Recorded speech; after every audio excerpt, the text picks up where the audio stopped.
Chapter 1. March 23, 2020, Qinghai, City. A young man dressed in a suit was walking home with a mask around his mouth and nose.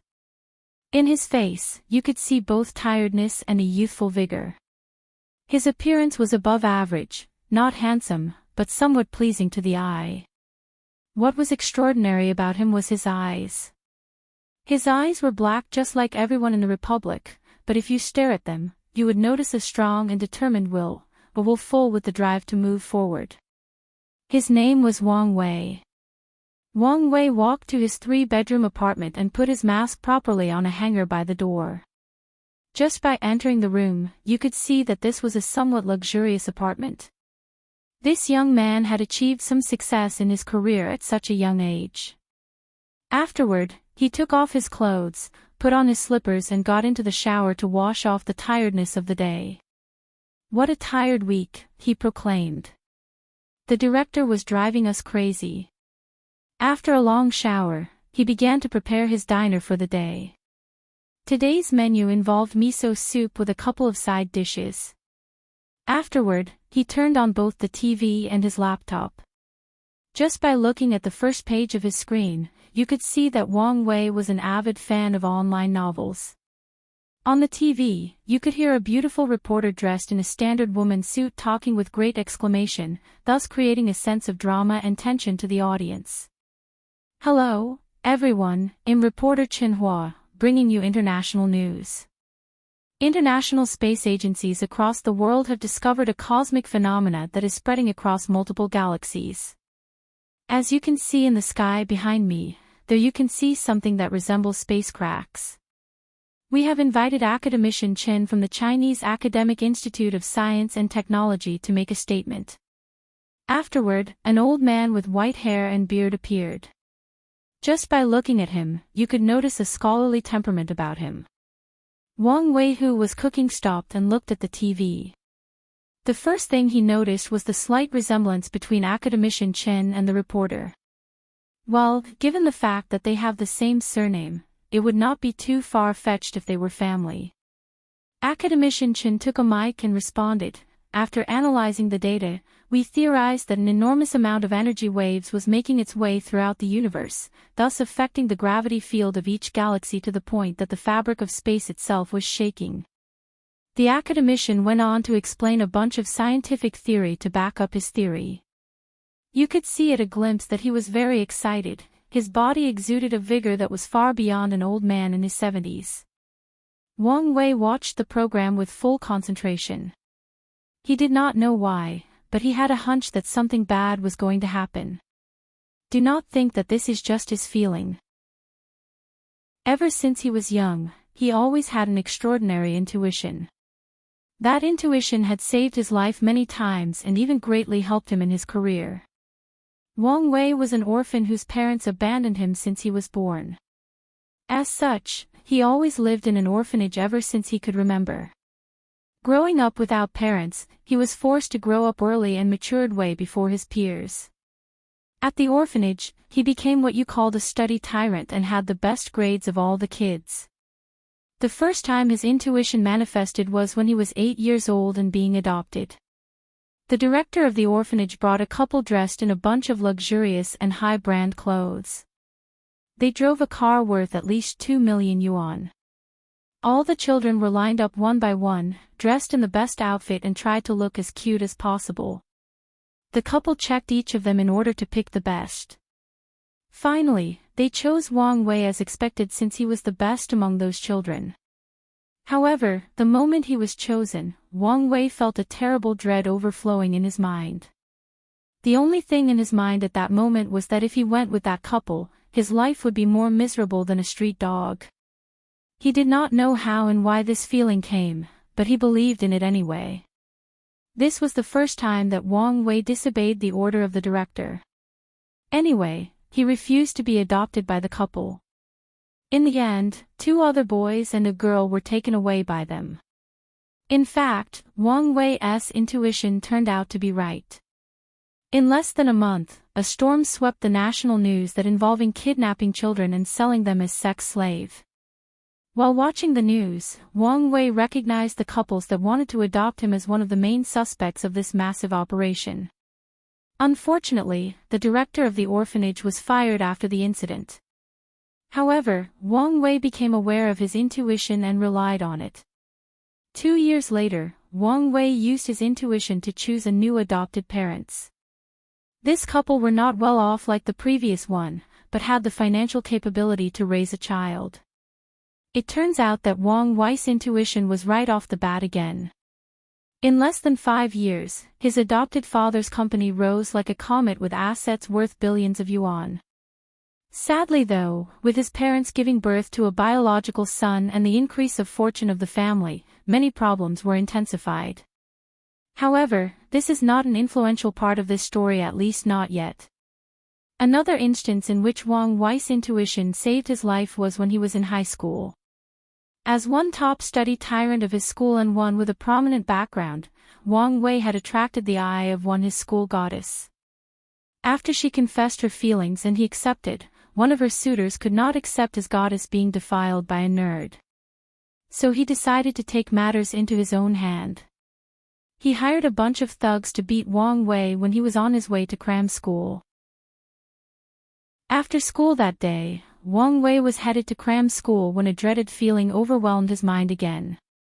This was the same way he felt the day of his first adoption. Without hesitation, he called a taxi home. Upon arriving, he told his mother that he was not feeling well, so he skipped cram school that day. The second day after the incident, he learned at school that some poor student was beaten by gangsters. It so happened that said student went to the same cram school as Wang Wei. Coincidence? I think not. Afterward, Wang Wei used his intuition on many major decisions of his life: what school to go to, what professor to get along with, which coworker to get along with, which friend is truly trustworthy, which project at work that had potential and which looked good on the surface, but were prone to problems.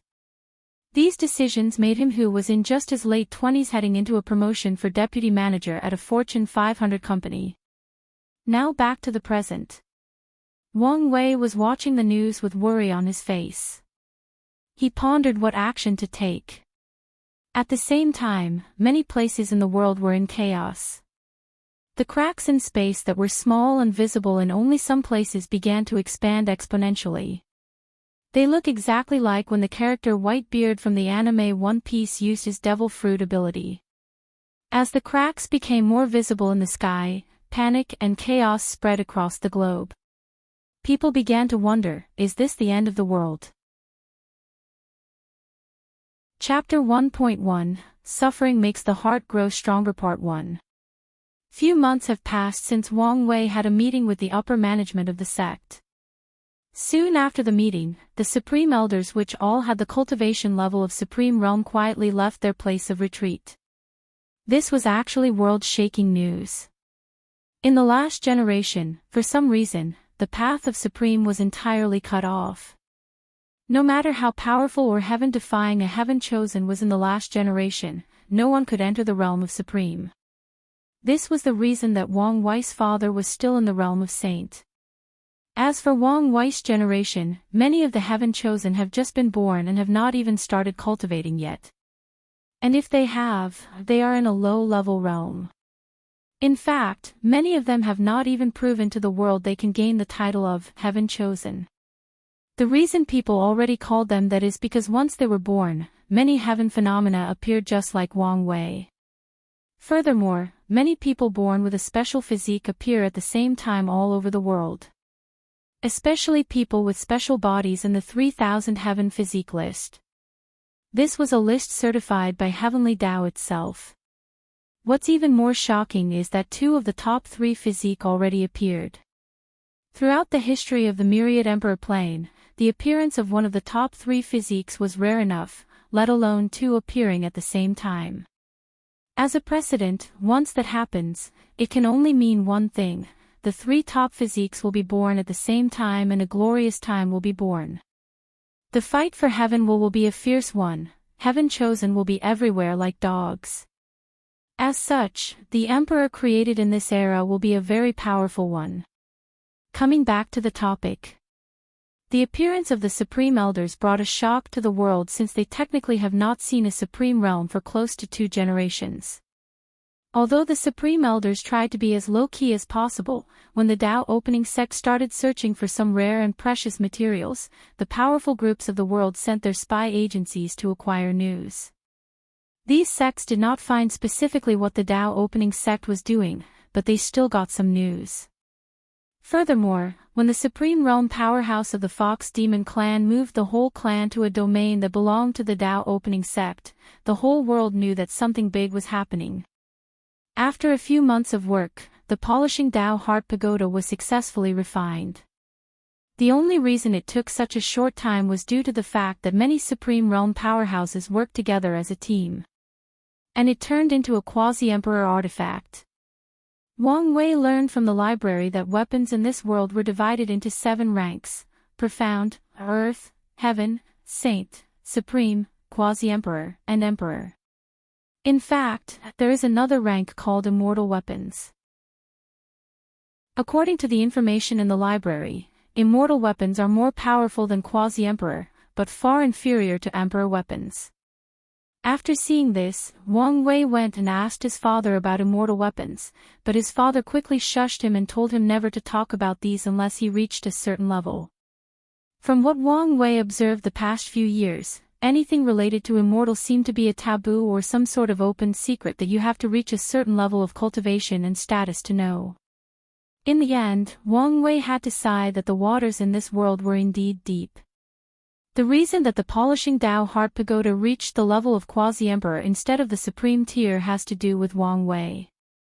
At an early age, Wang Wei discovered that illusion had little to no effect on him because of his mysterious soul. So, to make sure that the pagoda had an effect on him, when it was being refined, he released a small part of his soul in it.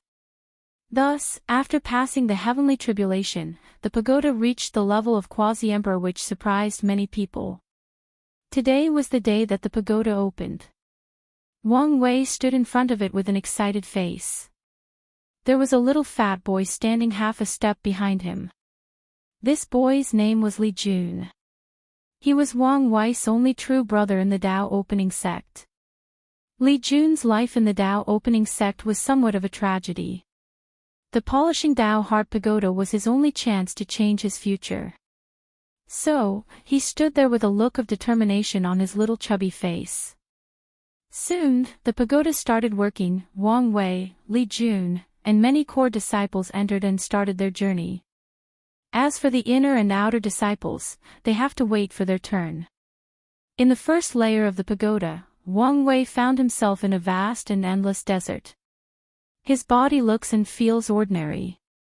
You know, despite the fact that Wang Wei is 8 years old, his original body was as strong as an Olympian athlete in his previous life due to all heaven and earth treasure he consumed daily. Even the milk Wang Wei drinks every day is from a powerful beast with high cultivation. All of these is to lay a solid foundation for his future cultivation. Only emperor-level forces can afford the resources to train true heaven-chosen like Wang Wei. However, in this pagoda, Wang Wei's body is quite ordinary, and even a little malnourished. But he did not care, he knew this was part of the test. He packed the little food and water he was given. After inspecting his body, Wang Wei began to walk in a direction. He walked for 12 hours straight. Soon, he became thirsty and hungry. He took a bite of his bread, drank a little water, and continued his journey. 3 days passed, and Wang Wei continued walking without direction. His clothes were tattered, his shoes were already burned by the heat of the desert sands, and his feet were full of blisters. His body was full of both burn marks from the overbearing heat of the sun and frostbite from the cold wind of the desert night when the temperature dropped below freezing point. For some reason, the amount of food he had never increases or decreases, just the right amount to keep him alive, nothing more and nothing less. At this point in time, Wang Wei became quite delirious. There was a voice in his head constantly telling him to give up. It was telling him that he was the future sacred son of the Tao opening sect, that he was born noble. He did not have to go through such pain and suffering. Many times he wanted to listen to that voice, many times he wanted to quit or even kill himself to end this misery. But every time, he would think of his mother, father, and grandfather. He would think of the expectation that the sect had of him. He would think about his goals of one day bearing heaven will and proclaiming himself emperor. He gritted his teeth and continued. Soon, 7 days passed. Wang Wei's body was slowly falling apart. He was so skinny that his clothes became loose on him. Underneath his shirt, you could not even distinguish between his skin and his ribs. His arms were so thin that you could use it as a ruler. The skin underneath his foot has been burned off. You could only see his muscle oozing out blood with every step, leaving a trail of blood, hardship and misfortune. Wang Wei's body was simply not functional anymore.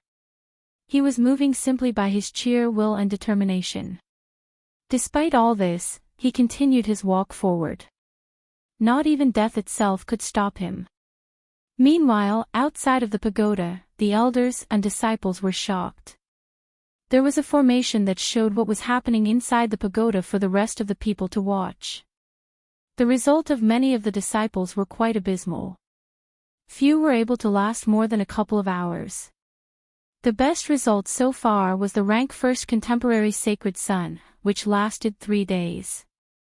2 people lasted the longest, 7 days. One of them was of course Wang Wei, the other, surprisingly, was Li Jun. Chapter 2. While the whole world and government of different countries were trying to find the cause of this phenomena and how to properly deal with it, something incredible happened to Wang Wei. As soon as his intuition took effect, he got up and ran outside. Unfortunately for him, before he got far, a space crack suddenly appeared and swallowed him. Afterward, Wang Wei found himself traveling in a vacuum-like environment except that there was no planet or stars around him. The only thing around him was darkness. Sadly for him, it did not take long before his body was destroyed. The only thing remaining of his existence was a milky white cloud-like substance that he assumed to be his soul. Damn, I'm in big trouble this time, he proclaimed. I have to find a way out of this situation or I will definitely die. Many negative emotions were going through his head. But he forced himself to calm down. He focused his attention around while ignoring the fact that his soul was slowly dying out. He soon noticed a bunch of blue light spots scattered around in the void. They shined like stars in the night, yet strangely, if you did not focus on them, you could not notice them. No time to think now. This may be my only chance. He moved his already fading soul to the nearest spot. As soon as he touched the light spot, it was immediately absorbed by him. He discovered that these blue light spots could stabilize his dying soul. Afterward, he moved his soul and absorbed as many of the blue spots as possible. Wang Wei did not notice that as he absorbed more and more blue spots, his soul started to turn purple. All he cared about was how to save his life. During his travel, he lost his perception of time. He felt that eons had passed. At the same time, he felt that only a few seconds had passed. Wang Wei didn't know how long he took, but he suddenly found a very bright light in front of him and he rushed into it. Myriad Emperor World, Central Continent, Tao Opening Sect. A man dressed in a white ancient gown laced with golden threads stood in front of a room. There were many other people standing behind him, indicating that this man had a great status. Although he looked calm on the surface, you could see the worry in his eyes. At the same time, if you look close at him, you could feel a supreme sword intent that could sunder the heaven itself. His name was Wang Tian, the sect master of the Tao Opening Sect. The people behind were the great elders, and deacons of the sect. Each of these people had a tremendously high status in the world and a single word from them could affect the lives of billions of people. However, they all stood in front of a house, not daring to make a sound. The reason for that is that today, the sect madam will give birth. They all had a look of expectation in their faces and a look of worry. During this stressful time, many people were watching and waiting for the birth of this son. A great deal of expectations were placed onto this unborn child. Many powerful divine senses were secretly observing this delivery to ensure that no mistake will take place. However, despite all the commotion, despite that all the powerful cultivators of the sects who were spying on this room, no one noticed a shadow standing in the delivery room looking weirdly at the just-born Wang Wei and his mother. The shadow blended with the world, and yet was still separate from it. It stood there waiting for something. As for what he was waiting for, only he himself knew. The people outside did not have to wait long when something unexpected happened. The moment the baby was born, a great pressure of the soul swept throughout the whole world. The feeling was like a supreme emperor looking at them. They felt like ants looking at the might of heaven. The feeling only lasted for a few breaths, but had a lasting effect on the whole world. Many powerful cultivators felt that supreme breath and looked in the direction of the Tao opening sect. Soon afterward, a vision soon enveloped the entire central continent. The vision involves many auspicious beasts such as dragons, phoenixes, and qilin hovering around. They seemed to be celebrating the arrival of this baby. Then there were many sages and supreme beings paying their respect. They displayed the utmost respect to the being superior to them. Then myriad races appeared and kowtowed to the baby. All these visions were accompanied by heavenly music that soothed the soul and countless purple clouds. This vision shocked the many forces in the myriad emperor world. They only had one thought in their mind: a true heaven chosen has appeared in the Tao opening sect. The majority of people were not happy about this. The Tao opening sect was very powerful, but they had not produced a new great emperor for millions of years.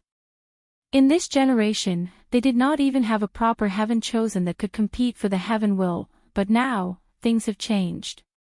The two most worried groups after seeing this are the Emperor Enlightenment Academy and the Heaven Mystery Pavilion. The former was the direct competitor of the Tao opening sect, while the latter was having some trouble at this moment. Somewhere in the Heaven Mystery Pavilion, the moment the visions appeared, an old man opened his eyes in shock and confusion. He looked in a certain direction and used his finger to calculate the secrets of heaven. He wanted to know why there was an anomaly in his prediction. According to his calculation, the Tao opening sect should not be a major competitor for the heaven will this generation. As he was calculating, a mysterious aura appeared around him. Then a river appeared behind. This was the famous river of fate. As the old man known as Old Chu started calculating, he suddenly opened his eyes in horror and spit out a mouthful of blood. His body began to dry up and he turned so skinny that you could not tell the difference between his skin and his bones. The sky in the Heaven Mystery Pavilion turned turbulent, which alarmed all the disciples and elders of the sect. When the pavilion master found the old man, he was shocked and said, "Supreme Elder Chu, what happened? What's wrong with you? The secrets of heaven are in chaos and have been hidden. In this supreme era of resurgence, the impossible will become possible." After saying this, Old Chu passed out. The pavilion master and elders of the Heaven Mystery Pavilion were greatly surprised. The Supreme Elder Chu was currently one of the best cultivators good at divination that was active, but he suffered from such serious backlash. Soon afterward, news of the incident that happened in the Heaven Mystery Pavilion was spread throughout the world. Everyone knew that an undercurrent was going on. This generation's fight for the heaven will be full of ups and downs. It will not be as simple as past ones. Meanwhile, in the Tao opening sect, Wang Wei opened his eyes and soon realized that he was a baby. Meanwhile, the moment that the shadow was waiting for arrived, and a look of anticipation could be seen in his face, of course, that is if anyone could actually see him. Chapter 2.1 Suffering Makes the Heart Grow Stronger Part 2. Outside the pagoda, in the clouds. The sect master, great elders, and elders stood there, floating in the air, talking with each other. Great elderly Jiang, I did not expect your family to have such a potential genius, said one elder. Although he was complimenting the great elder, you could tell from his tone that he was being sarcastic. Another elder said, "It seems that your Li family almost missed a heaven chosen." The conversation between the elders in fact involved the internal contradiction and competition of the Tao opening sect. The great elder Li Jiang was in fact in charge of the Hall of Resources. This hall, as the name implies, involved distributing resources to all the disciples and elders of the sect.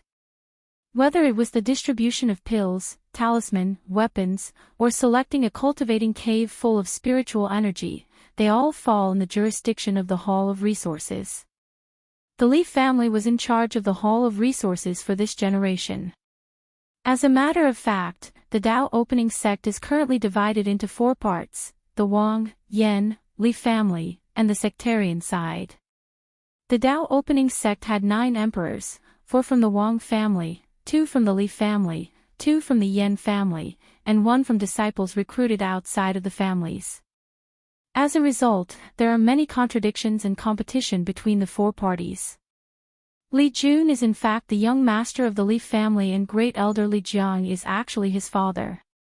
However, Li Jun's life in the Li family is not very well. There is a glorious time coming in the world, and many of the 4 groups have talented people to nurture to represent them in the grand stage that is about to come. However, the Li family does not well, at least the main branch of the family does not. Li Jun, as the sole heir of the Li family, was not born extraordinary. Although Li Jun's talent is good if he were placed on the lower planes, he would be a heaven-defying genius, but, in the myriad emperor plane, in this glorious times coming, he is simply insignificant. As such, his life in the family is quite hard. Although he still receives all the training and resources necessary, he has no status. Even the servants in his house always gave him a cold look. What's even worse is that when the kids from the Li family branch bullies him, and no one comes forward to stop them except for his mother.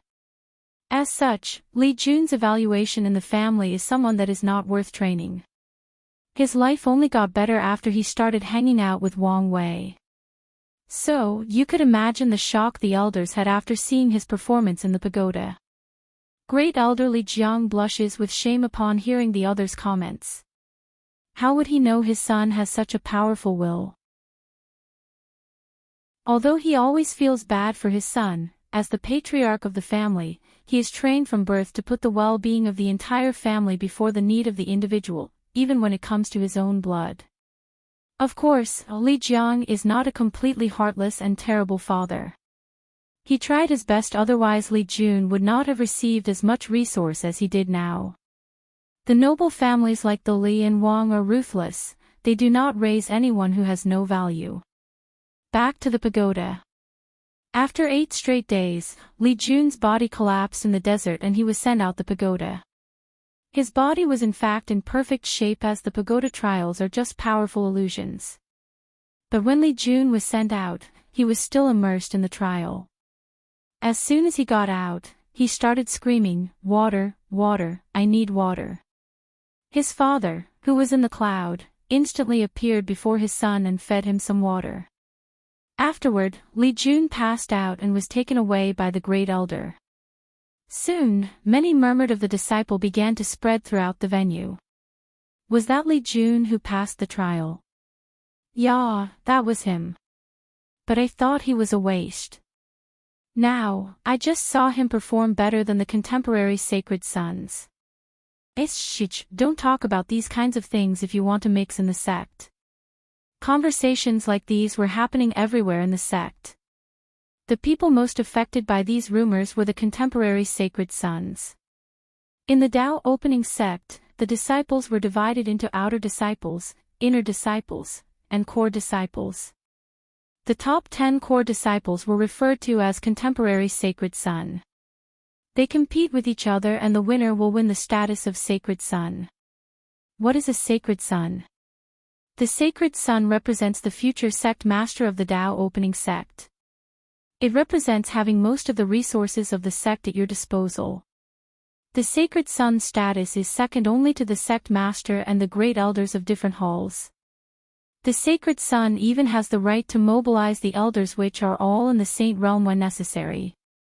As such, many disciples are competing for the status of the sacred son. In fact, Wang Wei was designated as the sacred son the moment he was born, but this news was not announced yet. Although this was unfair to these disciples, this is how things are in a sect controlled by powerful groups. Of course, things are not as simple as stated. When Wang Wei becomes the sacred son, he has to prove to the contemporary sacred sons and all the other disciples that he deserves such title. Otherwise, his status would be nothing but empty air. So, a fight is imminent between Wang Wei and them sooner or later. Although Li Jun escaped the pain and misery of the desert, Wang Wei did not. Soon, 13 days passed, and Wang Wei was still walking. All people could see on the screen outside of the pagoda was a skeleton with worn-out clothes walking in the endless desert. Soon, the skeleton's body started to decompose into the tiniest of sand particles blowing away by the desert wind. Wang Wei was ejected out the pagoda after a 13 days arduous journey of non-stop walking. It took Wang Wei a few moments to process the fact that he had escaped the endless desert. In this brief moment, a great change had occurred to Wang Wei. In his mature and wise eyes, you could notice an iron will of determination. A will that could make even the most ruthless man tremble. A will that could inspire courage, dedication, and foolish bravery to all his allies. A will that could install fear in the heart of his enemies even if he was the devil itself. After Wang Wei regained his composure, he scanned at all the disciples that were looking at him. Everywhere his eyes went, the majority of the people put their head down out of fear, while the rest looked at him with reverence. Soon afterward, Wang Wei passed out and started to fall down. However, before he hit the ground, his father appeared out of nowhere, caught him and immediately left. Chapter 3. The birth of Wang Wei had far greater impact than imagined. In a higher dimension where the myriad emperor word was located, there is no void or stars, or the concept of the universe known to Wang Wei's previous life. There is only chaos, the beginning and end of everything. Chaos gave birth to every living and non-living thing, and every living and non-living thing will one day return to chaos. In the endless chaos, there are many powerful worlds. Each powerful world has a lower dimension full of smaller worlds that provide them resources, mainly powerful cultivators. The chaos world associated with Myriad Emperor world is known as the Eternal Ascension world. Even among the countless chaos world, the Eternal Ascension world is one if not the most powerful world. In this powerful world, there are countless powerful cultivators whose breath alone is enough to completely destroy the Myriad Emperor world. However, Heavenly Tao prevents higher dimension creatures from going to the lower level. At best, they could send a projection if they are strong enough. And among these cultivators, there are 9 who stood at the apex and ruled the entire world. Their words are absolute law, and anyone who disobeys or tries to reach their level will be destroyed without any hesitation. As such, fighting and competition between them is usually fierce. Well, to be exact, the competition between 7 of the 9 are as such. The last 2 are different. Their power has reached a higher level than the other 2, and most mundane things are of no interest to them. However, they still try to keep the balance of power of this world. Usually the Eternal Ascension world is quite peaceful, but today, 7 powerful auras swept around the entire world at the same time. Even worse, soon the other 2 more powerful auras also woke up. Everyone wanted to know what awakening these 9 powerful bosses, especially the last 2. Of course, if they know that it was because a just-born baby, everyone would be shocked and would never believe such an absurd thing. The moment Wang Wei was born, these powerful people begin to communicate with one another. "Have you felt it?" said an ethereal voice. "Yes, someone's soul has reached the paragon level and may break through to our realm at any moment," responded a beautiful and melodious voice. "We must find the person and kill it in the bud before he rises," said another rough voice full of killing intent. After this short conversation, 9 powerful divine consciousness swept the entire Eternal Ascension world searching for something. After not finding anything, they did not give up, but used more magical means. They looked through every space or dimension in this world, even those that were created by other cultivators. Afterward, they look through time and space, the past and present. They look at different timelines and future parallel universes. After not finding anything, they look at the destiny and luck of every living being to see which one has the closest fate of being a paragon. However, their search seemed to be in vain. After not finding anything after using so much of their power, the 9 powerful beings were furious and used more aggressive means. They looked at the karma of all living things, and even went as far as to look through samsara to make sure that this person was not using the power of reincarnation to cover his track. The lower-level cultivators felt dreadful. They felt an invisible eye that could see through everything about them, their bodies, soul, spirit, mind, past life, and even their future death. The feeling of having your life in someone else's hand was quite terrible and horrifying. Unfortunately, despite all the commotions, nothing was found. Actually, there is a reason that Wang Wei was not found. These people did not believe that the lower dimension could give birth to such a powerful soul, so they subconsciously neglected this part. Soon, the incident escalated beyond control. A huge ice suddenly appears on top of the Eternal Ascension world. The first impression that comes to mind when seeing this eye is that it is mighty and indifferent. You could not see a single trace of emotion in this eye. "Eye of Heavenly Tao," exclaimed one of the 9 rulers. The moment this eye appeared, these rulers knew that things were more serious than just competition for right and resources. They could not get involved in things concerning Heavenly Tao, of course. This did not apply to the most 2 powerful rulers. The moment the eye of Heavenly Tao appears, these 2 rulers know that something of great importance must have happened. So, they began to calculate heaven's secrets to deduce the cause and effect of this event. The reason that Heavenly Tao appears is because he detected a foreign soul invading the world. In fact, such an act often happens in a big world like the Eternal Ascension world, but usually, these foreign souls are weak and would be soon assimilated and become permanent residents of this world. As for the powerful ones, they will be blocked outside the world or completely obliterated after entering reincarnation.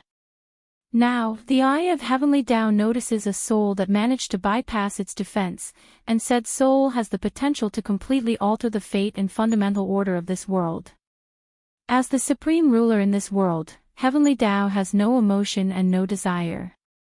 It is only a powerful consciousness whose sole purpose is to maintain the rules and order that makes the world function. As such, this foreign soul or Wang Wei must be eradicated. The appearance of the eye of Heavenly Tao brought a great catastrophe to Wang Wei without him even realizing it. Of course, even if he realizes the seriousness of the problem, there is absolutely nothing he could do about it now. After all, he is just a baby now. Even if he has a powerful soul, he could not use it. In fact, it would take him a very long time for him to truly realize how powerful his soul actually is. The eye of Heavenly Tao is more powerful and thorough than these 9 rulers. After checking the Eternal Ascension world, he begins to check the lower dimension. The lower dimension is boundless and complicated. There are countless worlds, and these worlds are also divided from low to high into small thousand world, medium thousand world, great thousand world, and heavenward world. These classifications are based on the amount spiritual energy contains on these worlds, the amount of resources, the size, and the highest level of cultivation that people can reach. The lower the world, the more there are in quantity. For example, there are more than 10 million smaller thousand worlds, less than a million medium thousand worlds, 100,000 or more greater thousand worlds. As for heavenward world, there are no more than a few hundreds of them. The eye of Heavenly Tao took a while to scan all the small, medium, and great thousand worlds. Soon, it will be the turn of the heavenward worlds, which is the category that Myriad Emperor world belongs to. A great danger is quickly approaching our protagonist. How will he survive this great catastrophe? Will his journey end before even beginning? And what is the purpose of this shadow that seemed to have anticipated all of these? Is he a friend or an enemy? Chapter 3.3 Suffering Makes the Heart Grow Stronger Part 3. In a mountain floating in air, there was a very large residence made entirely out of wood. The houses were separated by equal distances. If you look at it from high above, you would notice that they make some kind of natural geometric pattern. The vast spiritual energy engulfed the entire mountain in the form of mist, bringing a touch of ethereal and immortal-like atmosphere. All the people in this mountain were dressed in a material-like silk robe that is perfectly tailored to their body shape and size. This place is the main house of the Wang family, where Wang Wei and his family live. Inside the main hall, Sect Master Wang Tian and his wife were standing together, looking at their young son who was still in a coma. Wang Wei's mother said worryingly, "Why do we have to look at our son suffering like this? He's only 8 years old." The sect master sighed and responded, "This is the path that he chose. Since he embarked on this road, all we could do is to support him all the way through." Wang Wei's mother hugged her husband and started crying silently. It took 3 days before Wang Wei woke up. He was a little scared afterward. Although he was the one who designed the tests, the specifics of the trials were left for the elders to decide. Wang Wei spent half a month adjusting his emotions and daily life. During this time, he reinforced his drive and ambition to walk the path of the emperor. Afterward, he went to find Li Jun to enter the second trial. When Wang Wei saw Li Jun, his face was glowing with excitement. The look on his face conveyed the fact that his life was quite happy the past few days. Looking at the shady look on your face, your life should have been moist after the pagoda trial. Big brother Wang Wei, what do you mean by shady? That is the face of beauty and success. Heh heh, Wang Wei smirked, then proceeded to smack his head. Kid, do not be too happy yet. We live in a world where the strong preys on the weak. The only time people are interested in you is when they find you valuable. Do you think passing the first layer of the pagoda is enough for the Holy Family to completely value you? Remember, in this world, only strength, only results will give you the status and honor you desire. After hearing Wang Wei's words, Li Jun immediately recovered from his excitement. As his big brother said, the result he has accomplished now is not enough for him to change his situation. Now, things look all good, but that was the result of the recent hype of the pagoda trial. Once the hype disappears and he has not made new results, although his life would improve slightly, but it would not completely raise his status in the clan. After pondering these issues, he converged his excitement, and asked, "Big brother Wang Wei, when are we executing our big plan?" Wang Wei looked at him and said, "Wait until you pass the pagoda trials and survive the Spirit Road trials 7 years later, then we will start our plan." Li Jun nodded and then he became reserved just like he used to be.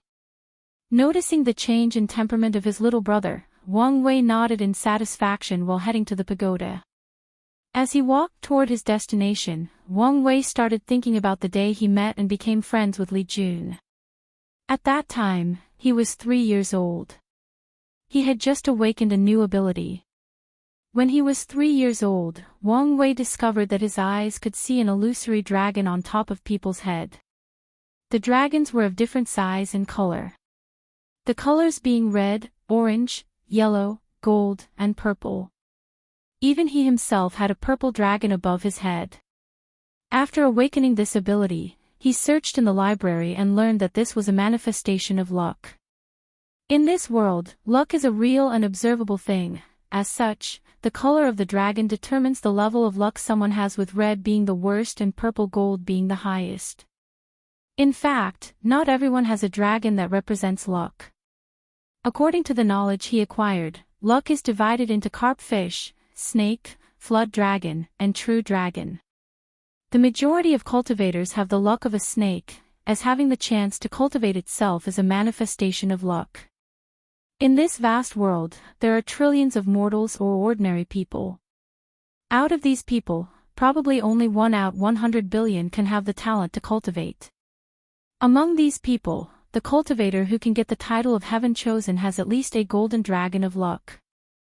As for the highest purple golden dragon, no one except for emperors' direct descendants can be born with it. If you want to achieve such a level of luck, certain conditions are required to achieve. When Wang Wei learned about his power, he visited the whole sect to learn about how to use this power. After many days of observation, he noticed that when the luck dragon meets a more powerful one than itself, it is suppressed and becomes dormant. When it is excited, it means a person is going to have a fortunate encounter. When someone defeats another person in a fight, a part of the luck is transferred to the victor. Wang Wei noticed Li Jun because he was the only one among the direct descendants of the sects that had a red dragon. On that fateful day, Li Jun was besieged by a group of kids who were constantly beating him, even though he lied in the ground defenseless. The reason that Wang Wei noticed Li Jun was not because of him being bullied. In the sect, children's fights were secretly allowed.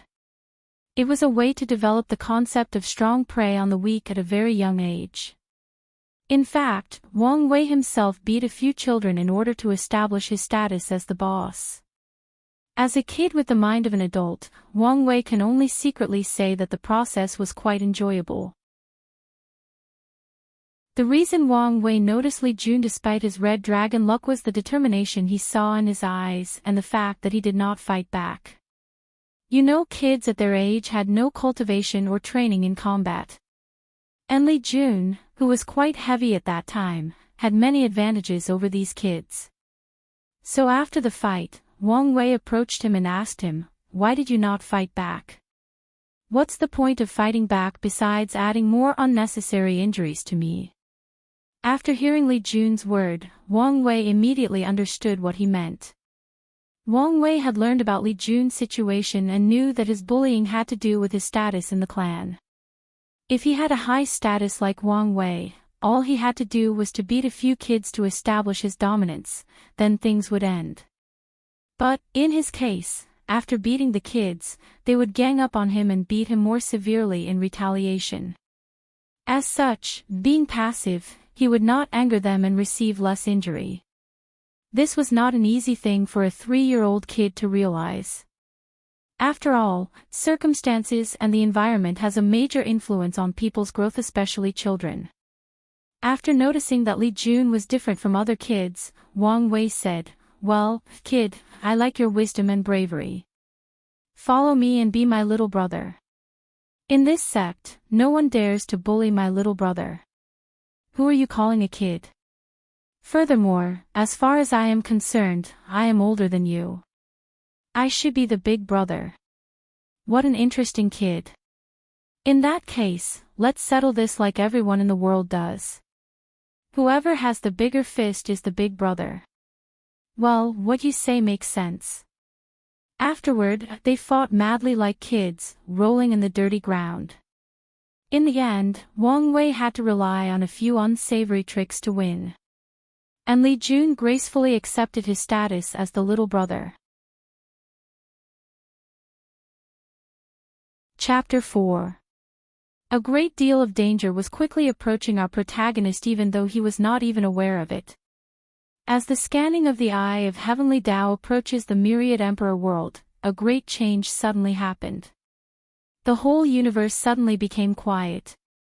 All lives in the universe, whether they were in the multiple chaos worlds in the higher dimension or the near infinite amount of worlds in the lower dimension, suddenly stopped whatever they were doing and silently looked up in the sky.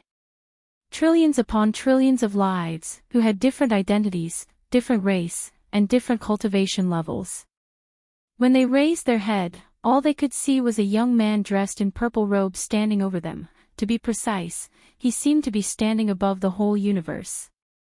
It did not matter where you were, how far apart you were, what size you were, whether you were an existing or non-existing being, whether you were a sentient being or not, anything of existence or non-existence could see this young man.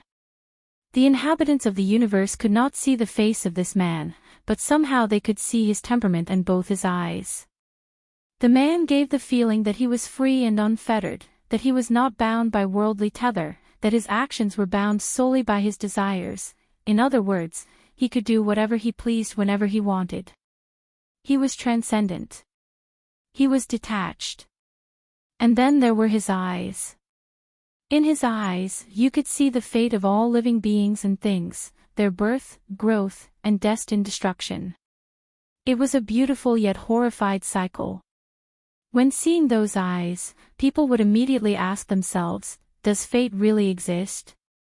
Is our life from birth to death already set like a written story? If so, who is the author? And how can we escape such a shackle?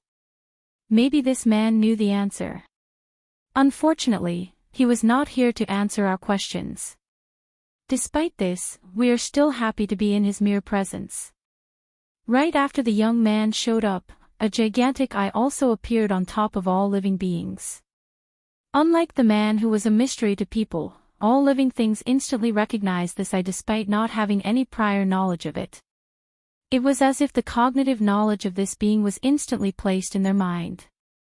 This was the Eye of Great Tao. In this chaotic universe, there are many chaotic worlds like the Eternal Ascension world.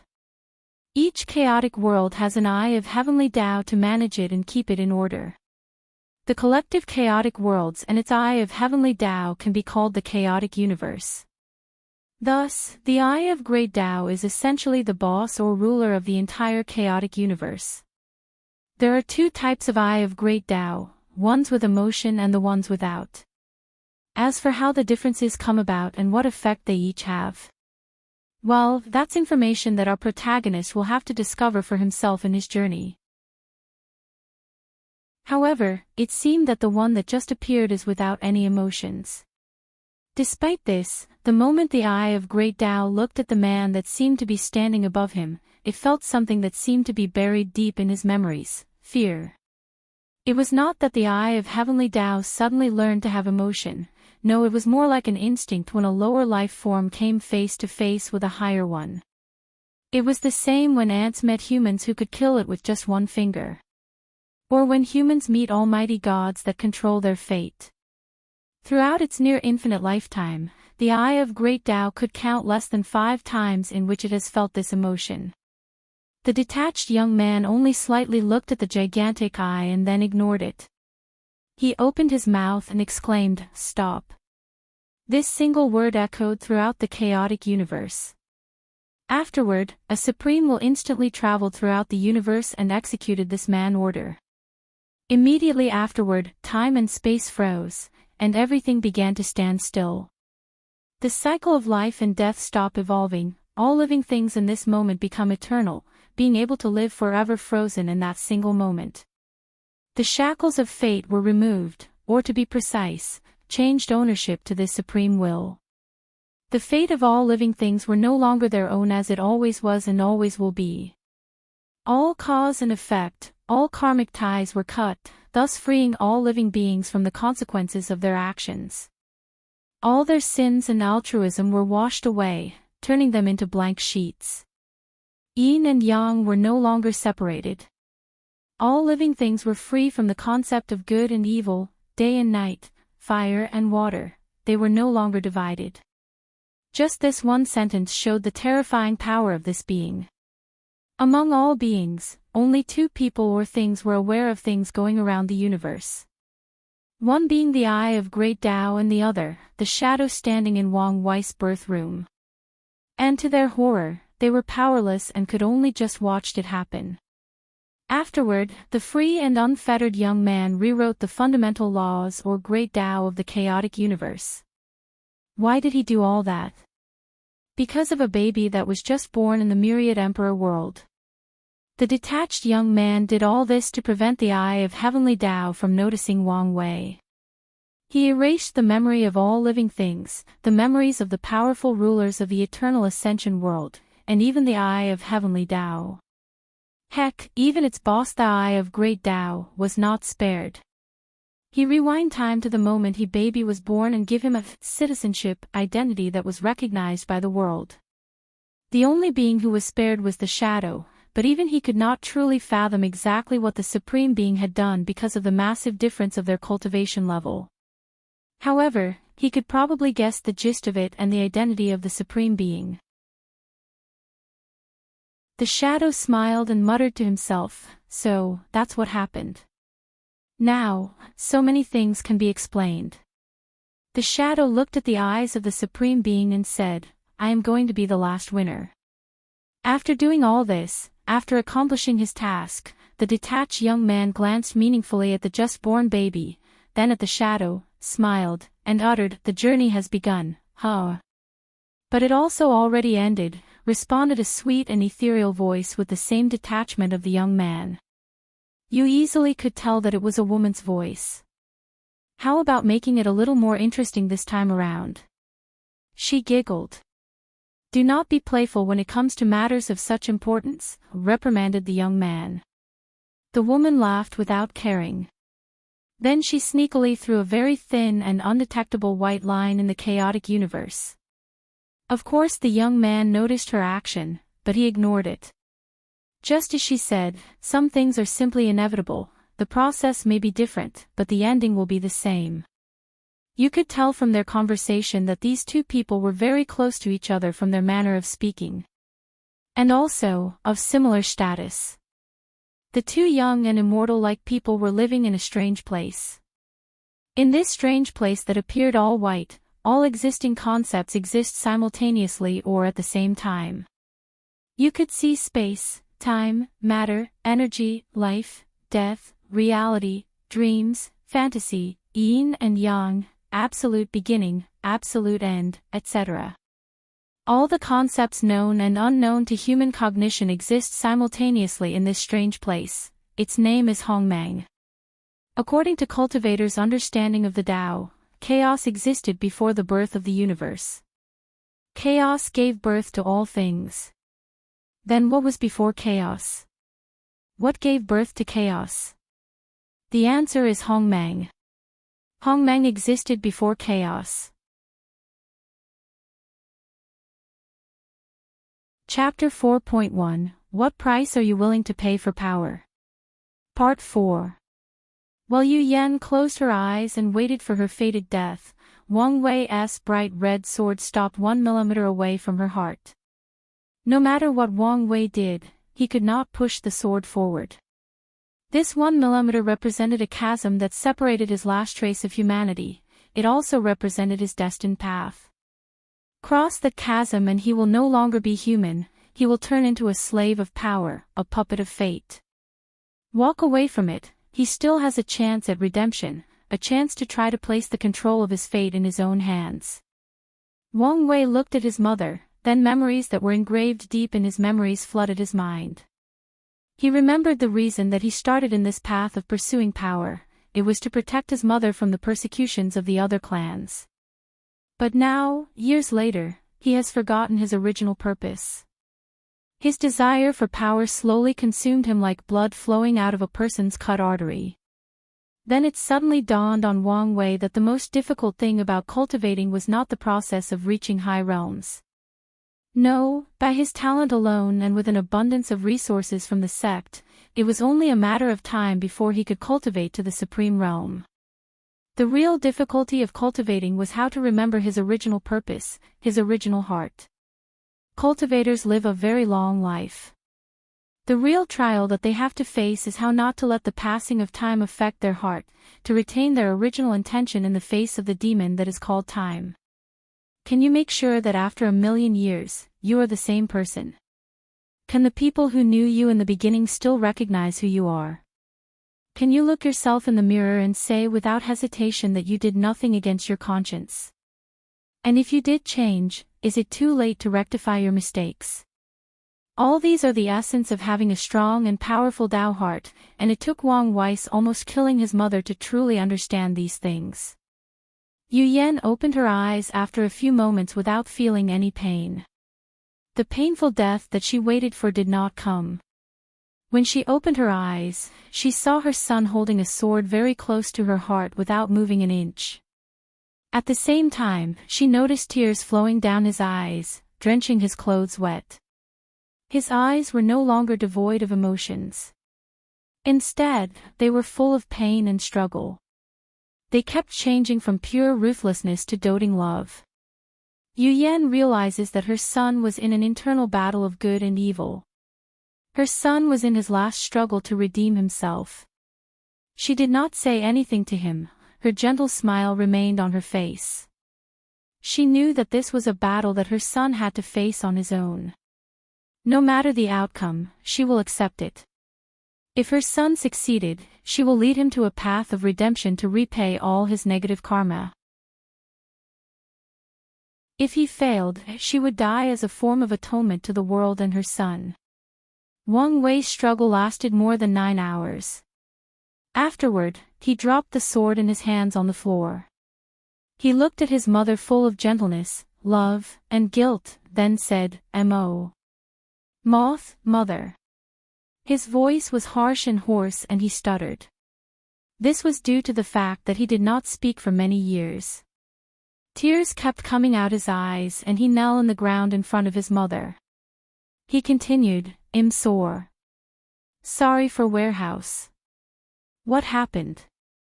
Yu Yan rushed to her son and embraced him on the dirty floor. She wept with him and comforted him. She told him that everything would be okay from now on, that there was still time to change, time to make right of his past's wrong. The mother and son spent the next day talking to each other. In the morning the next day, Yu Yan said to Wang Wei, "Are you leaving again?" He smiled and responded, "Mother knows me best. After all, I need to repent for all my sins." This time his smile was no longer stiff or indifferent. Instead, his smile gave the feeling of removing the burden of the world from his shoulder. His smile was free and unrestrained. After saying his parting word to his mother, Wang Wei teleported away from the Wang clan. Then, he turned into a giant. His body was so huge that the concept of size could no longer apply to him. All the people of the world raised their head to see a gigantic human head covering the entire heaven. In front of this giant, they were nothing but ants crawling in the ground in order to survive the cruelty of nature. And this giant was at the top of the food pyramid.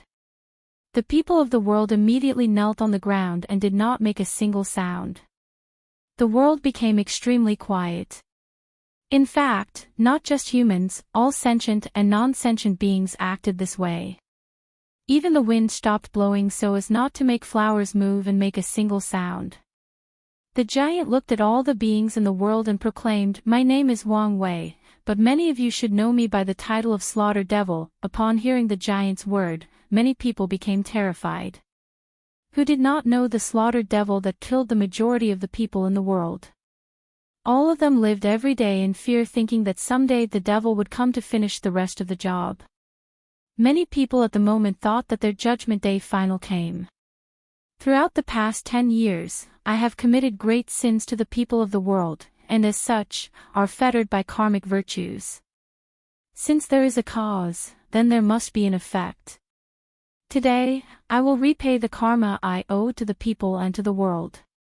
My soul will turn into the cycle of reincarnation so that all the people that I have killed can be reborn and have new life. My blood will nourish the land of the world so that all living beings have enough resources to breed, multiply, and grow. My flesh will turn into a new continent so that all beings will have more land for future descendants and the world could be more prosperous. After this declaration, the people watched as the giant's body slowly disintegrated. Many grieving souls flew out of the giant's body, bowed to him and went into reincarnation. The giant's blood enveloped the land. The crops and plants started to grow at an alarming rate. Many ores and spiritual veins were created in different parts of the land. Many mountains and rivers grew at a rate visible to the naked eye. Then, the giant's body turned into an enormous continent and landed somewhere in the ocean. The few remaining cultivators in the world soon noticed that the world they lived in hand started to expand and the spiritual energy of heaven and earth became extremely abundant. Every breath they took could absorb a vast amount of spiritual energy and they would feel refreshed afterward. In this environment, even mortals will have a long lifespan. They knew that this world was about to enter an age of cultivation and exploration. Both cultivators and mortals will benefit from this coming era.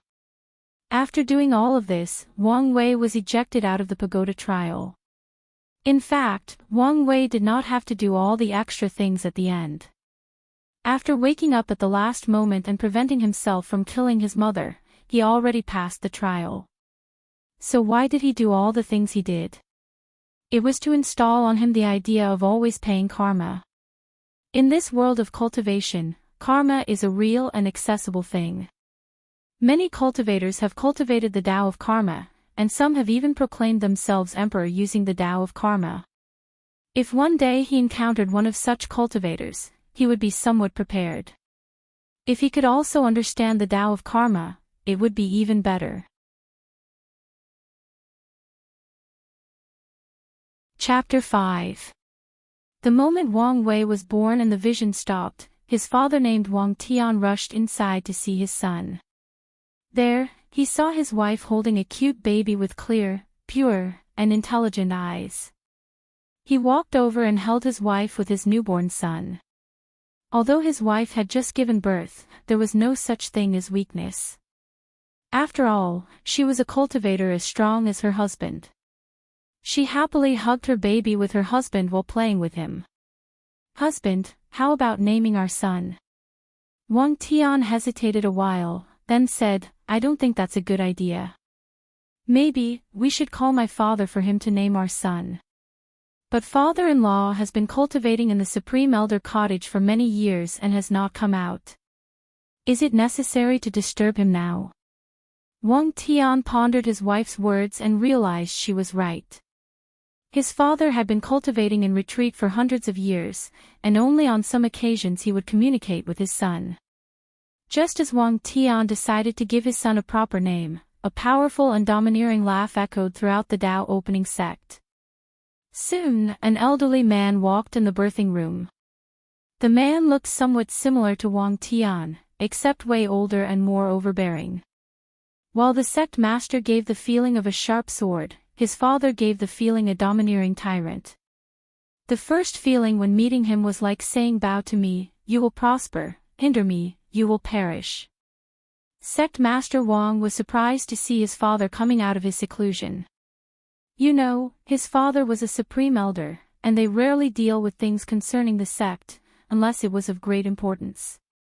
He hurried over to greet him with his wife and new son.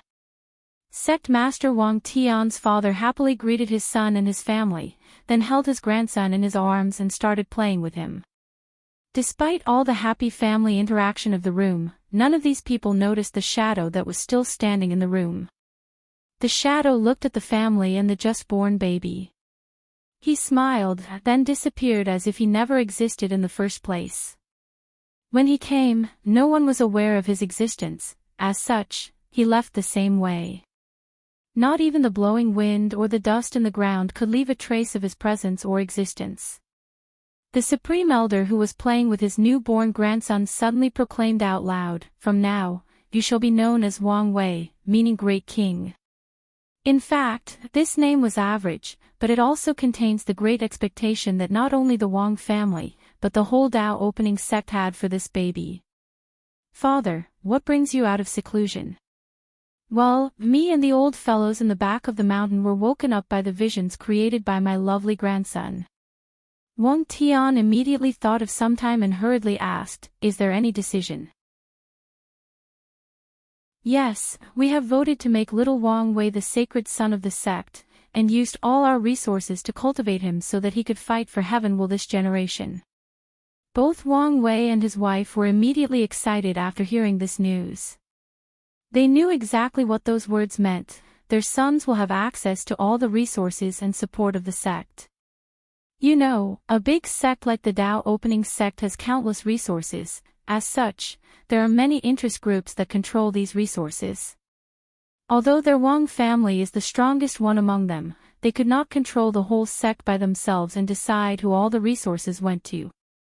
In fact, if you think about it clearly, this decision actually makes a lot of sense. The Tao opening sect has not cultivated a new emperor for millions of years.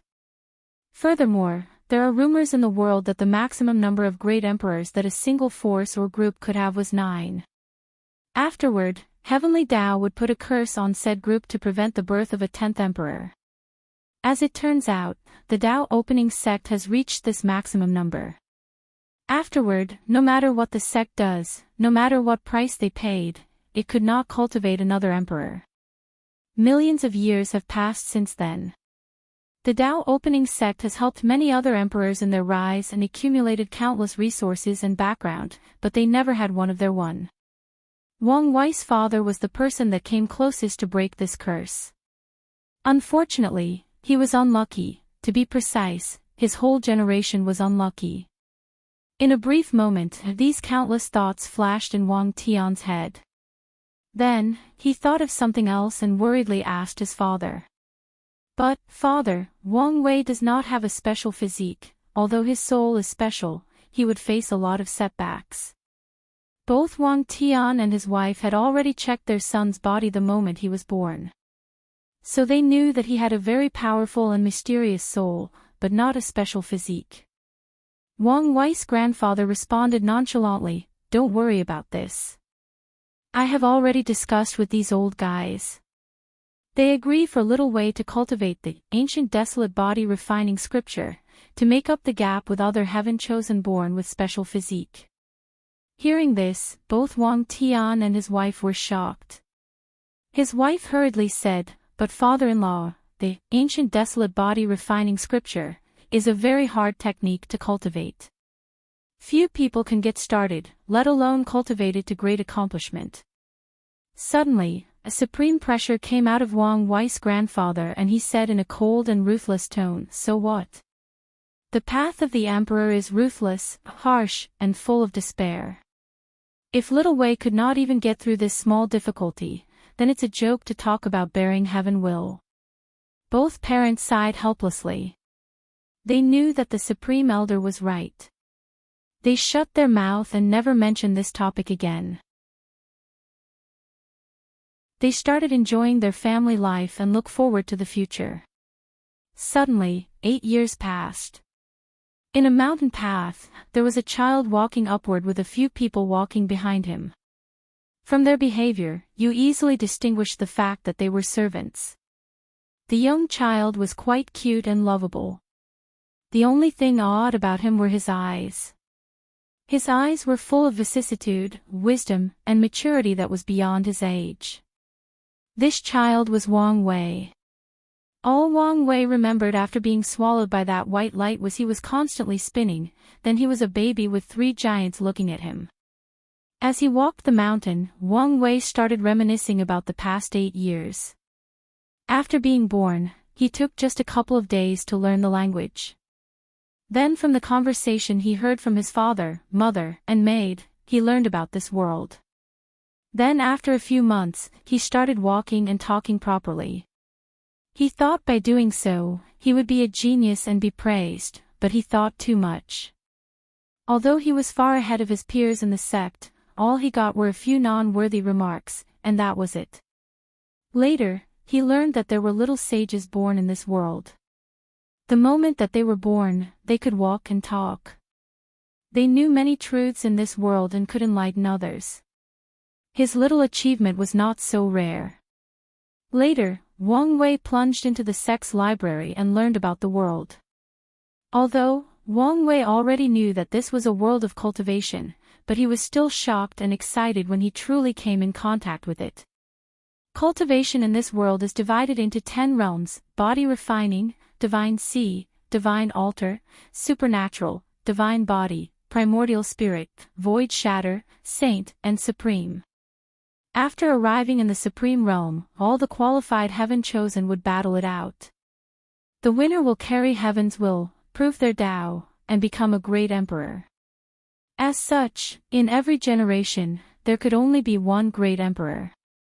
The winner becomes supreme, while the loser gets nothing. And what is a great emperor? Great emperor means that you are above all myriad beings. It means you escape the shackles of life and death, and thus, is immortal. Great emperors have infinite lifespan, while supremes could at most live to 1,000,000 years. This means that whatever force, sect, religion, empire that cultivate a great emperor, they would be in charge of the whole world for a period of time. Of course, things are not as simple as stated. Every emperor would disappear after a while and give way form the next generation. Even if some of them had the ambition to rule the world forever, they never succeeded. Who knows what happened to them and where they went? The water in this world is quite deep. Chapter 6. Wang Wei walked up the mountain toward the sect master hall while pondering all the information he gathered about this world. As soon he learned about cultivation, he immediately decided he must be the bearer of heaven will in this generation. As a member of the Traverser group, of course, he must go to the peak. Among all his fellow villagers, who among them did not become supremely powerful, marry a beautiful or multiple immortal wives, and become a winner in life. One of the most satisfying things for Wang Wei was his powerful background. He is the son of the sect leader of the Dao Opening Sect, one of the most powerful sects in the Chilean Central Continent. You know, among the 5 continents, the Chilean Central Continent is the most powerful, the most competitive, and one with the most spiritual qi and the most emperor lineage. Emperor lineage refers to sects or groups that cultivate a great emperor. Wang Wei later learned that even his mother's family was also an emperor lineage. So, when it comes to background, few people could compare to him. Despite all of this, Wang Wei did not become arrogant and complacent. In fact, all the halos he was born with just motivated him to perform better while under pressure. After all, there were so many expectations of him. Today, he was going to have a meeting with all the upper level of the sects in order to take his first step in his path of emperor.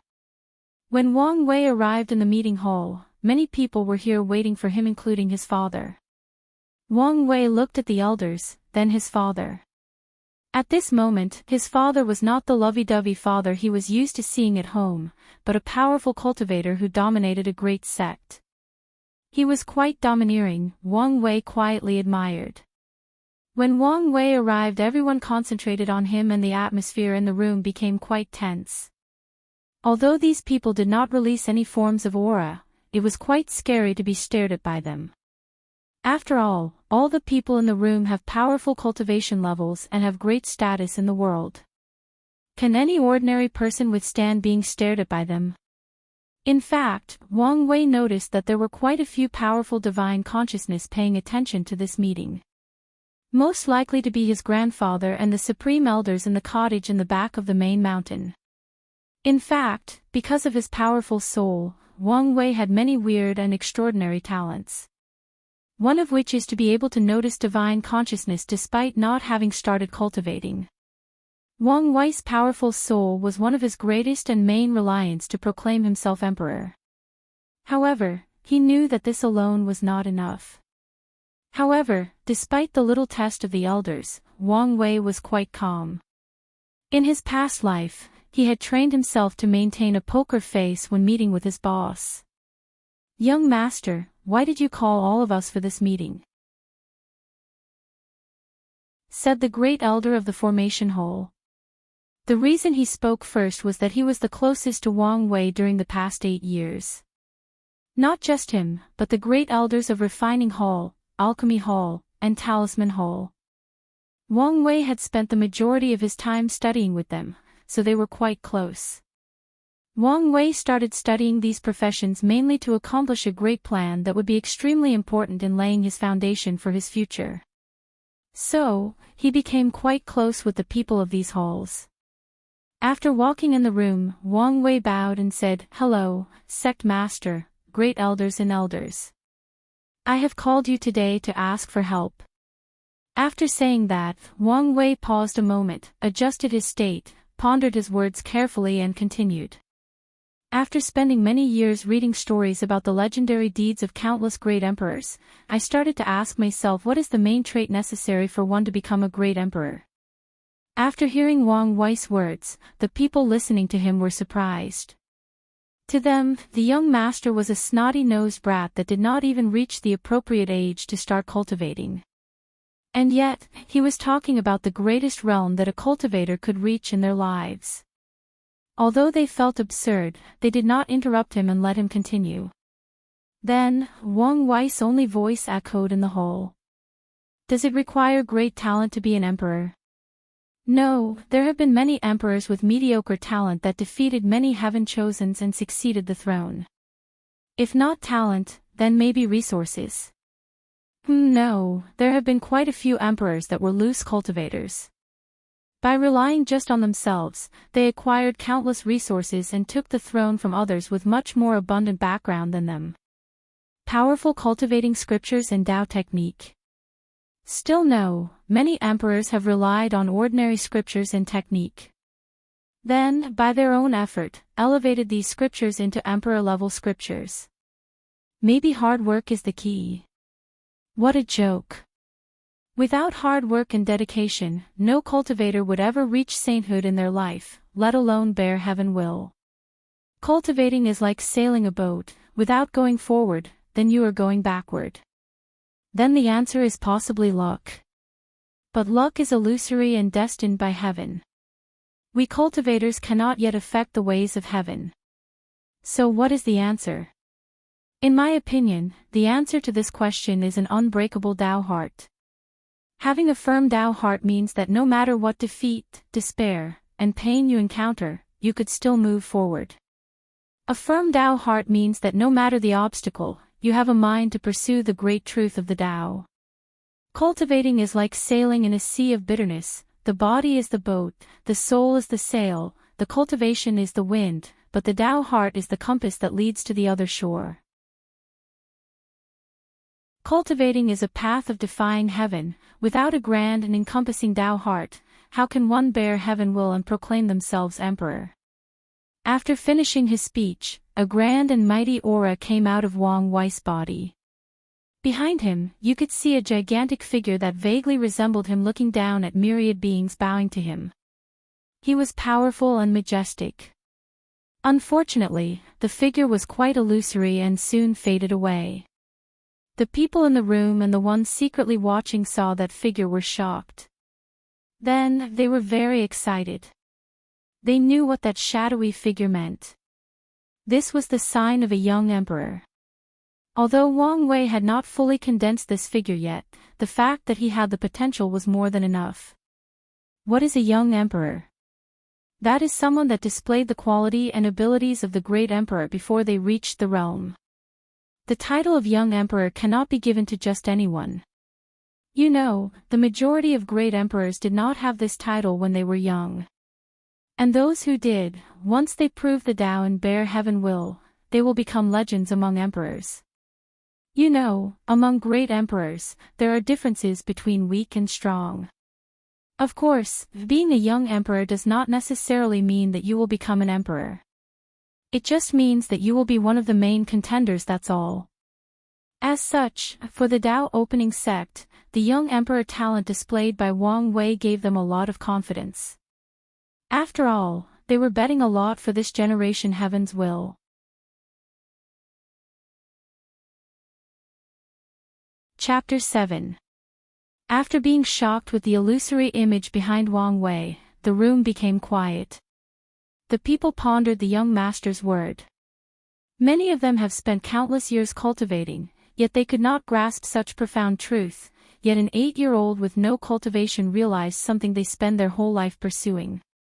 Many of the elders became enlightening, their state of mind greatly improved. It is estimated they will soon make some progress in their cultivation. The person who benefited the most was Wang Wei's father, Wang Tian. After hearing his son's word, he suddenly understood his next path. Afterward, the supreme sword intent that emanated from him disappeared, he became just like an ordinary person. The sect master reached the state of returning to natural. When the elders and great elders noticed the situation of the sect master, they all stood up and saluted. Congratulations, sect master, for getting one step closer to the realm of supreme. That's right, Wang Wei's father has a saint realm cultivation, and now, he is one step away from the supreme realm. At that time, people will have to refer to him as true monarch, just like every other supreme realm powerhouse. However, that's still for the future. After hearing these congratulations, Sect Master Wang laughed heartily and waved at them to be excused. Ha ha ha, fellow elders, you do not have to be polite. One day, all of you will have the same chance as me. The elders nodded politely and wryly. They knew that the sect master was just being polite. How many people are stuck in the realm of saint for the rest of their lives? Not everyone has the qualification to attack the supreme realm. Especially because of what happened in their generation. There may be a glorious time coming in this generation's heaven will, but they were the ones who paid the price to create such an era. They all sighed, and removed the negative thoughts out of their mind. Wang Wei also noticed the change in his father and he was quite happy for him. Soon after, Sect Master looked at his son with satisfaction and said, "Good son, good son, good son, Wire, since you can notice the importance of Tao heart, what are you going to do about it?" Sect Master Wang knew that his young son had a very detailed and methodical mind. Since he brought it up, he must have some sort of plan. Hearing his father's words, Wang Wei was excited and quickly took a bunch of drawing from a ring on his finger. This was a space ring with a large interdimensional space inside that he could put things in it. This ring was a birthday gift he received when he was 5. This ring was special because it did not require any energy to open it, just thought. Wang Wei walked to his father and elders and presented them with a drawing. The purpose of the drawing was to create a pagoda with many layers. In each layer, there would be a powerful illusion designed to polish a person's Tao heart. After seeing the design and hearing Wang Wei's explanation, the upper level of the Tao opening sect were shocked at the ingenious idea behind this design. Then they began to ponder the possibility and resources needed to build such powerful magical artifacts. Our refining hall should be able to build such an artifact with the help of the formation hole. However, we would need someone who cultivated the Tao of illusion to a very high level to bring out the maximum potential of such a weapon. How about contacting the Eternal Dream sect in the southern Vermilion continent? They always had a good relation with our Tao opening sect. No, the Eternal Dream sect focused more on Dream Tao. Illusions are just a minor path for them. Furthermore, it is best to keep such a thing private for a while, lest our enemies use despicable means to hinder us. Although we are not afraid, it is better to be low-key before finishing refining the pagoda. Suddenly, Wang Wei intervened and said it is better to invite the matriarch of the Fox Demon clan. She is a true monarch that reached the peak on the Tao of illusion. Although she is powerful, the Fox Demon clan only have her to rely on and they are not doing too well in the Demon clan. As long as we promised her to protect her clan, she will gladly help us. Hearing Wang Wei's suggestion, the elders felt that this proposition had a great probability of being realized. They were not surprised with Wang Wei's word. Throughout the years, the elders had long realized that their sect young master was far matured for his age and was a man of great wisdom. Suddenly, someone moved and attracted the attention of everyone else. It was the great elder of the punishing hole. As the name suggested, she was in charge of punishing the disciples of Tao opening sect that broke the rule. She was a beautiful woman with great power given the fact that she was essentially the law enforcer of the sect. She was also a person with a detailed and meticulous mind. There are rumors circulating in the sect that she was romantically entangled with the sect master when they were young. However, no one dared to talk about these gossips in public due to fear of her power. The punishing hall great elder said, "We should probably notify the supreme elders. After all, if we succeed in making this polishing Tao heart pagoda, all of the members of the sect will benefit from it." After hearing Great Elder Yen Mai's word, they immediately realized something. Yes, after making this magical treasure, it would become a treasure that further increases the foundation of the Tao opening sect. All the disciples, whether outer, inner, and core disciples, could use the pagoda to establish their own firm Tao heart. From now on, the Tao opening sect will be able to cultivate heaven chosen with very powerful Tao heart. Even if they could not compete for the heaven will, as long they could assist the young master on his journey. Heck, even the people in this room will greatly benefit if the pagoda reaches a certain level as a magical artifact. Afterward, all the people directly looked at sect master Wang Tian, who immediately afterwards spread his divine sense a few miles away and started communicating with his father. Soon, he excitedly said, "The Supreme Elders are leaving the cottage. They will personally oversee the refining of the pagoda." Hearing this, all the great elders and elders were excited. Their Tao opening sect is about to make great moves that will shock the entire world.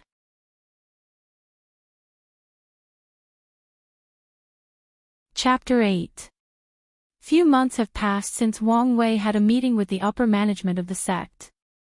Soon after the meeting, the Supreme Elders, which all had the cultivation level of Supreme Realm, quietly left their place of retreat.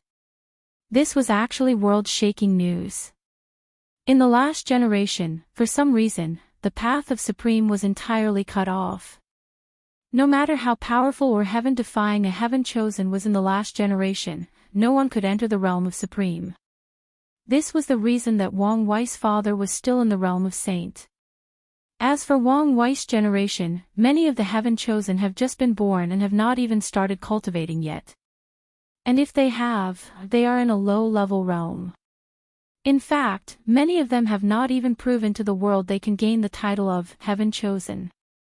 The reason people already called them that is because once they were born, many heaven phenomena appeared just like Wang Wei.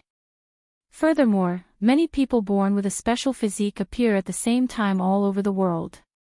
Especially people with special bodies in the 3000 heaven physique list. This was a list certified by Heavenly Tao itself. What's even more shocking is that 2 of the top 3 physique already appeared. Throughout the history of the myriad emperor plane, the appearance of one of the top 3 physiques was rare enough, let alone 2 appearing at the same time. As a precedent, once that happens, it can only mean one thing: the 3 top physiques will be born at the same time and a glorious time will be born.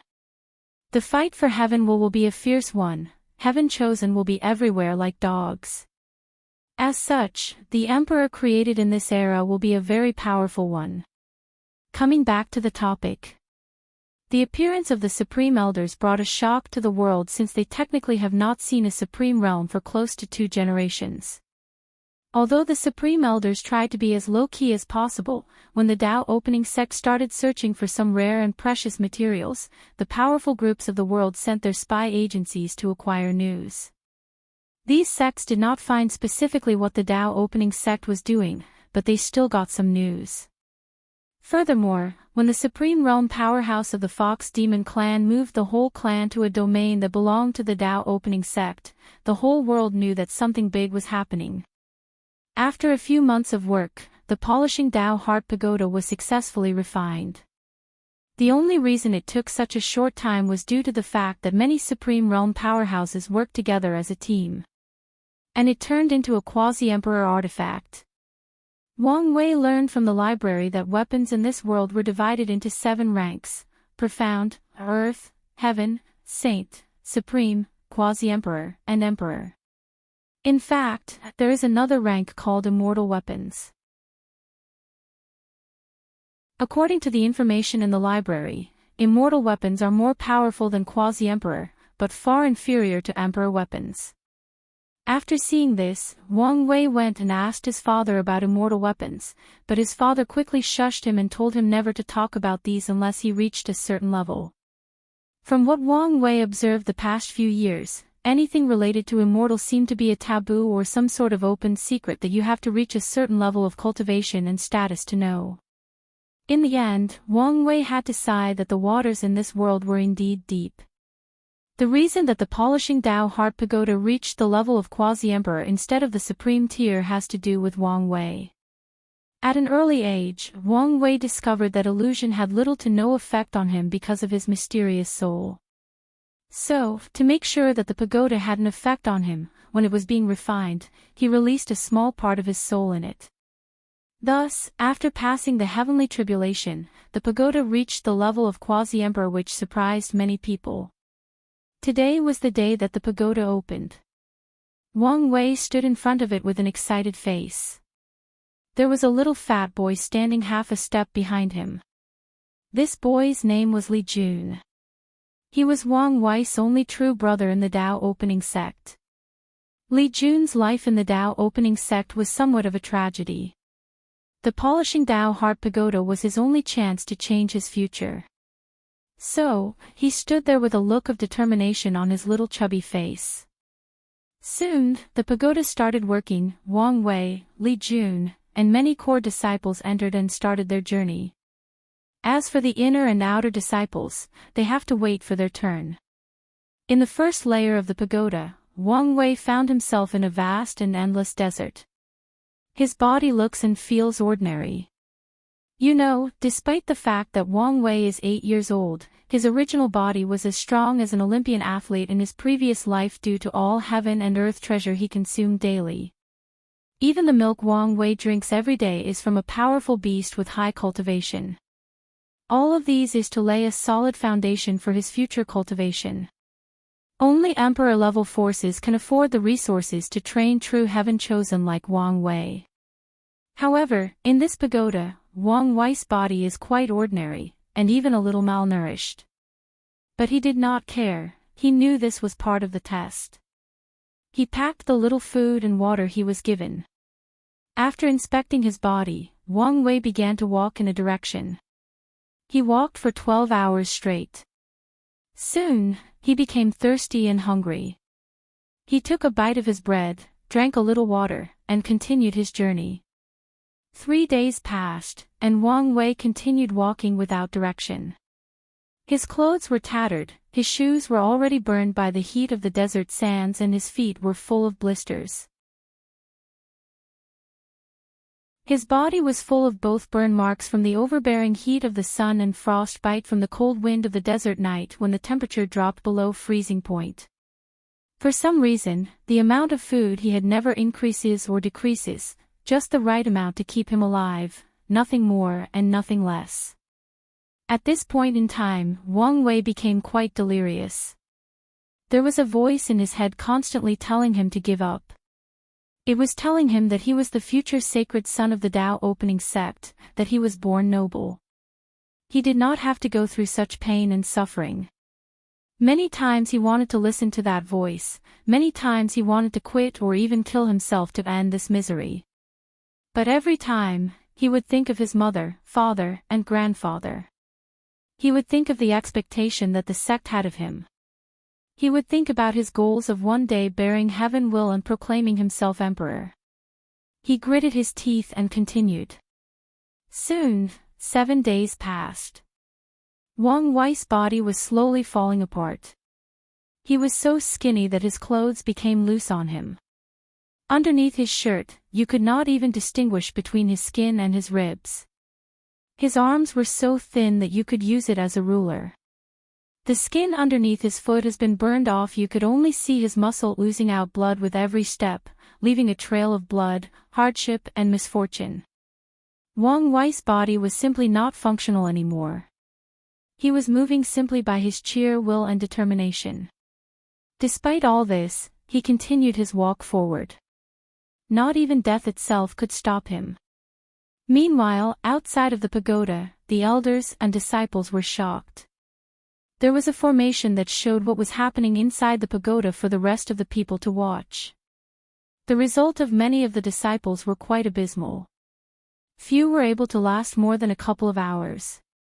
The best result so far was the rank first contemporary sacred son, which lasted 3 days.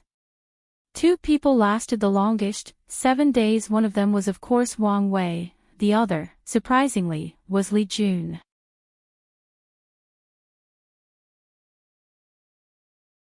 Chapter 9.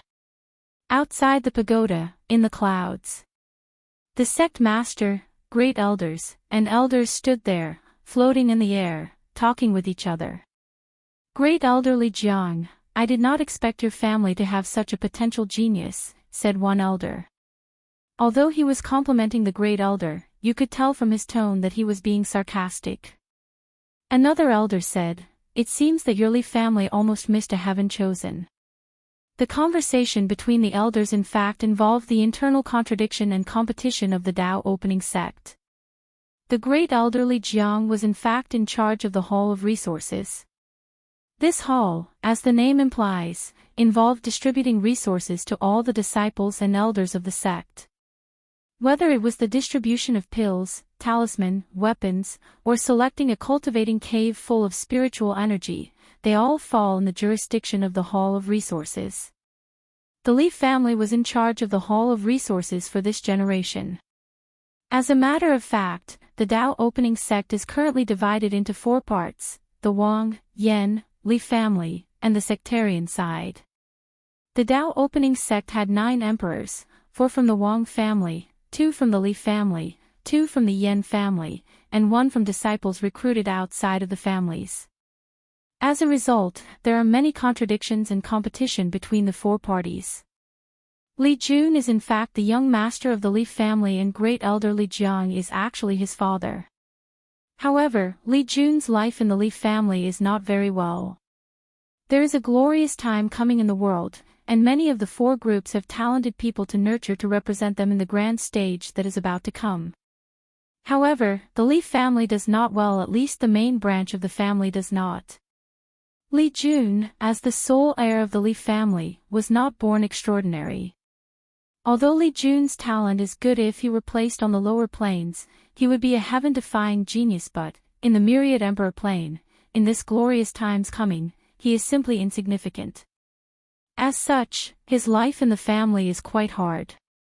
Although he still receives all the training and resources necessary, he has no status. Even the servants in his house always gave him a cold look.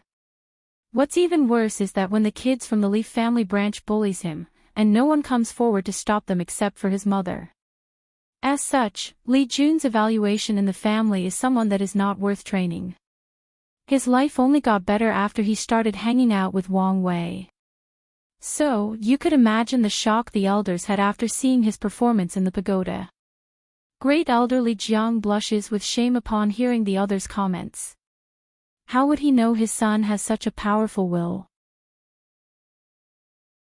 Although he always feels bad for his son, as the patriarch of the family, he is trained from birth to put the well-being of the entire family before the need of the individual, even when it comes to his own blood. Of course, Li Jiang is not a completely heartless and terrible father. He tried his best, otherwise Li Jun would not have received as much resource as he did now. The noble families like the Li and Wang are ruthless, they do not raise anyone who has no value. Back to the pagoda. After 8 straight days, Li Jun's body collapsed in the desert and he was sent out the pagoda. His body was in fact in perfect shape, as the pagoda trials are just powerful illusions. But when Li Jun was sent out, he was still immersed in the trial. As soon as he got out, he started screaming, "Water, water, I need water." His father, who was in the cloud, instantly appeared before his son and fed him some water. Afterward, Li Jun passed out and was taken away by the great elder. Soon, many murmured of the disciple began to spread throughout the venue. Was that Li Jun who passed the trial? Yeah, that was him. But I thought he was a waste.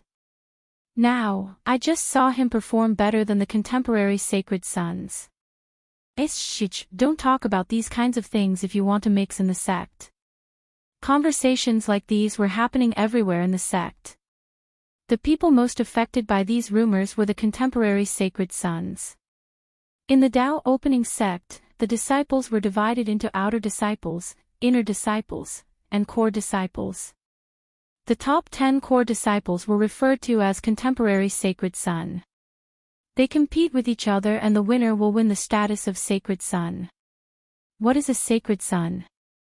The sacred son represents the future sect master of the Tao opening sect. It represents having most of the resources of the sect at your disposal. The sacred son status is second only to the sect master and the great elders of different halls. The sacred son even has the right to mobilize the elders, which are all in the saint realm when necessary. As such, many disciples are competing for the status of the sacred son. In fact, Wang Wei was designated as the sacred son the moment he was born, but this news was not announced yet. Although this was unfair to these disciples, this is how things are in a sect controlled by powerful groups.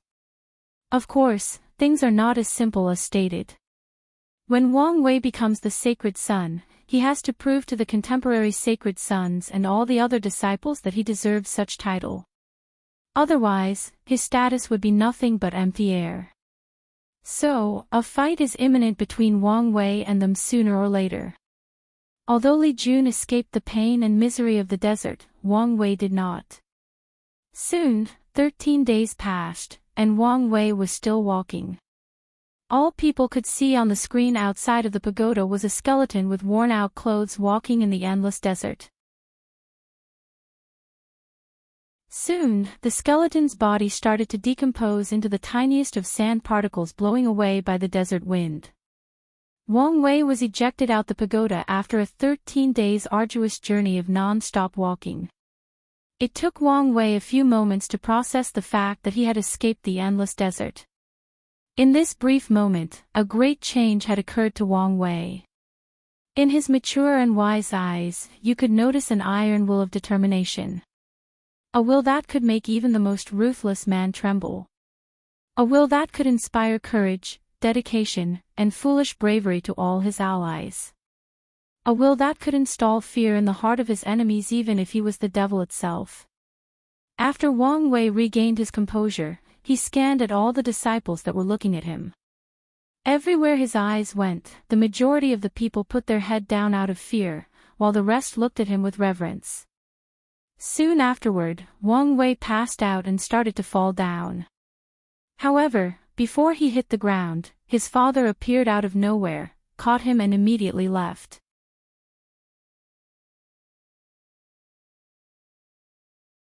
Chapter 10. In a mountain floating in air, there was a very large residence made entirely out of wood. The houses were separated by equal distances. If you look at it from high above, you would notice that they make some kind of natural geometric pattern. The vast spiritual energy engulfed the entire mountain in the form of mist, bringing a touch of ethereal and immortal-like atmosphere. All the people in this mountain were dressed in a material-like silk robe that is perfectly tailored to their body shape and size. This place is the main house of the Wang family, where Wang Wei and his family live. Inside the main hall, Sect Master Wang Tian and his wife were standing together, looking at their young son who was still in a coma. Wang Wei's mother said worryingly, "Why do we have to look at our son suffering like this? He's only 8 years old." The sect master sighed and responded, "This is the path that he chose. Since he embarked on this road, all we could do is to support him all the way through." Wang Wei's mother hugged her husband and started crying silently. It took 3 days before Wang Wei woke up. He was a little scared afterward. Although he was the one who designed the tests, the specifics of the trials were left for the elders to decide. Wang Wei spent half a month adjusting his emotions and daily life. During this time, he reinforced his drive and ambition to walk the path of the emperor. Afterward, he went to find Li Jun to enter the second trial. When Wang Wei saw Li Jun, his face was glowing with excitement. The look on his face conveyed the fact that his life was quite happy the past few days. Looking at the shady look on your face, your life should have been moist after the pagoda trial. Big brother Wang Wei, what do you mean by shady? That is the face of beauty and success. Heh heh, Wang Wei smirked, then proceeded to smack his head. Kid, do not be too happy yet. We live in a world where the strong preys on the weak. The only time people are interested in you is when they find you valuable. Do you think passing the first layer of the pagoda is enough for the Holy Family to completely value you? Remember, in this world, only strength, only results will give you the status and honor you desire. After hearing Wang Wei's words, Li Jun immediately recovered from his excitement. As his big brother said, the result he has accomplished now is not enough for him to change his situation. Now, things look all good, but that was the result of the recent hype of the pagoda trial. Once the hype disappears and he has not made new results, although his life would improve slightly, but it would not completely raise his status in the clan. After pondering these issues, he converged his excitement, and asked, "Big brother Wang Wei, when are we executing our big plan?" Wang Wei looked at him and said, "Wait until you pass the pagoda trials and survive the Spirit Road trials 7 years later, then we will start our plan." Li Jun nodded and then he became reserved just like he used to be. Noticing the change in temperament of his little brother, Wang Wei nodded in satisfaction while heading to the pagoda. As he walked toward his destination, Wang Wei started thinking about the day he met and became friends with Li Jun. At that time, he was 3 years old. He had just awakened a new ability. When he was 3 years old, Wang Wei discovered that his eyes could see an illusory dragon on top of people's head. The dragons were of different size and color. The colors being red, orange, yellow, gold, and purple. Even he himself had a purple dragon above his head. After awakening this ability, he searched in the library and learned that this was a manifestation of luck. In this world, luck is a real and observable thing. As such, the color of the dragon determines the level of luck someone has, with red being the worst and purple gold being the highest. In fact, not everyone has a dragon that represents luck. According to the knowledge he acquired, luck is divided into carp fish, snake, flood dragon, and true dragon. The majority of cultivators have the luck of a snake, as having the chance to cultivate itself is a manifestation of luck. In this vast world, there are trillions of mortals or ordinary people. Out of these people, probably only 1 out 100 billion can have the talent to cultivate. Among these people, the cultivator who can get the title of Heaven Chosen has at least a golden dragon of luck. As for the highest purple golden dragon, no one except for emperors' direct descendants can be born with it. If you want to achieve such a level of luck, certain conditions are required to achieve. When Wang Wei learned about his power, he visited the whole sect to learn about how to use this power. After many days of observation, he noticed that when the luck dragon meets a more powerful one than itself, it is suppressed and becomes dormant.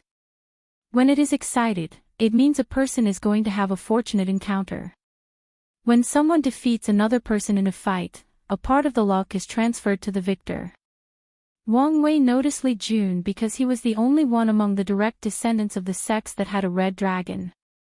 On that fateful day, Li Jun was besieged by a group of kids who were constantly beating him, even though he lied in the ground defenseless. The reason that Wang Wei noticed Li Jun was not because of him being bullied. In the sect, children's fights were secretly allowed. It was a way to develop the concept of strong prey on the weak at a very young age. In fact, Wang Wei himself beat a few children in order to establish his status as the boss. As a kid with the mind of an adult, Wang Wei can only secretly say that the process was quite enjoyable. The reason Wang Wei noticed Li Jun despite his red dragon luck was the determination he saw in his eyes and the fact that he did not fight back. You know, kids at their age had no cultivation or training in combat. And Li Jun, who was quite heavy at that time, had many advantages over these kids. So after the fight, Wang Wei approached him and asked him, "Why did you not fight back? What's the point of fighting back besides adding more unnecessary injuries to me?" After hearing Li Jun's word, Wang Wei immediately understood what he meant. Wang Wei had learned about Li Jun's situation and knew that his bullying had to do with his status in the clan. If he had a high status like Wang Wei, all he had to do was to beat a few kids to establish his dominance, then things would end. But, in his case, after beating the kids, they would gang up on him and beat him more severely in retaliation. As such, being passive, he would not anger them and receive less injury. This was not an easy thing for a 3-year-old kid to realize. After all, circumstances and the environment has a major influence on people's growth, especially children. After noticing that Li Jun was different from other kids, Wang Wei said, "Well, kid, I like your wisdom and bravery. Follow me and be my little brother. In this sect, no one dares to bully my little brother." "Who are you calling a kid?" Furthermore, as far as I am concerned, I am older than you. I should be the big brother. What an interesting kid. In that case, let's settle this like everyone in the world does. Whoever has the bigger fist is the big brother. Well, what you say makes sense. Afterward, they fought madly like kids, rolling in the dirty ground. In the end, Wang Wei had to rely on a few unsavory tricks to win. And Li Jun gracefully accepted his status as the little brother.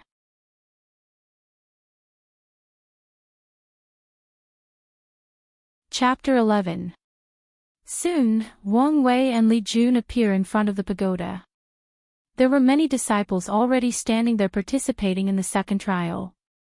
Wang Wei enters without hesitation, followed by Li Jun and the others. Wang Wei found himself in a very dim and gray space.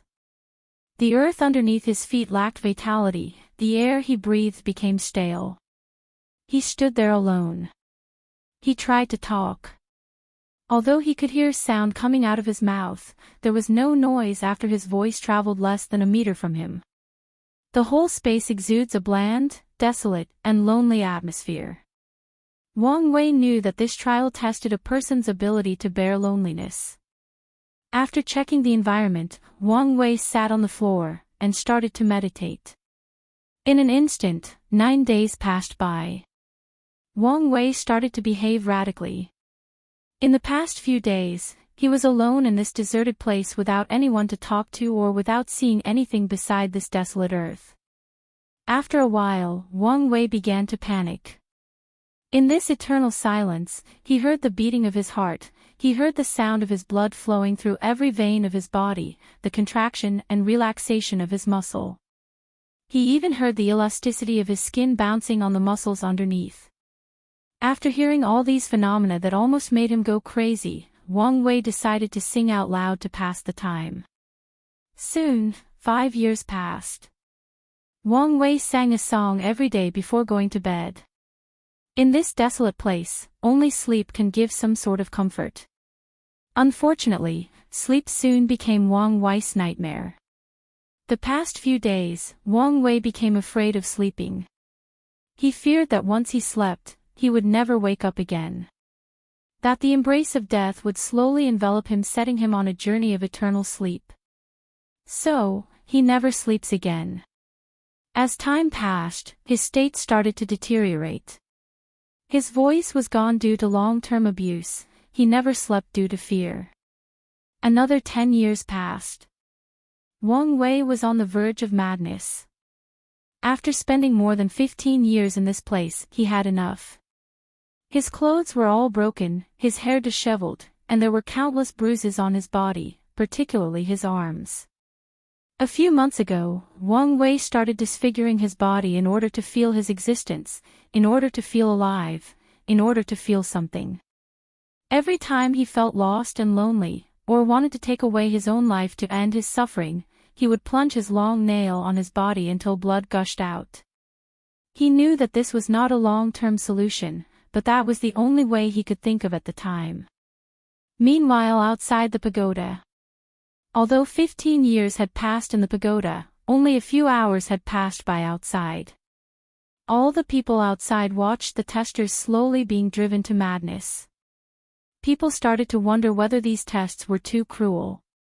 Another 5 years passed in the pagoda. At this point, Wang Wei was lying on the floor dying.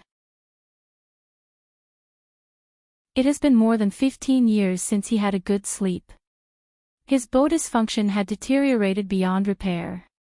He has long lost any grasp of his mind. Now, even his memories are slowly fading away. He started to forget who he was. He forgot where he came from, what his grand aspirations were. The memories of his past life and his present life were slowly merging, yet slowly disappearing at the same time. He tried very hard to remember the face of his parents from both lives. Unfortunately, all he could remember were blurred images. Now, he was dying. Maybe, all these things were no longer important. At his last moment before dying, Wang Wei started asking himself, why do I fear death so much? Since I decided to embark on the path of the Emperor, then death will be a common thing for me. I will bestow death to all my enemies and to all my competitors. Also, I should expect these people to try to bring death to me. In the end, the victor will be crowned Great Emperor, achieve longevity and escape the cycle of life and death, while the loser will enter an eternal slumber, leaving all the pain and worries to the world of the living. Maybe in this world, death is nothing but another beginning, another journey. Whatever may be the case, there is no need to fear it. Life is already so painful, how worse can death be? After Wang Wei had an epiphany, a wheel suddenly appeared on top of him. The wheel was half white and half black. You could see many souls standing in front of the wheel, their life and death being determined. This was the wheel of life and death. After being materialized, the wheel entered Wang Wei's body and slowly healed him. Afterward, Wang Wei fell asleep peacefully. Wang Wei's sleep lasted for 3 whole years. After waking up, Wang Wei felt young and vigorous, he felt refreshed and like a brand new self. Wang Wei also realized that he had an epiphany and understood a little bit about the Tao of life and death. Although this epiphany would not bring any benefit in the early stage of cultivation, it would greatly benefit him later on. Especially when he enters the supernatural realm and acquires his innate supernatural power. That's when his understanding of the Tao of life and death would manifest itself. In fact, the second trial test of the pagoda is designed with the purpose of allowing the disciples to understand the concept of loneliness. The path of cultivation is a long, arduous, and lonely one. Many times while cultivating, you have to spend hundreds, thousands, and even hundreds of thousands of years secluded by yourself in meditation in order to understand the laws of heaven and earth. During those times, people who could not stand the loneliness will not go far in their path of cultivation. Additionally, the loneliness of the path of cultivation is more than that. As you grow more powerful, you will have to watch the people you know and love slowly leave you one by one. It may be because they are killed, or maybe their lifespan came to an end before breaking to the next realm. As a cultivator, you may go into seclusion, wake up 1,000 years later, then realize that all your friends, family, and loved one have passed away due to limitations of lifespan. It is as if someday you wake up and find out that you are all alone, everyone and everything you knew suddenly disappeared. You are the only person left in the world. This is one of the reasons that cultivators usually do not make friends with mortals. 100 years is a very short time for a cultivator, but a lifetime for a mortal. Imagine being a good friend with a mortal. One day, you went in seclusion for a few decades. When you come out, your friend is already old and decrepit, while you look exactly the same way when you first met. All you can do is watch your friend slowly dying. This is the reason that most cultivators will not intertwine with mortals, thus giving the impression that they are cold and indifferent. Another example of loneliness in the cultivating world is when the people you are close to give up cultivating because they could not stand the long and painful process.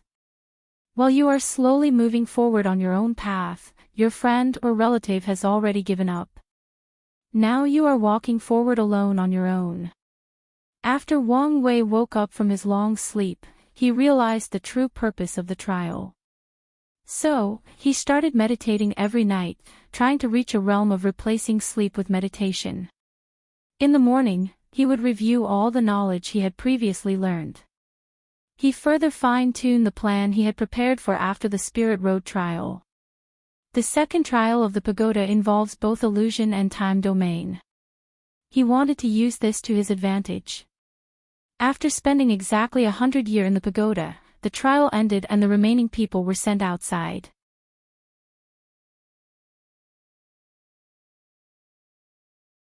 Chapter 12.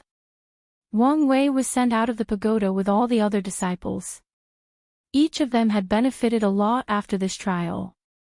In fact, this time, the star of the second trial was not Wang Wei.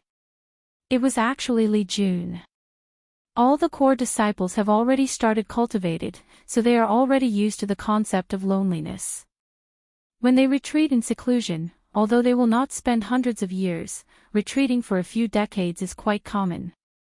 As such, this trial did not have as much of an impact on them as mortals like Wang Wei and Li Jun. As for Li Jun, the reason that he shined the most in this trial was due to the fact that he was used to loneliness. In the Li family, beside his mother, no one would interact with him. Even his father, he would only see him at the dinner table. But then, few words were exchanged between them. Li Jun was used to the cold, indifferent, and aloof eyes of the people around him. Loneliness was already a part of his daily life.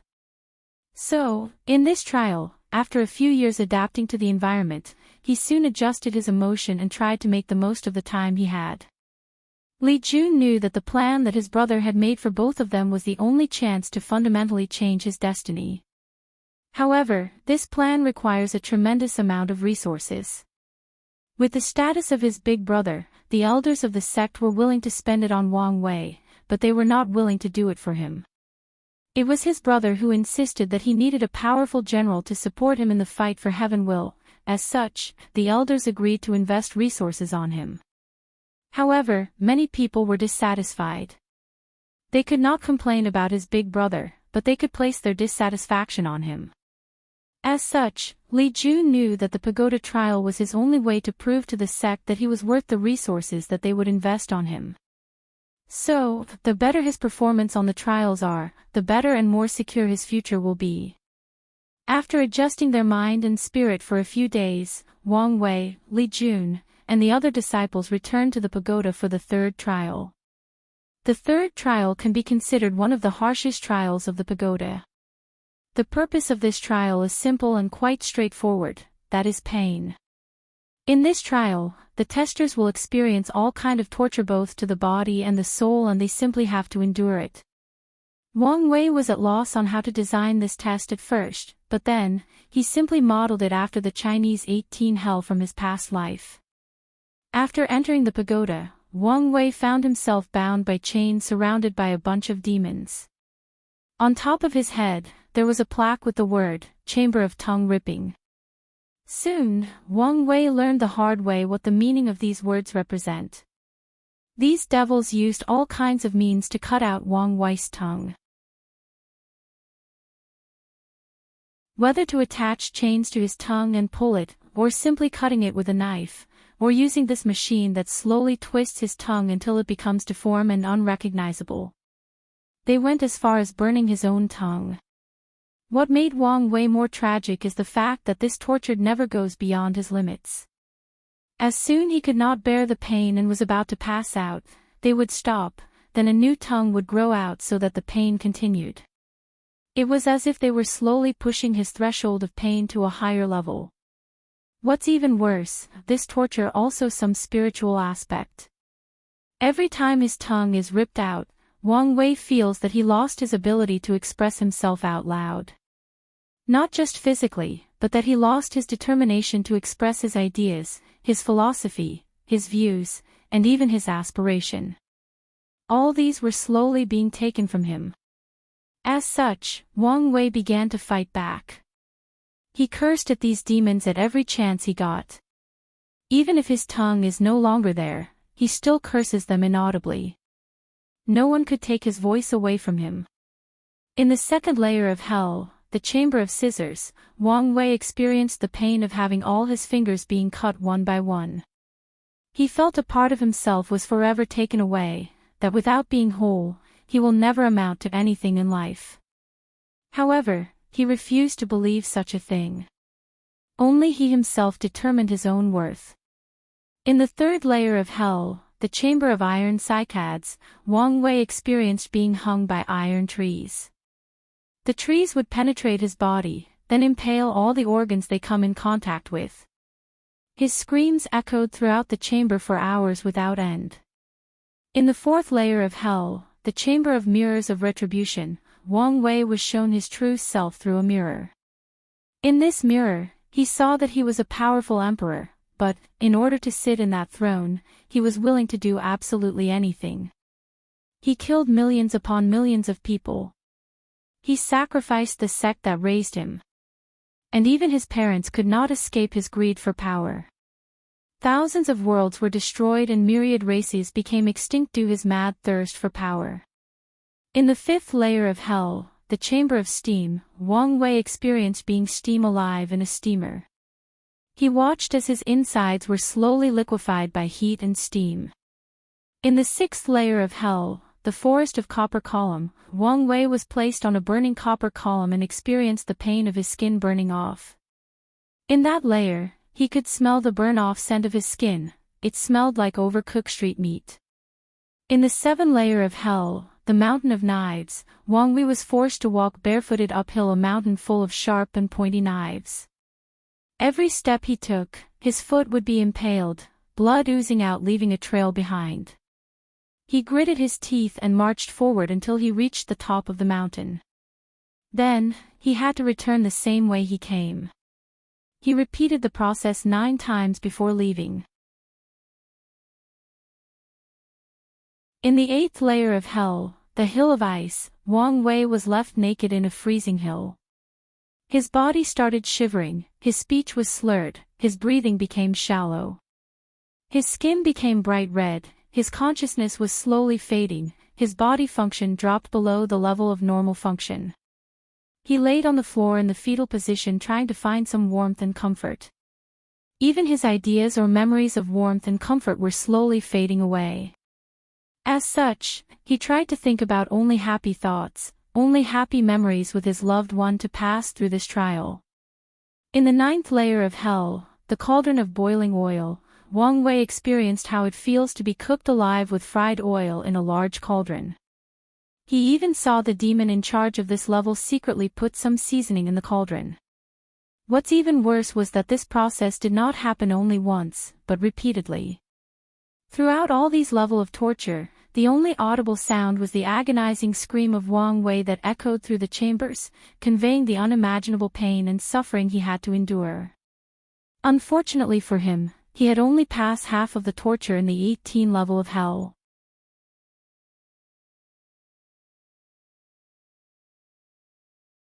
Chapter 13. Outside of the pagoda, many disciples watched the second trial with shock. To them, this was pure masochism. Each disciple had to suffer such tragic torture. The majority just gave up after a few layers. In fact, Wang Wei had a clear purpose when designing this layer of the trial. Cultivators in order to step into higher realms have to go through heavenly tribulations. Starting from the supernatural realm, cultivators have to go through heavenly tribulation every time they cross a major realm. One of the reasons that many cultivators failed to pass these heavenly tribulations have to do with the fact that they could not bear the pain of lighting or heavenly fire when passing their tribulation. As such, they gave up and ended up dead. Additionally, the path of body refining requires one to bear a tremendous amount of pain. If you do not have a high pain threshold, then you will not have a great achievement in this path. Wang Wei has made great and far-reaching plans for his future cultivation. If these plans go well, he will have to bear a great deal of heavenly tribulation probably even before stepping into the supernatural realm. Furthermore, he will also go in the path of body refining. As such, Wang Wei designed the third pagoda trial in order to physically and mentally prepare him for the future. Back in the pagoda, Wang Wei just entered the 10th layer of hell, the chamber of ox. In this layer, Wang Wei was abused by all kinds of animals. Some of them use their horns to impale him, some use a horde to trample on him until he turns into meat sauce on the ground.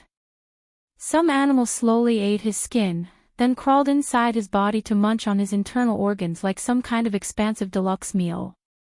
Some tiny animals slowly crawl into his brain from his ear, then proceed to munch on his brain. Some use poison to slowly destroy his immune system. In the 11th layer of hell, the chamber of rock, Wang Wei had to hold a large rock on top of his head until his strength was exhausted. Then he would fall in a putrid water made of all the world's filth. This water was literally made of any filth imaginable. The water was so dirty that a drop of it could corrupt a person's soul. In the 12th layer of hell, the chamber of mortar and pestles, the devil's force fed Wang Wei liquid lava. He had to experience the feeling of his tongue burning, then his esophagus melted. Afterward, his stomach and other organs were violently melted one by one. In the 13th layer of hell, the pool of blood, Wang Wei was stabbed in different parts of the body. These stabs were not fatal, but deep enough to allow his blood to flow out of his body.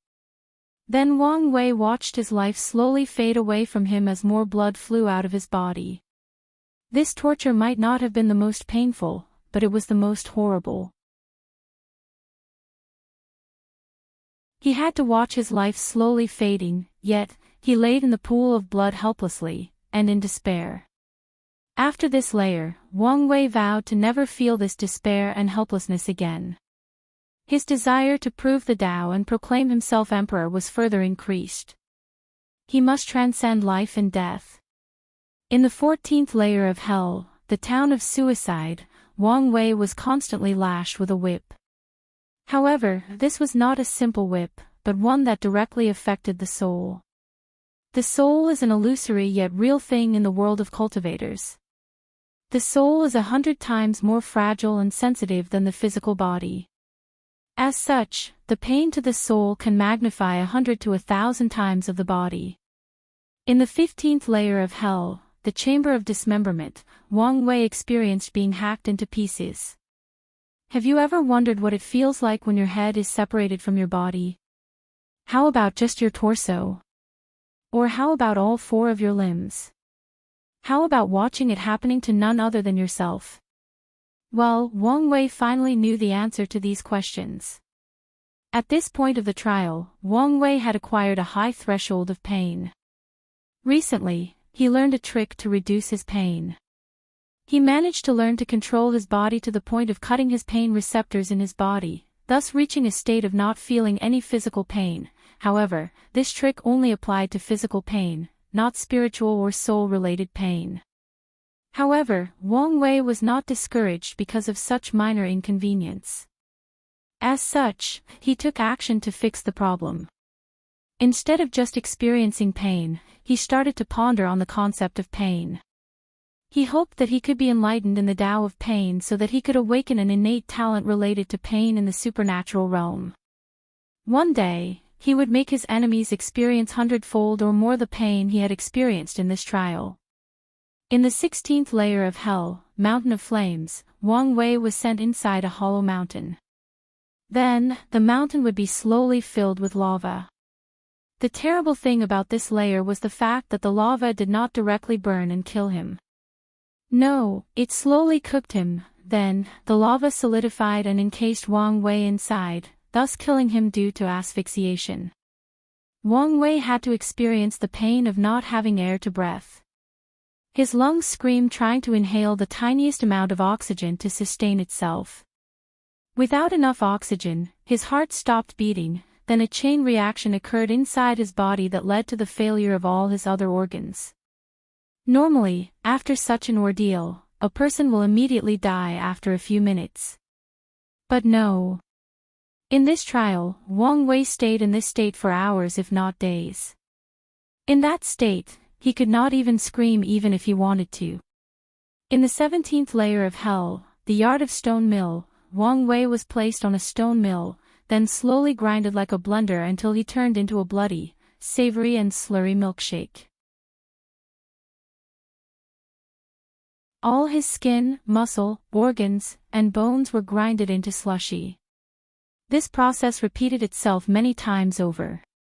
In the 18th and final layer of hell, the chamber of soar, Wang Wei was sawed in half in many different ways. Whether horizontally, vertically, or obliquely, in this layer, his final result was to be separated into 2. In this layer, Wang Wei even experienced the pain of cutting his soul into 2 or more parts. However, unlike when he first started, Wang Wei did not scream in agony. In fact, he did not scream at all. He gritted his teeth and bore the pain without making much noise. After the last layer, Wang Wei and the other contestants were sent out of the pagoda. In fact, the contestants had spent more than a month in the trial. Yet, the people outside stood watching in the formation screen without moving a single step. To these cultivators, a month was a very short period of time for them. When Wang Wei and the contestants who finished the whole trial were sent out, they received praise and worship from the other disciples, especially Wang Wei and Li Jun. This time, all the contemporary sacred son passed the trial, but the reason that many people paid attention to Wang Wei and Li Jun was due to their young age.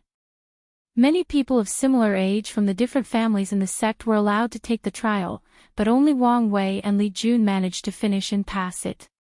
So, they received the most praise. Somewhere in the void, many of the secretary upper-level management were standing there and talking to each other.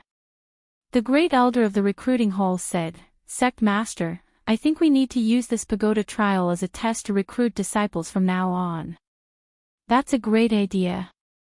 Not just recruiting disciples, but also as an assessment from when they are promoted from outer disciples to inner and core disciples. We should apply a strict standard for each promotion. I don't know about this. This pagoda trial is a magical weapon that further increases the foundation of our sect. Is it really a good thing to make it available for free just like this? Then it can only be free for when recruiting new disciples. All the other disciples have to use sect points in order to be allowed to enter the pagoda. The contemporary sacred son can also enter for free, responded sect master Wang Tian. Afterward, all the elders agreed and started discussing the standard and point required by all the disciples to use the pagoda. With this new invention created by Wang Wei, the Tao opening became more lively with an increasingly more powerful foundation. As such, the sect is slowly leading to a more powerful and brilliant direction.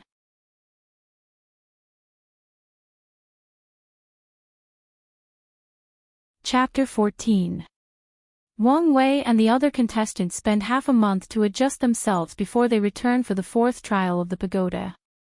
In this trial, Wang Wei forgot who he was and where he came from. In this trial, he was no longer the young master of the Tao opening sect, nor the traveler from Earth. No, now he was the emperor of the great Xia Empire who ruled an extremely vast amount of land. His empire was prosperous, all common people had enough food to eat, proper clothes to shelter them from the winter cold, and enough reserve wealth to spend freely. The ministers were all loyal to the emperor, the generals who hold vast amounts of military power were loyal and had no desire to rebel. All the other foreign countries in the world worship Great Xia and dare not encroach on its border. They would send large amounts of taxes in the form of offering every year. What a beautiful and powerful country! And Wang Wei was in charge of such a prosperous country. In fact, all of these were his delusions. At this moment, the great Xia Empire was actually on the verge of collapse. The majority of the land and wealth of the country were in the hand of the aristocrat family. Most of the officials were corrupted and fighting with each other for power. The court was divided between the head eunuch and the prime minister. These two people hold more than 90% of the capital's power. In the different prefectures, the local governors hold all the political power and control the city guards. On the border of the great Xia Empire, the armies are loyal to their commanding officer and do not even recognize the emperor. As for the common people, their lives were more miserable than wandering street dogs. They had gone through many famines due to the recent drought. The government treated their lives as if they were more cheap than dirt in the slum. The aristocrats exploited them for their labor and gave them a small amount of food to support them long enough to continue working. The lives of the common people living near the border were even more miserable. The foreign countries who lust after the fertile land of the Central Plains have repeatedly attacked the Great Xia border. However, the border generals did not fight these invaders, instead they opened the gates and allowed them to kill, rape, and plunder their own people. After getting what they desired, the foreign race would leave and return back to their own country. As for the common people, well, who cares about them? In these situations, they have tried to revolt, but as soon as they start, the army would rush immediately to quell these rebellions. In these chaotic times, the people of Jiang who have become more unruly. Heroes of all kinds have risen and became famous for their martial arts. At the same time, many ambitious people soon noticed that the great Xia Empire was about to be destroyed and began to prepare to proclaim themselves emperor and create a new dynasty. During all these you might ask, where is our beloved Emperor Wang Wei? Well, right now he is in the harem enjoying the touch of many beauties while still thinking that his empire is still prosperous and the greatest in the world. The main theme of this trial revolves around lust. Wang Wei spends every day with a different woman in his harem enjoying the pleasure of the flesh. All the women were exquisitely beautiful and practiced technique to charm people. There were many different kinds of women. The cold and aloof goddess, the charming and sensual demoness, the innocent girl next door, the maternal one that takes care of you, the one you just want to ravage with all your might. Any kind of woman that existed was in his harem. On top of that, they practice some very special techniques. These methods allow them to use their cultivation to lubricate certain areas of their bodies to ensure smooth penetration and maximum pleasure. Some practice techniques that connect the soul to ensure both spiritual and physical pleasure. Wang Wei spent all his time in his harem enjoying himself. Once in a while, he would check on the empire by asking his main eunuch how things were going. All the responses he received were always positive, so he never bothered to properly check. That was until his capital city was breached by rebels and all the guards and eunuchs in the place ran away. After that, the rebels broke into his harem and beheaded him. Wang Wei had failed his trial and was sent out of the pagoda. After exiting the trial, it took Wang Wei a brief moment to regain his composure and shake himself awake from the trial's illusion. Then he blushed red. Immediately afterward, a great horror enveloped him. This trial was quite scary. He completely immersed himself in all these lustful bliss, yet he also completely lost himself. If what happened in the trial was in fact in reality, could he have escaped? Wang Wei thought about it for a while and the answer he came up with was no. From what he knows, this trial was specially designed by the true monarch of the Fox Demon clan based on their race charm ability. So, the realism in this trial reached an unprecedented level. As such, it is literally possible for one of his future enemies to use the beauty trap on him one day. And if that was the case, his current self would probably fail for such a simple trap and his path of emperor would be cut forever. Wang Wei used to watch these shows in his past life of emperors who discarded their nation because of beauties in the harem. He would scoff at them thinking that they were weak-willed and unqualified. It was now that he faced the same situation that he knew the horror of the beauty trap. In fact, not all this failure is due to Wang Wei's weak will. Cultivating is in some way a form of evolution. As such, women with cultivation are extremely beautiful, especially compared to the women of Wang Wei's past life. Even the so-called stars could not compare with cultivators who have skin as white as the winter snow or as smooth as a baby's butt. Wang Wei has only lived in this world for 8 years. Although since birth he was surrounded by beauties, he is not fully adapted to the world yet. And those people did not use charm techniques on him. Furthermore, Wang Wei's mysterious soul is somewhat immune to these negative states. However, Wang Wei was not a complacent guy. What if someday his mysterious soul fails him? Or someone found a way to negate his immunity? Additionally, from his research he knew that his soul was not completely immune to these negative states, but just had high tolerance. As such, he designed the trial to try it out. And it turns out he was right to be cautious. After all, this involves his future road, how could he take it lightly?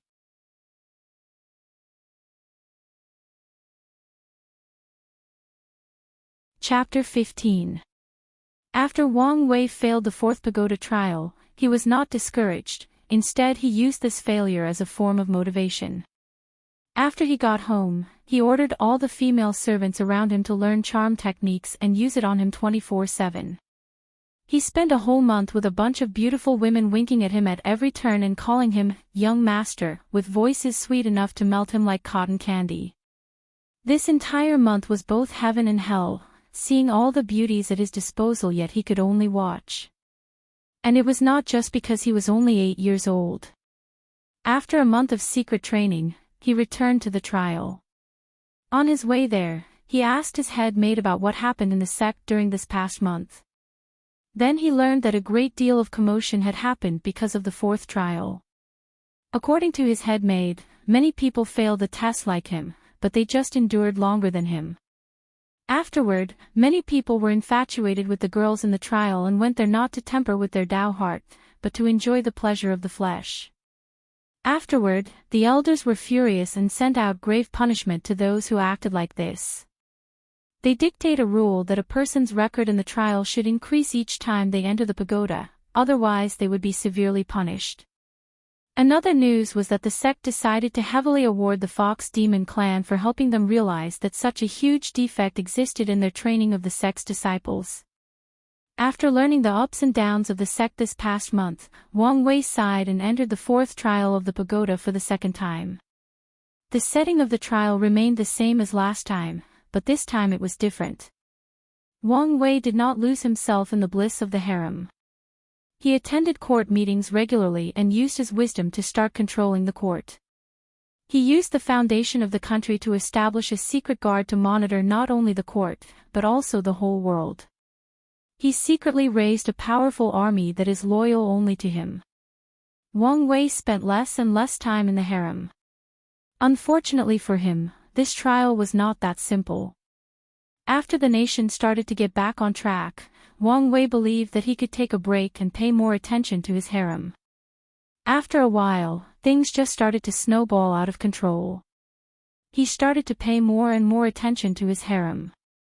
Although he had a sense of measure and still took care of the nation's affairs, one could easily distinguish what his priorities were. Soon, his political enemies plotted with one of his favorite concubines and Wang Wei was poisoned and failed the trial for the second time. For the next 2 months, Wang Wei spent the majority of his time in the fourth-level trial. His will and resistance to charm increased exponentially. After the second failure, Wang Wei once again went back on the trial. This time he did not place all his focus on his harem and managed his empire completely. However, the great Xia Empire was dying and it was not an easy task to revive it. After placating his internal trouble, Wang Wei had to quell all the rebellion on his territory and defend against other countries from invading. As such, Wang Wei put on armor and went to war with his army. During his military exploits, he encountered a great variety of beautiful women. Unlike the women in his harem, these women do not focus on lust, but emphasize more on playing with emotion. Some of them awaken the greed for acquiring beauty on Wang Wei. Some awake the desire to protect the weak and pitiful, some play the role of the passion between two people who are enemies but fell in love and decide to be together no matter the odds. The most dangerous situation he encountered was simply based on love. He met a woman who encompassed all the qualities that he desired in a mate: strong, powerful, independent, able to help in his cause, and extremely beautiful. She was the royal descendant of a long-destroyed kingdom. By the time she was born, her family heritage was mostly gone. They had no economic, political, or military power. In fact, her father was at some point contemplating selling her to the brothel for some cash. But she was not reconciled. She took matters into her own hands.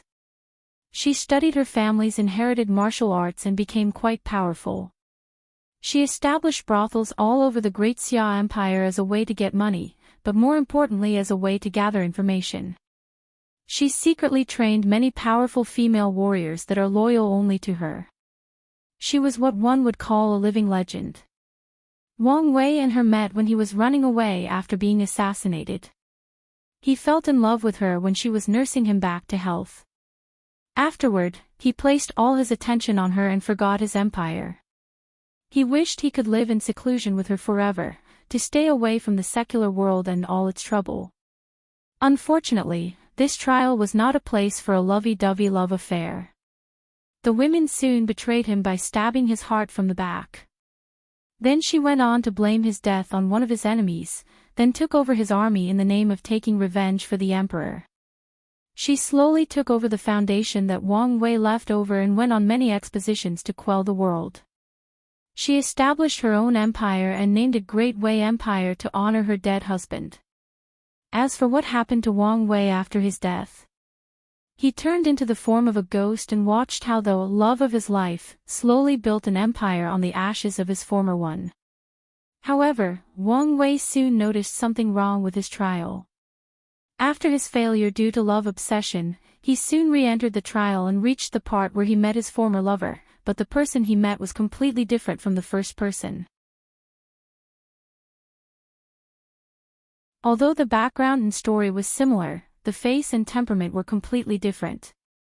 After asking around, he realized that he was the only person who had met two different people in the trial. So, Wang Wei knew that something beyond his comprehension must have happened. At this time, Wang Wei's intuition activated and warned that he will probably meet that woman in the future and in reality too. Moreover, he had a vague feeling that she would play a great deal of importance in his life.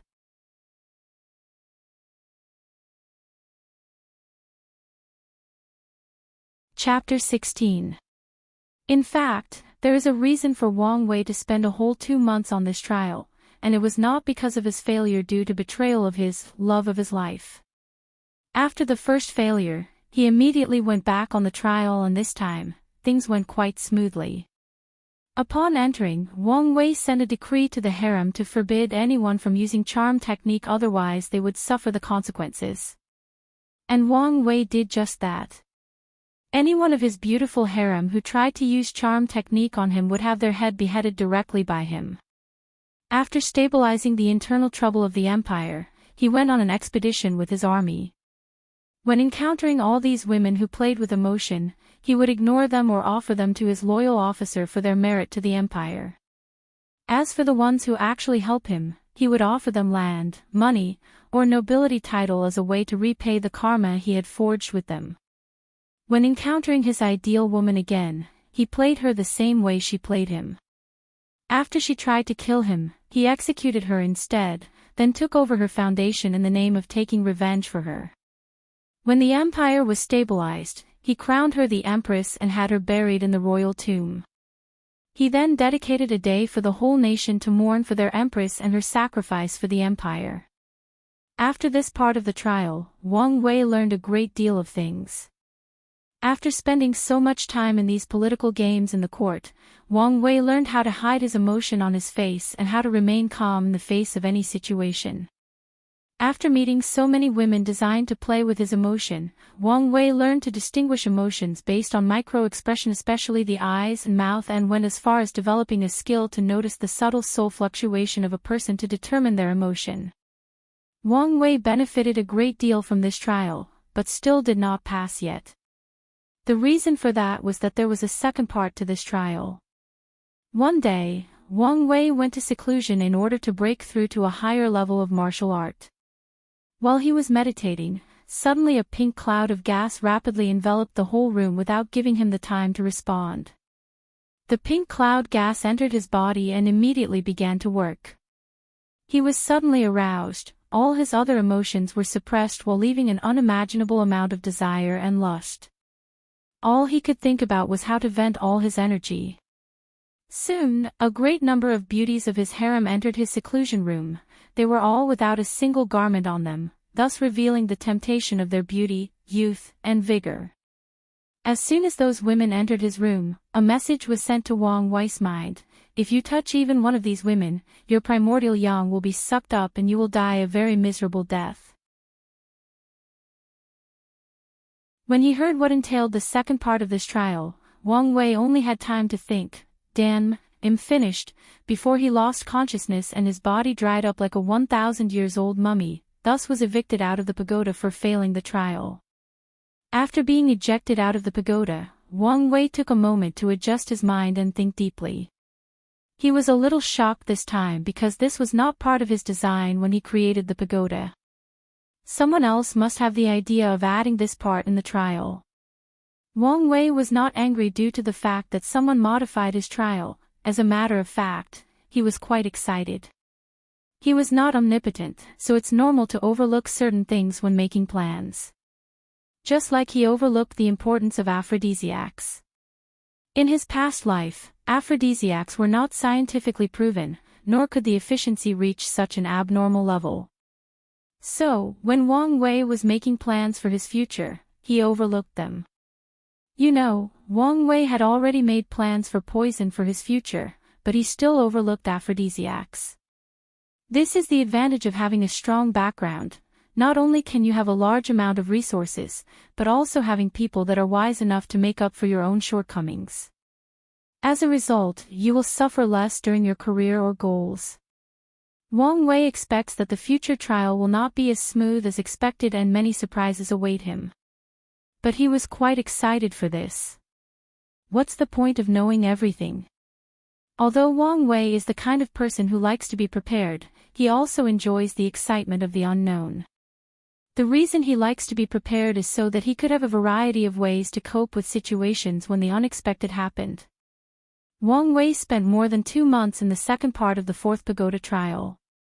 Every day, he would be poisoned with a strong aphrodisiac, then fight the temptation with his strong will. Although he failed many times, with each failure, his will grew stronger until he reached the standard for passing the trial. Soon after Wang Wei passed the trial, Li Jun followed too. When Wang Wei heard this news, he was shocked. He knew what kind of pain and suffering he had to endure to pass this trial. As an adult in the body of a child, he already had a firm will after living 2 lives. Yet, Li Jun spent almost the same amount of time as him. How could he not be surprised? After hearing the news, Wang Wei sent someone to get his head made as she was in charge of gathering information for him. Soon, she walked in the room and bowed. "Young master, you called." "Yes, I heard that Li Jun passed the trial, is that true?" "Yes." Young master Li Jun did pass the trial a few days after the young master.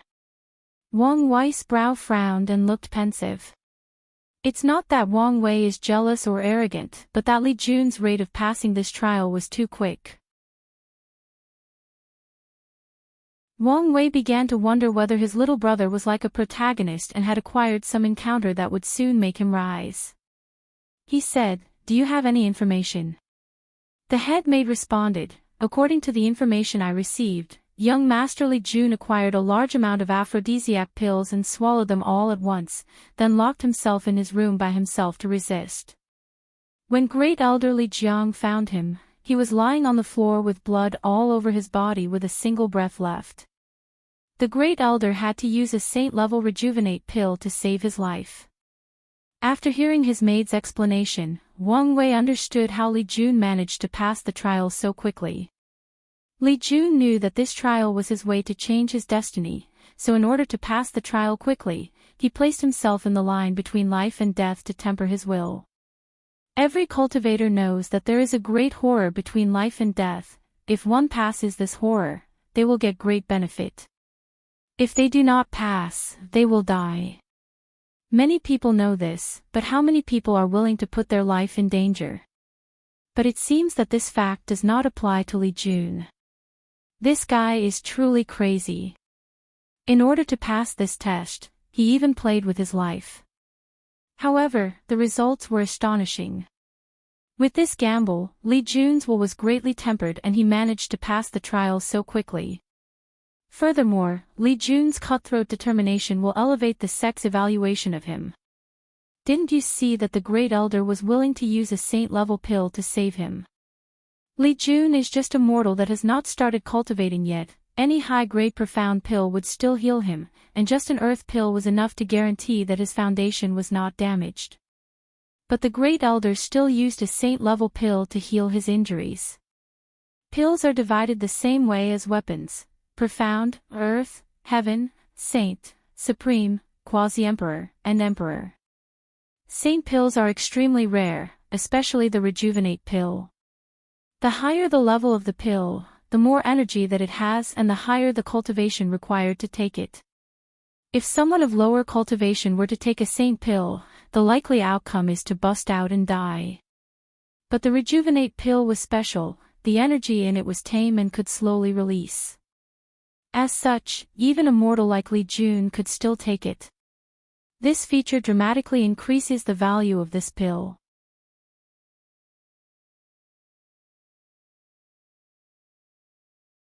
Chapter 17. After hearing his head maid's explanation, Wang Wei smiled and was genuinely very happy for his little brother. Then he asked the maid, how did the elders respond to Li Jun's news? The head maid explained excitedly, the elders and great elders were shocked by young Master Li's determination. Furthermore, great elder Li Jiang has been very excited and bragging about his son to all the other elders. What about the people who complained about all the resources Li Jun had received? Young master, all of them are silent now. They all praised the young master for his foresight and hoped that the young master would soon train a powerful general. The head maid secretly looked at Wang Wei and the worship in her eyes increased. As the head maid of Wang Wei, she has basically watched him grow up. She witnessed all the glory that the young master had acquired during the past 8 years. She is also one of the few people who knew the young master's status and the contradiction he had with the elders regarding young master Li Jun. But now, Li Jun has proven to all the people of the sect that he is deserving of the resources he had received and the one he would receive in the future. Wang Wei easily noticed the change of his head maid through her soul fluctuation and he was secretly happy. As his head maid, she is bound to spend a lot of time with him and ensuring her true loyalty is one of his tasks. If she proved her loyalty, he would not mind training her as one of his future generals. As for the group of elders who were previously dissatisfied with him, Wang Wei just sneered at them. Wang Wei knew that although the Tao opening sect had already decided to train him for the future Heaven Wills fight, many people were secretly dissatisfied with this decision. After all, the Tao opening sect has 4 major factions. All of them wished that the chosen person came from their faction. One of the main reasons that people are dissatisfied with him is due to the fact that he was young and had not achieved any result to prove himself. All he has going for him is the fact that he is currently the most talented person in the sect. As such, many people believe that as long as they found someone as talented as Wang Wei, then they could fight for the status of sacred son. Wang Wei was aware of the people's thoughts. In order to ensure his status, Wang Wei revealed his genius early on. He spent most of his time in the library, and every time he became enlightened on one of the scriptures, there would be a vision accompanying him. Throughout the past 5 years, there have been so many visions created by Wang Wei that the sect's disciples are now used to it. Furthermore, these visions further increase Wang Wei's halo as a genius, thus consolidating his status in the eyes of the elders. However, things turned around when Wang Wei decided to train Li Jun. Many people who were suppressed by him used this as an excuse to secretly attack him. Fortunately, Li Jun proved his worth during the pagoda trial, thus further suppressing these people again. Wang Wei knew that the actions of these people were just mere temptation to decrease his status in the clan. He also believed that there will be many such temptations in the future. These people are just waiting to find a talent that can compete with Wang Wei, but he was not afraid. As long as his plan for the next 7 years goes smoothly, he will have the capital to fully suppress these people until they are not able to raise their head. Wang Wei spent half a month to properly rest before heading to the 5th trial of the pagoda. In this trial, Wang Wei found himself the patriarch of a mortal clan. His clan was lavishly wealthy to the point that the royal family and other aristocratic families were jealous enough to form an alliance and put aside their 1,000-year feuds. They wanted to destroy Wang Wei's clan and carved up its wealth. When Wang Wei heard this news, he was frightened. He tried to use his economic wealth as a way to hire some powerful bodyguards to protect his clan. Unfortunately, the influence of the royal family and other clans was simply overwhelming. No one was willing to work for the Wang clan and offended the other families. As such, Wang Wei was all alone, waiting for the day of the extermination of his family. One day while wandering in the family ancestral hall, Wang Wei found a book that was hidden in the altar that was used to worship the family's ancestors. Wang Wei suspiciously took the book away and read it secretly in his study. Then, he was shocked and confused. The book described a way for a person to quickly gain strength through human sacrifices. By drawing a formation, then killing a few people, you can absorb the blood and soul of the sacrificed people to not only step in the path of cultivation, but also quickly increase one's strength. Upon seeing this method, Wang Wei hesitated. Under normal circumstances, he would never use such despicable means to acquire strength. But now, his family faced extinction and now he has to reevaluate his societal and moral standard. Wang Wei spent many days wondering what decision to make. As he spent more time procrastinating, the day of his clan's demise was soon approaching. One day while wandering in the clan's villa, he encountered his mother while she was watering the plant. In this trial, Wang Wei's mother was the same as his real life, but his father passed away early due to illness. He was raised alone by his mother. Wang Wei approached his mother and asked, "Mom, do you need help?" She responded, "I'm just watering the plants, what help do I need?" "The more important question is, do you need help, son? I can see the worry oozing out of your face." Wang Wei hesitated for a while, then shook his head, "No, I'm fine, Mom. Just some problem with the family's business." Wang Wei's mother knew that his son was lying. Although she did not participate in the clan's affair, she was still knowledgeable of the things going around. She also knew that the family was facing a great crisis. She walked over and gently caressed his son's head. "Wire, you do not need to take the burden of the whole family alone. As long as you are happy, that's all that matters. And if you have something to do or a major decision to make, just follow your heart." Hearing what his mother said, Wang Wei's heart shook and looked at his mother. He saw the wrinkle on her face, the few strings of white hair in her head. He suddenly thought of when he was a child. At that time, his mother was full of youthful vigor and spirit. Although the family was only composed of the two of them, they were happy. At that time Wang Wei was young and ignorant. He did not know the burden that his mother carried, he did not know all the effort, pain, and suffering she went through to raise him and provide him with a good family and a good growing environment. Without him knowing it, his mother already grew old. The youthful face was full of wrinkles, the shiny black hair was starting to gray, the eyes that were full of spirit now displayed the vicissitude of life. As for him, he spends most of his time taking care of the family business and spends less and less time with his mother. However, she did not complain.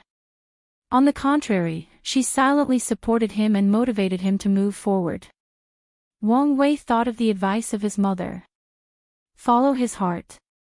If it was up to him, he would not give up his humanity just for the sake of power. But now, he changed his mind. He would do whatever it takes to ensure the life of his mother even if he has to spend the rest of eternity in hell.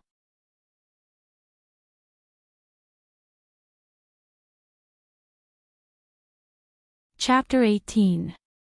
After Wang Wei made his decision, an order was sent out to his most trusted subordinates. Soon, more than 10 prisoners were secretly escorted to a hidden dungeon of the clan. Wang Wei took all the necessary materials and drew a huge array full of runes on the floor. After drawing the array, the dungeon suddenly changed. It was not a physical change, but more of a psychological one. The dark and deserted dungeon became more gloomy, a red atmosphere enveloping the once dark dungeon, a scent of blood permeated all around. Wang Wei noticed the change of the dungeon after drawing the formation. For a moment, he regretted his decision and pondered the idea of giving up and just running away. However, he thought of his mother. If he ran away with her, they would have to spend the rest of their lives in hiding, fearing that their enemy would catch up to them. Wang Wei knew that these families or clans would never let him go. There were two futures that awaited him if he were captured. One was to be directly killed as a way to eliminate the source of trouble, the other was to become a slave of these families whose sole purpose was to make more money for them. As for his mother, these families will not have any mercy, they would either kill her or keep her in captivity as a way to control him. After hesitating for a while, he still continued the sacrifice ceremony. The 10 prisoners were placed in the middle of the formation, bound by heavy chains. Wang Wei walked to them holding a knife. He first drew a horizontal cut on his palm, then drew a circle around the prisoners with his blood. Afterward, he cut off their necks one by one. The prisoners fell to the ground, gasping for air, and blood oozed out of their necks. They tried to hold their bleeding neck to stop the blood from flowing out, but their hands and feet were bound by chains. Soon, they spasmed on the floor for a couple of minutes before becoming silent. Afterward, their bodies dried up like mummies as more blood was drawn from them, then they turned into dust and dissipated like the wind. In the place where their bodies once stood, all that remained was a pool of blood and 10 red floating clouds. This was their souls. The reason for their souls to be red instead of white was due to their heavy sins. As such, these prisoners were affected by heavy karma, thus corroding their souls. After the death of the prisoners, Wang Wei absorbed the pool of blood and the souls. A great amount of energy was poured into his body, and immediately afterward, a cultivation manual was inserted into his head. He followed the direction of the manual and started cultivating. Few hours later, he finished his cultivation. He felt a great amount of strength in his body. He felt like he could easily kill anybody that stood in his way. He felt invincible. Soon afterward, the feeling of invincibility faded away. Wang Wei thought that maybe if he had more sacrifices he could truly reach that level of invincibility. However, he soon buried that passing thought in his head as he had more pressing things to attend to. However, a seed was planted in his mind, a seed of greed for power no matter the cost. 2 months passed since Wang Wei had his first sacrifice. During these past 2 months, the Wang clan faced many crises. Many powerful cultivators secretly intruded their clan's villa trying to eliminate them. However, all these assaults were stopped by Wang Wei himself. However, the people that attacked became increasingly more powerful as time went on. After the 3rd assault, he was greatly injured in order to stop the assailant. He knew that he could not stop the next attack, so he secretly made another sacrifice. This time 20 prisoners were used as a sacrifice. According to the information from the book he acquired from the ancestral hall, every time he made a sacrifice, he needed to increase the number for it to be effective. After gaining the necessary strength, he managed to preserve his clan amidst all of his powerful enemies. However, a great price was paid for such preservation. The people of the Wang clan noticed a great change from the patriarch.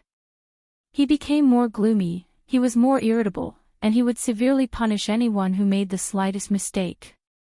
He was a completely different person from the previous patriarch who was so nice and understanding. The patriarch who gave generous rewards to his subordinate or would pardon them when they made minor mistakes. The patriarch who would visit their family's elders and comfort them or help them when necessary. The person who noticed the most change in Wang Wei was actually his mother. She saw the changes in her son. Previously, he would often find time in his busy schedule to spend dinner with her. During those times, she would see a happy smile on her son's face. He would talk to her about the interesting things that happened in his life. But now, he was always cold and indifferent. He rarely came to meet her, and when he did, few words came out of his mouth. Additionally, she could smell the scent of blood from him. Wang Wei's mother knew that her son must have done something evil in order to gain strength and protect this family. And the price he had to pay for this sudden power was his humanity. Many times she wanted to convince her son to stop using these evil methods. But every time she opened her mouth, the words she wanted to say would not come out. In the end, she never mentioned it. And she figured it out why she never could try to persuade him. It was out of fear. She feared that if she mentioned it to him, that she would forever drive him out of her life. She was afraid of losing her son, the only true family she had in this world. Wang Wei's mother knew that her son's path might soon lead him on a path to be condemned by the whole world as a devil and slaughterer. But she could not do anything about it except to always be by his side during the harshest and most painful times. She believed that as long as she always stood by her son's side, she could guard the tiniest bit of humanity he had left of him. As long as that tiny bit of humanity remained, one day, her son would have a chance of redemption.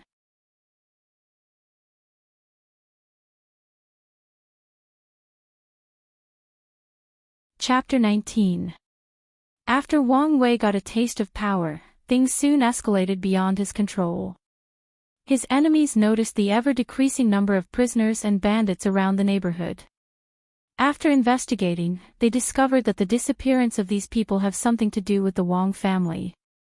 Adding the fact that the patriarch of the Wang family suddenly became a powerful cultivator, people already inferred that Wang Wei was involved in some kind of evil cultivation technique. So, the people cut off Wang Wei's path of finding prisoners and bandits. All the prisoners in the state he lived in were transferred and all the bandits were slaughtered. Wang Wei became furious after hearing this news. As such, he became more proactive in his fights against the royal family and the other powerful clans. Since he could no longer sacrifice these prisoners, he went after the people of the clans. He believed that since they were his enemies, they all deserved to die. At this point in time, he did not need a sacrifice array as a way to increase his power. All he needed to do was kill a person and he would immediately absorb all the flesh and blood and their souls. Wang Wei did not care that the majority of the people he killed had a white soul. All he cared about was becoming more powerful. As such, he killed more and more people, and during the process, his soul turned bright red, then black. It did not take him long before he became powerful enough to be invincible in the kingdom he lived in. So, he slaughtered all the aristocrat families and the royal family. Afterward, a bloody massacre was launched in the entire cultivating world. The slaughtered devil Wang Wei went mad and started killing all kinds of cultivators. He did not have a bottom line, whether it was man or woman, adult or children. He went as far as killing pregnant women and babies. All the cultivating sects, families, and dynasties formed an alliance to stop the madness of this devil. Unfortunately for them, Wang Wei would always escape when they encircled him. When they discovered him again, he would be more powerful and the alliance would suffer great loss. The crusade against the slaughtered devil Wang Wei lasted a whole 10 years. Unfortunately, in the end, the great devil won. The majority of the powerful sect were destroyed, the powerful families were slaughtered, and the cultivating dynasties were erased from the annals of history. After Wang Wei killed the majority of the cultivators, he realized that it was not enough for him to reach the state of invincibility, the state where the fate of all things were controlled by him. He had become obsessed with that state. Every night, he would dream of becoming a supreme being that would dominate the entire world. All people bowed to him, his words could determine the fate of the entire world. Unfortunately, when he woke up the next morning, all his powers were gone. But he believed that one day he would reach such height. As long as enough sacrifices were made, he would reach such a realm one day. As such, he went on an expedition against the common people of the world. He created a powerful army that was controlled solely by him. In the past 10 years, Wang Wei did not just kill the majority of cultivators, but he managed to kill 3/4 of the world's population of 10 billion people. More than 7.5 billion of people were killed by him. After doing all of this, Wang Wei found himself facing a bottleneck in his cultivation. No matter how many people he killed, his cultivation would not increase even a single bit. He was so close to the realm of his dream, the realm that has been haunting him like a lingering ghost in the past 10 years. All he needed was just a little push and he could accomplish his ultimate dream and goal. However, this little push that seemed so close has blocked his path for many years. Even worse, he could not see any hope. Until one day while he was meditating, a sudden enlightening came to his mind. In order to achieve the highest realm, he needed to kill something or someone that has meaning to him, someone that was close to him. After that, he would be detached from the world and become truly invincible. After being enlightened, Wang Wei immediately returned to the Wang clan estate. This place was his origin, as such he protected it during the era of chaos. Because of him, the Wang family had a supreme status in the world. Upon returning to the clan, Wang Wei knew what he had to do in order to reach his goal. That was to kill his mother, as she was the last tether she had in this world. As long as he killed her, he would be free. He did not care about the rest of the people in the clan. To him, they were nothing but flesh and blood that could be absorbed at any time. Soon, Wang Wei noticed his mother in the garden watering the plants. He moved instantly and appeared behind her. For a moment, he stood silently behind her, reminiscing of the past. This was the place that started his glorious journey to supreme power. Wang Wei was not the type of person that likes to reminisce about the past. In fact, over the years, he had become cold and extremely indifferent. The fact was that all his emotions were long abandoned by him except for the desire of power. However, when he came back here, he could not help but to think of the past. After all, this is the place that started it all. Wang Wei's mother immediately noticed someone behind her. In fact, due to Wang Wei's cultivating realm, it was simply impossible for an ordinary mortal to notice him. But she had a strong bloodline connection with him, so she noticed him the moment he appeared. Without turning around, she smiled and said, "Wire, you are back. I have not seen you for more than 10 years. Help your mother water these new flowers that I got from the shop down the street." Wang Wei did not say anything and walked next to the flowers and watered them. The two spent the next 2 hours in silence watering the plants. After watering the plants, Wang Wei's mother, whose name was Yu Yan, looked closely at her son for the first time in 10 years. She could hardly recognize him. Although he did not change much physically, he exuded a completely different temperament. His face was completely stiff, as if he did not show any expression for a long time. His eyes were cold, devoid of any kind of emotion even when he looked at her. Yu Yan could smell an intense scent of blood that almost overwhelmed her senses. It took her quite a bit of strength and courage not to faint. Moreover, she could see the grievances of all the people he had killed over the years manifested around him. They were dark, shadowy-like figures that constantly screamed at her son. Their faces displayed anger, pain, suffering, and kept saying things like, "Why did you kill me? We had no grievance with each other, you killed my family." There were countless grievances and she could not count them all. However, her son seemed to ignore their cries of suffering and despair. Yu Yan walked over to Wang Wei, raised her trembling hand and started to caress his hair. She started to reminisce of her son in the past, memories of when he was young flashed in her head. Memories of growing up as a child, memories of his school days, and memories of him turning into a responsible man capable of looking after the family. Her memories stopped to the point 10 years ago, in the same garden, when she told him to follow his heart. She knew that this was the starting point of it all. Often she blamed herself for what happened to her son. Many times she imagined if things would have turned out differently if she had given him a different advice. Or maybe, if she had convinced him to just run away and live an ordinary life. Or maybe, everything was fated. During her caress, Wang Wei stood there like a wooden pole, with no expression on his face. Yu Yan did not mind all these. She was in her own world for a while, before regaining consciousness.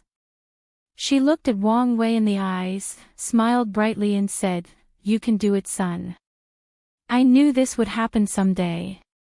In the past 10 years, not seeing you was one of the greatest joys of my life. Because I knew that if you did not return here, that meant that there is still hope for you, it meant that there is still a trace of humanity left inside of you. Unfortunately, fate plays us all like marionettes. I want you to know that I still love you and forgive you. The only regret that I have in this life was the fact that I could not save you in the end." After saying her last word, Yu Yan closed her eyes and waited for her final moment. A smile was still pertinent on her face. This smile was brilliant, pure, and genuine. Wang Wei, with no expression on his face, took a long red sword and without hesitation, plunged it straight toward her heart.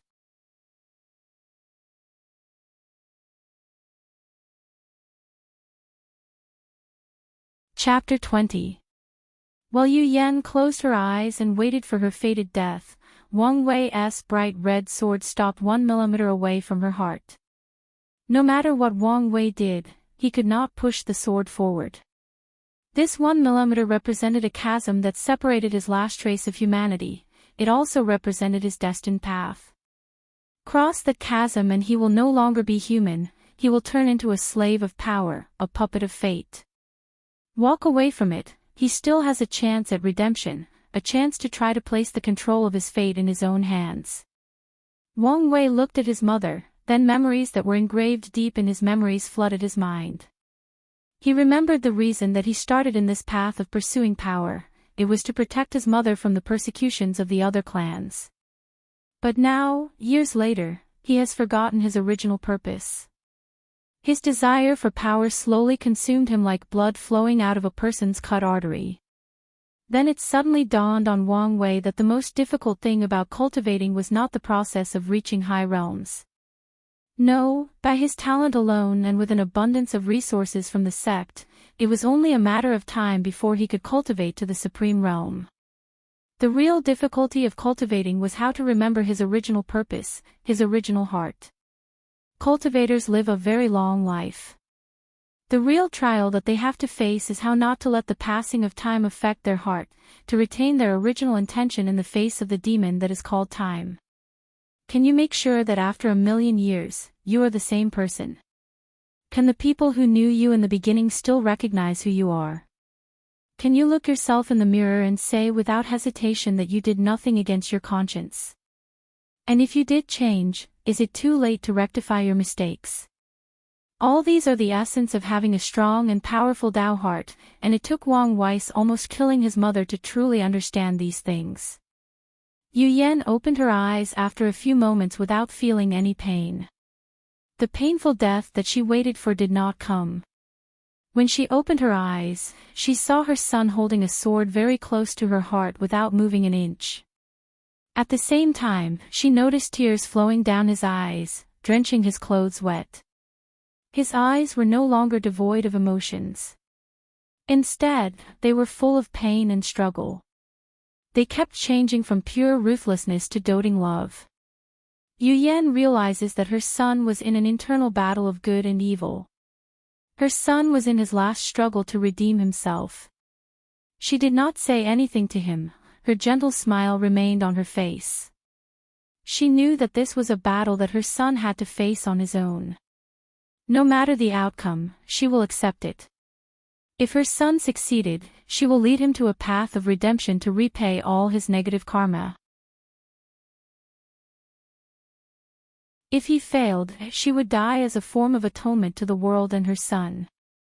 Wang Wei's struggle lasted more than 9 hours. Afterward, he dropped the sword in his hands on the floor.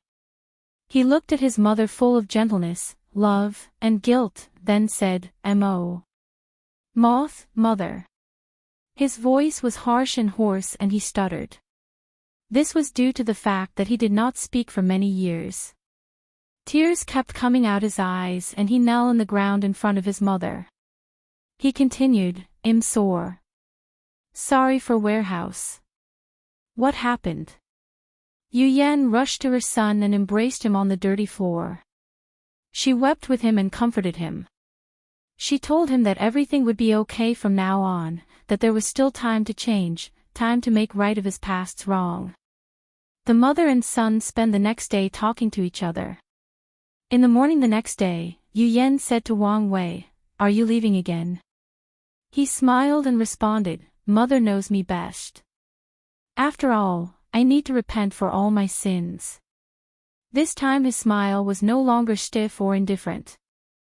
Instead, his smile gave the feeling of removing the burden of the world from his shoulder. His smile was free and unrestrained. After saying his parting word to his mother, Wang Wei teleported away from the Wang clan. Then, he turned into a giant. His body was so huge that the concept of size could no longer apply to him. All the people of the world raised their head to see a gigantic human head covering the entire heaven. In front of this giant, they were nothing but ants crawling in the ground in order to survive the cruelty of nature. And this giant was at the top of the food pyramid. The people of the world immediately knelt on the ground and did not make a single sound. The world became extremely quiet. In fact, not just humans, all sentient and non-sentient beings acted this way. Even the wind stopped blowing so as not to make flowers move and make a single sound. The giant looked at all the beings in the world and proclaimed, "My name is Wang Wei, but many of you should know me by the title of Slaughter Devil." Upon hearing the giant's word, many people became terrified. Who did not know the Slaughter Devil that killed the majority of the people in the world? All of them lived every day in fear, thinking that someday the devil would come to finish the rest of the job. Many people at the moment thought that their judgment day final came. Throughout the past 10 years, I have committed great sins to the people of the world, and as such, are fettered by karmic virtues. Since there is a cause, then there must be an effect. Today, I will repay the karma I owe to the people and to the world. My soul will turn into the cycle of reincarnation so that all the people that I have killed can be reborn and have new life. My blood will nourish the land of the world so that all living beings have enough resources to breed, multiply, and grow. My flesh will turn into a new continent so that all beings will have more land for future descendants and the world could be more prosperous. After this declaration, the people watched as the giant's body slowly disintegrated. Many grieving souls flew out of the giant's body, bowed to him and went into reincarnation. The giant's blood enveloped the land.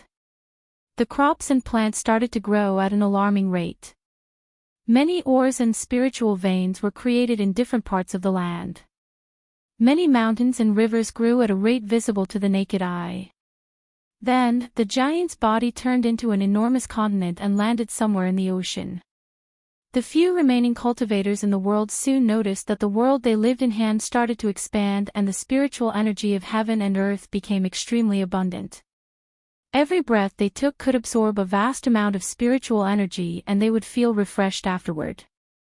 In this environment, even mortals will have a long lifespan. They knew that this world was about to enter an age of cultivation and exploration. Both cultivators and mortals will benefit from this coming era. After doing all of this, Wang Wei was ejected out of the pagoda trial. In fact, Wang Wei did not have to do all the extra things at the end. After waking up at the last moment and preventing himself from killing his mother, he already passed the trial. So why did he do all the things he did? It was to install on him the idea of always paying karma. In this world of cultivation, karma is a real and accessible thing. Many cultivators have cultivated the Tao of karma, and some have even proclaimed themselves emperor using the Tao of karma. If one day he encountered one of such cultivators, he would be somewhat prepared. If he could also understand the Tao of karma, it would be even better.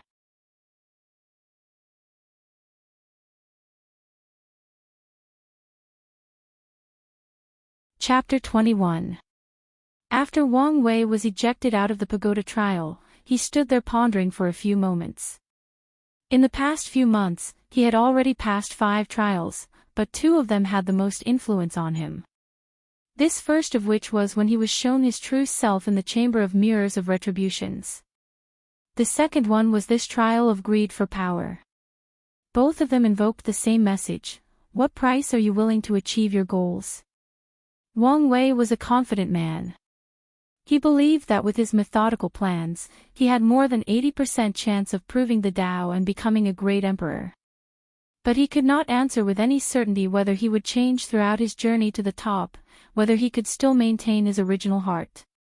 As the saying goes, time is the enemy of us all. This saying could be interpreted in many ways. For mortals, time is the driving force that leads them to the eternal silence known as death. And the same could be said for cultivators. Although the process will be longer for them. But what about great emperors? They have escaped the shackles of time and have infinite lifespans. So what is the meaning of time for them? Well, now Wang Wei understood that time is an eternal test for great emperors. Can their heart and mind withstood the ravage of time? Are they their true self after experiencing the vicissitude of time? Time is an eternal test that will forever plague cultivators that have escaped its shackles. You could even say that time itself is a curse for them. Or to be precise, this is the causal relationship between time and the people who have escaped its shackles. The cause is that you have acquired an infinite lifespan, and the effect is that you will forever be corroded by time until you become numb or something unrecognizable. Wang Wei realized that his focus when cultivating from now on was to always recognize who he truly was and not to forget his original purpose for cultivating. And what was that purpose? To become emperor. No, that was just the eventual process of his cultivation, not his true purpose. His true purpose was to be free and unfettered, to be free from the shackles of time and space, life and death, cause and effect, and even be free from fate itself. Wang Wei believed that fate was the greatest enemy to his path of freedom. As such, the Tao of fate will be the main Tao he cultivated in the future and the Tao he will use to become a great emperor. Only by understanding the machination of fate can it be controlled, played with, then destroyed. When the day comes when he can do all of these, he will truly be free and unfettered. After understanding all of these, Wang Wei's Tao heart sublimated. A shadow of an emperor that ruled the heaven of all myriad beings appeared behind him. This was Wang Wei's proof of a young emperor. Unlike last time, this shadow was no longer as illusory. Furthermore, the face of Wang Wei was clearly visible this time.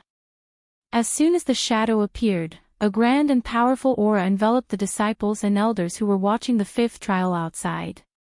Many people had the urge to bow down to this supreme being, and many people did.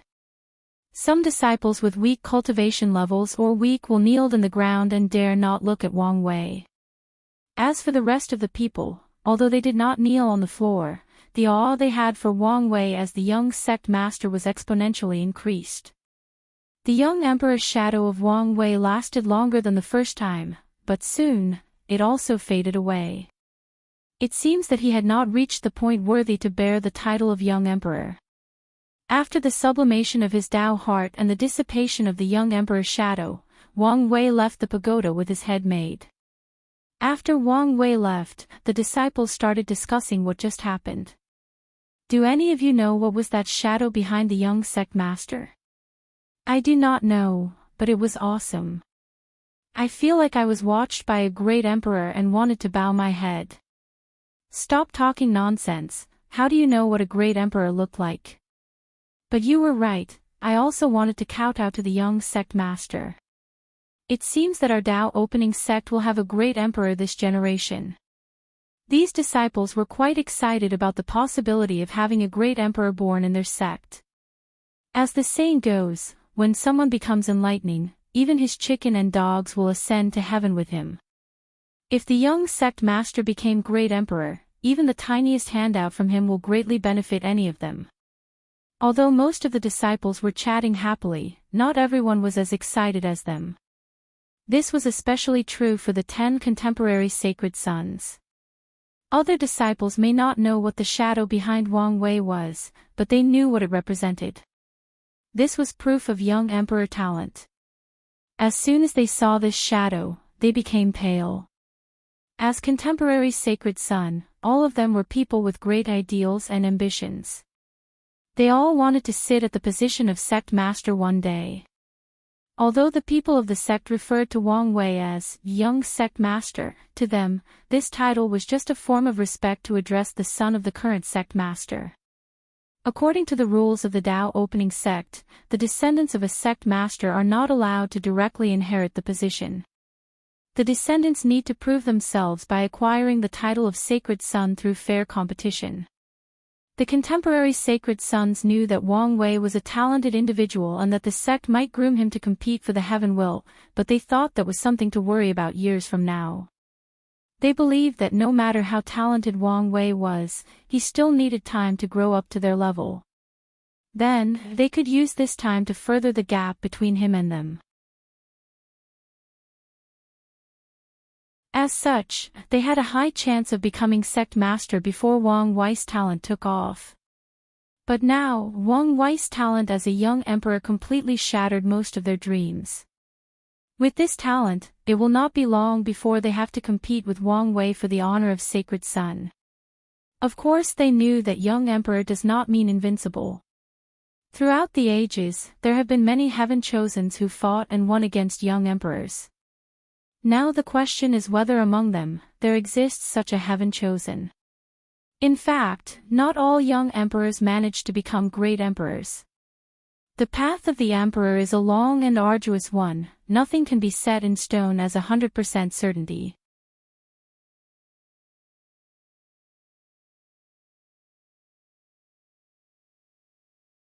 Chapter 22. In a magnificent mountain floating in the cloud lies the sect master hall.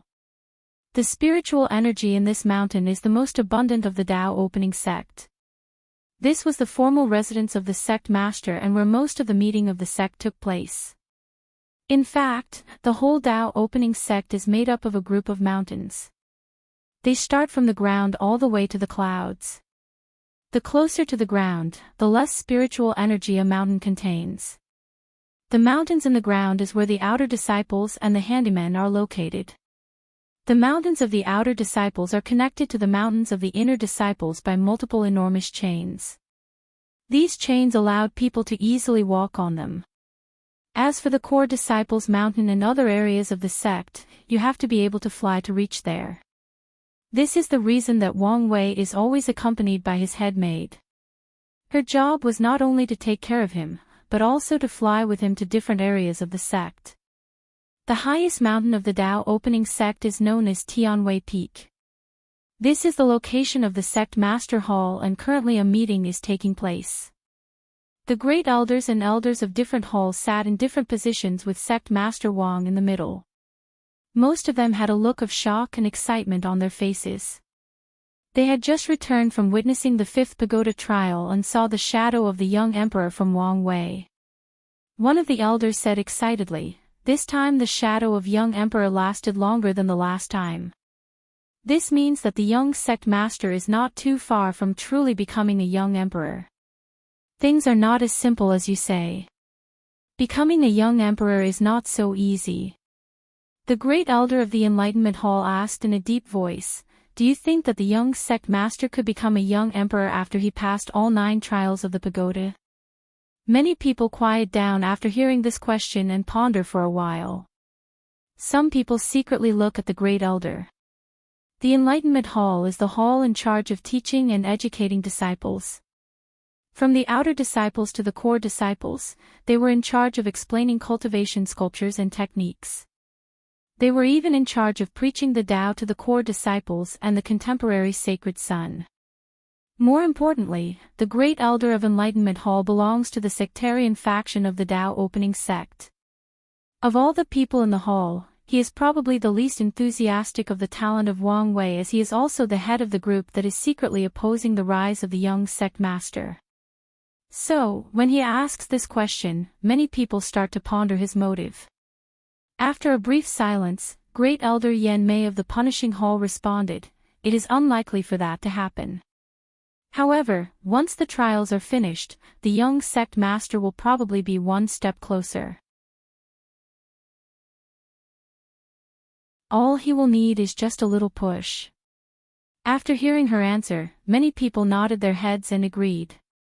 If you notice closely, you will find that the great elder Long Bo of the Enlightenment Hall had a sigh of relief despite not showing it in his face. However, a few people in the hall knew that great elder Yan Mei had a different meaning. As they are the few people who are aware of the young master plan 7 years later, they knew that this might be the slight push that Great Elder Yen Mei was referring to. However, they wisely kept their mouths shut and their expression indifferent as to not reveal any information. Great Elder Li Jiang suddenly said something to try to change the conversation. Recently I feel like cultivating in the Saint Realm has become much easier. Am I the only one who feels this way? Another elder responded, Me too. I thought that my talent has started to bloom. Me as well. Count me too. Soon the entire hall was full of people agreeing to Great Elder Li Jiang's words. Afterward, people noticed that something might have happened and they all looked toward the sect master. Wang Tian smiled joyously and responded, The path of Supreme is starting to loosen up. There is hope for our future. Many people were shocked and excited upon hearing this news. Their generation was too bitter. In order for the glorious time of this generation to appear, the heaven mandate not only did not appear in their generation, but even the path of Supreme was cut off. They soon realized that Heavenly Tao took all the luck and energy for the heaven will of their generation and placed it on the next generation to create a truly powerful great emperor. However, even if they knew this, there was nothing they could do about it. But now, they heard from the sect master that the path to Supreme was slowly opening up. The Supreme Realm, a person who manifests their own Dharma body and can live for at least 1,000,000 years. Who among them did not dream of reaching such a realm? Great Elder Li Jiang asked, Does that mean we could break through now? Sect Master Wang shook his head and responded, The seal has just been lifted. Although it is theoretically possible, the chances are too small. Although this answer was a little disappointing, the elders were not affected. As long as there was hope. The great elder of the formation hall asked, Sect Master, are you still going through mortal dust to break through the Supreme Realm? According to your foundation, it seemed unnecessary. Sect Master Wang Tian responded, It is better to go through with it and increase my foundation. That way, I can cultivate faster in the Supreme Realm and have stronger battle strength. The other elders nodded and agreed with the sect master's ideal of planting a firm foundation for the future. Soon afterward, Great Elder Yen Mei chimed in the conversation. Sect Master, it is better to prepare to be the first to make the breakthrough. If you succeed, not only can we increase the reputation of our Tao opening sect, but there is a great chance of being rewarded with merit from Heavenly Tao. Upon hearing her words, Wang Tian's eyes lit up like a Christmas tree. He did not really care about things like reputation, but merit would be of great help to him. Merit is like the ultimate panacea for cultivators. If you had enough, there is almost nothing you could not do with it. You could directly raise your cultivation level, you could use it to increase talent, to increase understanding of the Tao, to increase the level of a pill or weapon. If you can think about it, most likely it can be accomplished with merit. This thing is even sought after by great emperors as merit is still very useful for them. Unfortunately, Heavenly Tao is very stingy when it comes to awarding merit. Most cultivators will only receive a pitiful amount of merit when they enter the Saint Realm. If you want to acquire more, you have to accomplish a great cause that is beneficial to the whole world. The reason that Great Elder Yen may believe that the first person to break through to the Supreme Realm might receive merit is due to the fact that person will become a symbol of hope to all the cultivators of the world. He or she will announce to the world that the path of cultivation is not cut off. Furthermore, Heavenly Tao will reward merit to such a person as a way to pay off the karma of cutting off the path of Supreme in the last generation. In this world, even Heavenly Tao cannot fully escape the shackles of karma.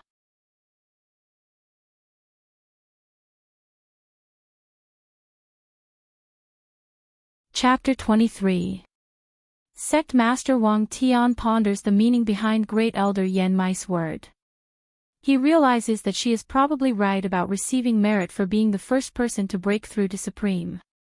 Wang Tian says to the other elders, In that case, we need to properly monitor all the major sects in the world. Even the powerful and talented loose cultivators should not be missed. After all, we are not the only people who will notice this change. The elders nod in agreement, then they all look at a person in the corner. The person sits alone without speaking a word. He did not have any presence, any sense of existence. It is as if the person never existed in the world. The only time he is noticed is when you look directly at him. As soon as you look away, you will immediately forget his face and all the memories about him. Only people with powerful cultivation level and keen perception can notice him, and that is only when he is not actively hiding his presence, otherwise only a few handful of people in this room would notice him. This person is known as Shadow. He is the person responsible for acquiring information, analysis, and assassination for the Tao opening sect. He is only loyal and responds to the sect master. In fact, every generation of the Tao opening sect master will cultivate their own spy agency and their own shadow at an early age. When they take over the position of sect master, the previous ruler will hand over the majority of the spy agency and the shadow will change to the person trained by the current sect master. In that way, the foundation of the Tao opening sect will increase with each passing generation. Because of such rule, many of the contemporary sacred sons have their own information agency, and this is also the reason that Wang Wei has his own agency trained by the Wang family and is currently his head maid. After everyone look at him, the shadow look at Wang Tian, and when he see that he nods his head, he says in a hoarse and illusory voice, "I will dispatch the shadow guard and monitors whether any saint is going to experience mortal dust or whether they are prepared to directly break through." After giving a positive answer, the shadow closes his eyes and refuses to say any other word. The elders did not find his action offensive as they are used to his behavior after spending many years dealing with him. Afterward, the meeting continues until late at night and then everyone disperses and returns to their own hole. After the meeting, Wang Tian leaves Tianwei Peak and returns to the Wang family's exclusive mountain. Since his lovely son was born, he no longer lives in the sect master hall as the spiritual energy in there was too strong for his mortal son to live for too long. It's true that the concentration of spiritual energy is very beneficial to increasing talent and nourishing the body to set a good foundation, but too much spiritual energy is also very detrimental to weak cultivators, let alone mortal infants. After returning to his mansion, Wang Tian discovers that his father was standing there and waiting for him. He immediately rushes over and bows to his father and says, "Father, son is unfilial to make you wait for so long." Wang Tian's father, Wang Chang, waves his hand and leisurely responds, "Get up. How old are you? You do not have to keep these formalities especially in private." Wang Tian smiles wryly. His father is a person who despises formality and scoffs at tradition. In other words, he is extremely unruly. "Where is Wire and Yu Yan?" he asks. "My lovely grandson was tired from the trial and Yu Yan just fed him some pill to relieve spiritual and physical fatigue. He is probably deep in sleep by now." "That's fine if he is asleep. So father, what brings you out of the cottage?" Wang Chang looks at his son up and down, then proceeds, "You should have noticed the change in heaven and earth. Are you prepared to break through to the supreme realm?" "Yes, father, once the seal is further loosened, I will go experience mortal dust to further strengthen my foundation, then break through." "That's good that you are willing to strengthen your foundation." Wang Chang then looks at his son with a look of pity, then continues, "I know you have a lot of unwillingness in your heart because you did not have the chance to compete for the heaven mandate. Unfortunately, heaven is truly unreasonably unfair." Wang Tian sighs and mockingly answers, "It's just like Wire always say, fate is the greatest mockery for us cultivators. I did not tell you all of this just to listen to you lamenting your own misfortune. I come to remind you that you still have a chance to achieve your dream of competing for the heaven mandate. As long as Wire can prove the Tao, he could still provide you with another chance." After hearing his father's words, Wang Tian immediately understood his father's meaning and said excitedly, "How come I forget this truth? As long as Wire becomes emperor, he can still wash off the karma in my body so that I can compete in the next generation's fight for the heaven mandate." Wang Tian is indeed excited. In the last generation, he was one if not the most powerful heaven chosen. He was born with the exquisite sword heart physique ranked 15 in the 3000 heaven physique list. He has practiced sword Dao to an extremely high realm and overwhelmed the majority of his peers. Cultivators all over the world voted him as the person who is most likely to win the heaven mandate. Unfortunately, when he reached the peak in the saint realm, he learned that there will be no heaven will this generation. What was more tragic was the fact that even the path of Supreme was also cut off and sealed.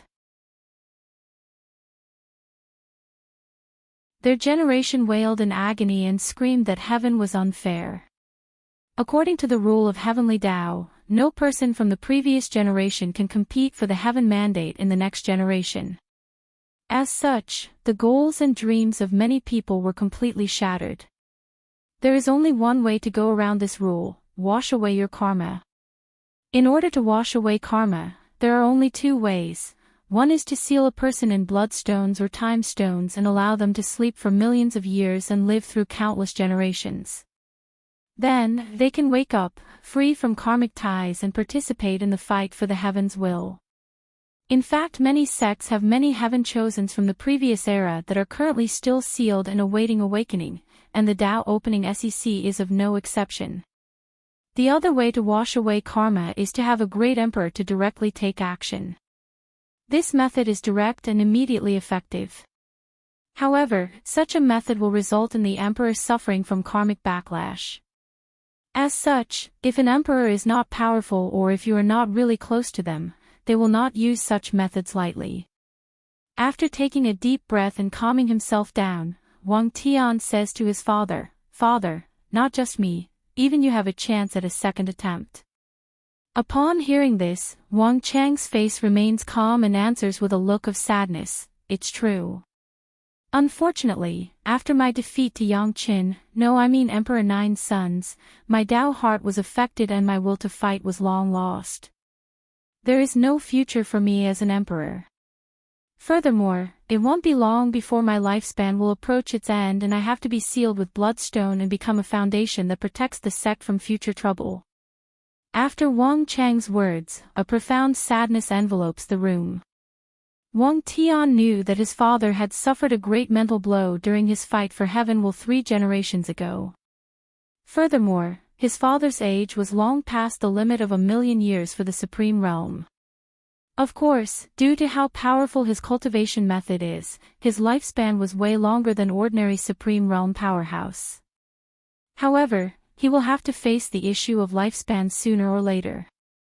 Suddenly an idea appears in Wang Tian's head and responds, "Father, as long as Wire succeed in sitting on the emperor throne, you could still walk on the path of immortality, or even better the path of Tao ancestor."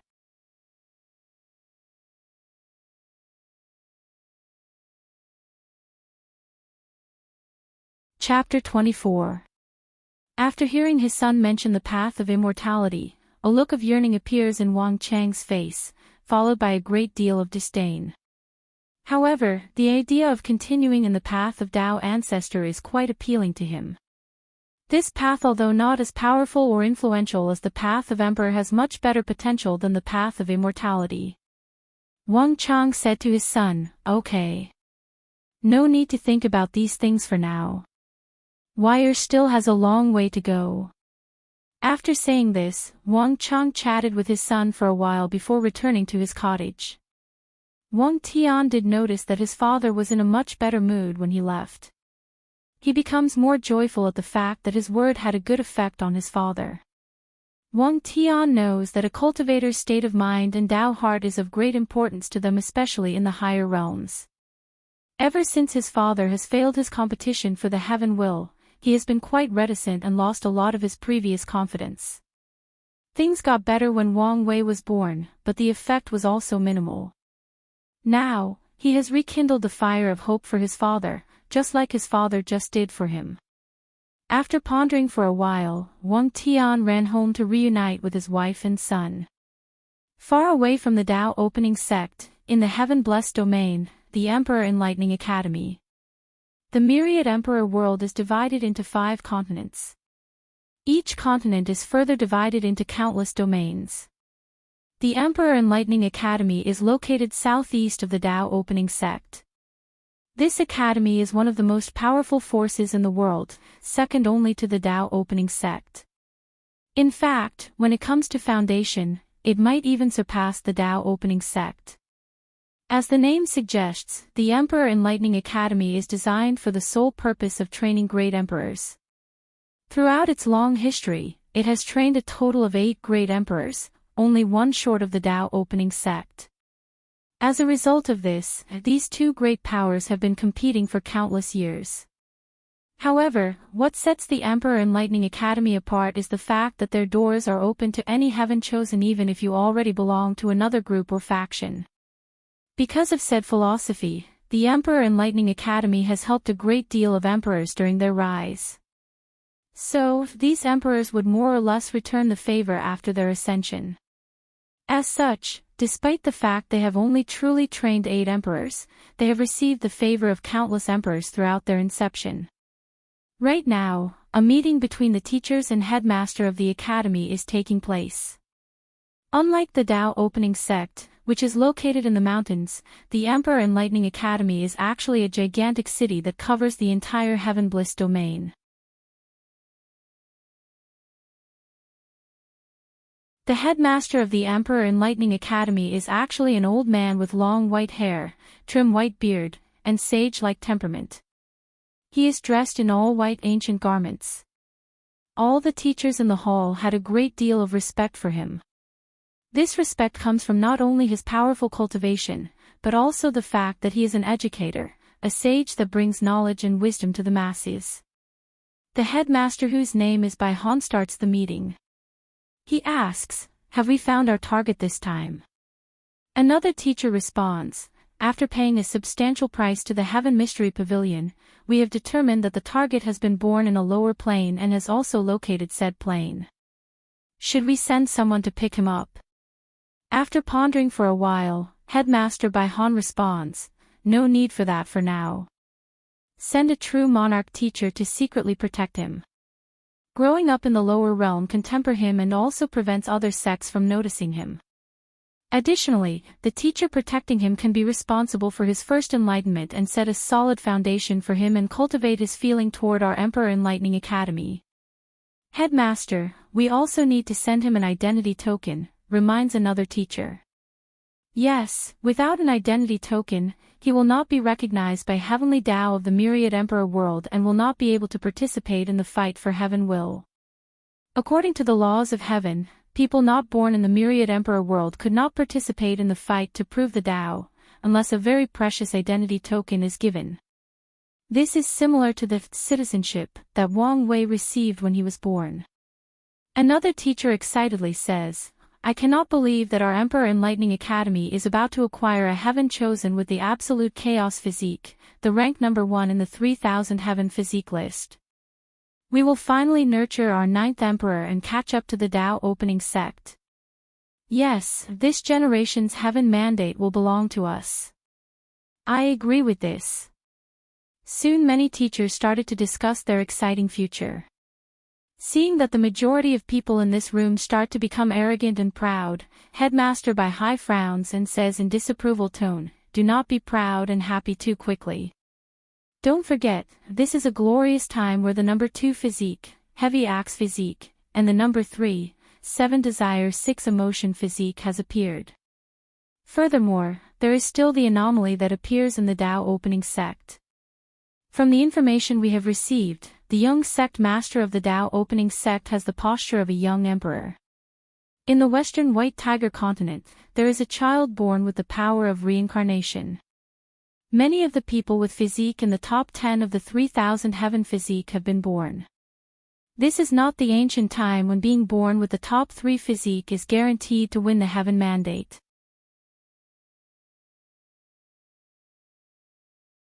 After hearing the headmaster's word, the teachers in the room immediately calmed down. Cold sweat started falling from their backs. All of them have made the mistake of placing the cart before the horse. Their heaven chosen have not even won the heaven will and they are already celebrating. After realizing their mistakes, they all soon reign in their arrogance. Another teacher reminds everyone, do not forget old Chu's divination, in this supreme era of resurgence, the impossible will become possible. Soon the teachers realize that their mindset has been wrong. This era will be a fierce competition for the emperor throne. Heaven chosen will be as many as dogs. The heaven chosens of this generation are both lucky and unlucky. Lucky because they will witness a grand era in which the brilliance of many geniuses will shine on a myriad of worlds. They are unlucky because if they are not worthy, then they can only be cannon fodder. The threshold for the title of heaven chosen will be raised to a very high standard. Many people who could be called heaven chosen in the past will appear extremely mediocre in this generation. After the teachers calm down, they return their focus on how to properly cultivate the absolute chaos physique. One teacher asks, Headmaster, do we need to provide him with enough luck to reach purple gold and break through to the supernatural realm? Headmaster Bai Han responds, that is not necessary. As the person born with the absolute chaos physique in the lower plane, he is probably the son of destiny of that plane. He will naturally be able to acquire the necessary luck to reach the standard purple gold level on his own. The teacher nods in agreement with the headmaster. Headmaster, do we allow him to participate in the Spirit Road 7 years later? No, the Spirit Road is not that important, he can just skip it. Then sir, when will we bring him back from the lower realm? After pondering for a while, the headmaster answers, after most of the heaven chosen of this generation reach the supernatural realm, the academy will be formally open. We can bring him back then. Alright, now that most of the issues have been settled, let's discuss which true monarch teacher will be sent as a Tao protector. After hearing this, the room became quiet. Many people start making plans to acquire this position for their faction. Although the Emperor Enlightening Academy is a school, there are still factions that exist in it. Becoming the teacher of the absolute chaos physique essentially means the possibility of being the teacher of a future emperor. No one wants to give up such an opportunity.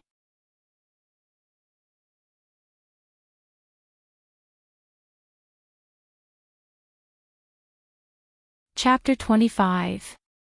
Few days have passed since Wang Wei passed the 5th trial. He is now preparing to enter the 6th one.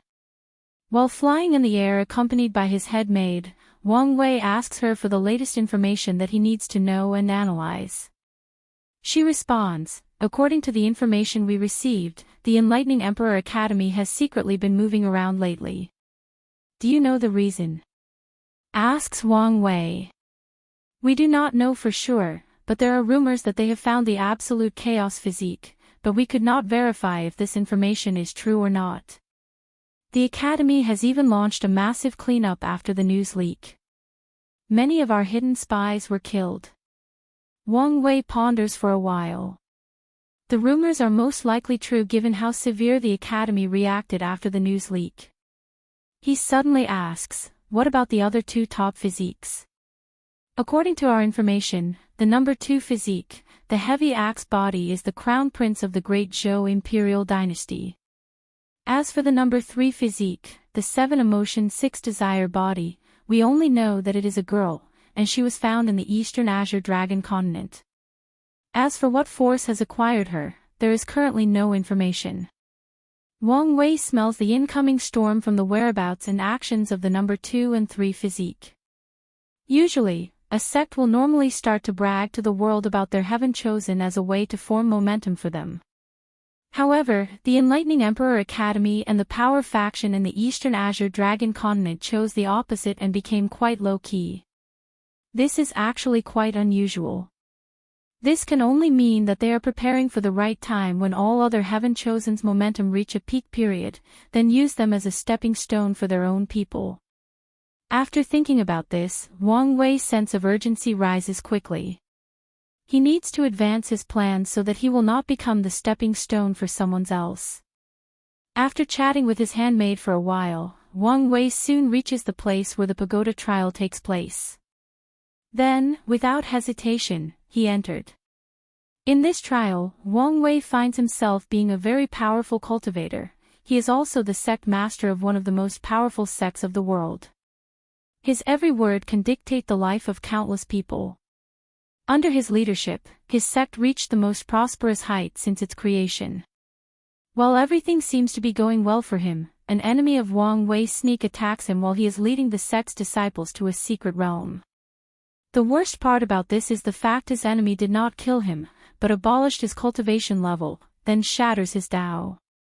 After this incident, Wang Wei finds himself living a life of hell.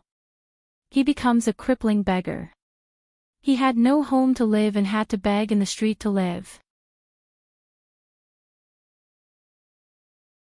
When the winter's cold arrived, Wang Wei had to find throwaway clothes and stitch them together as a blanket to warm himself and prevent himself from freezing to death.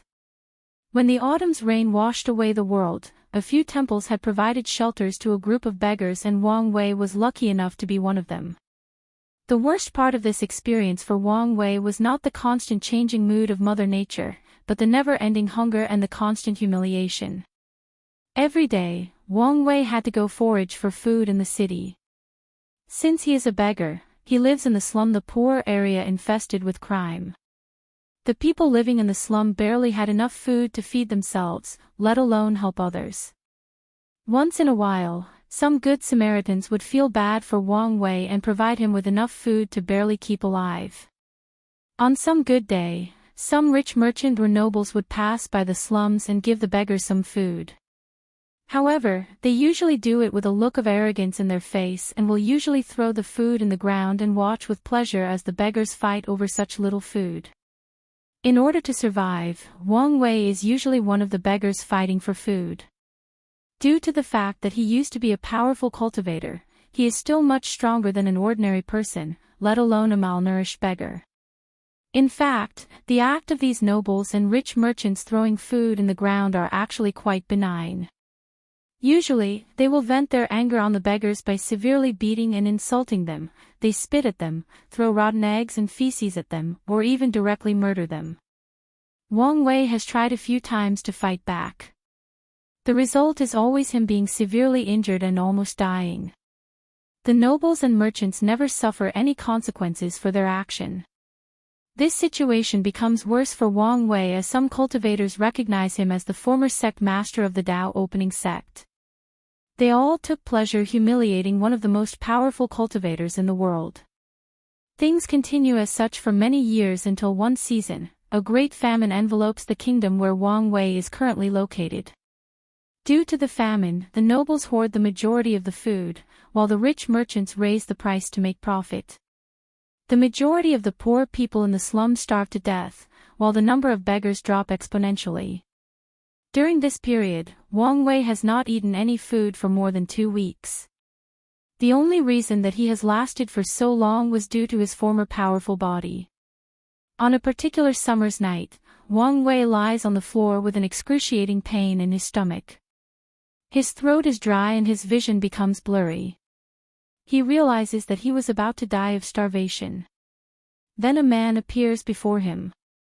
The man throws a piece of bread on the floor in front of Wang Wei, which immediately delighted him.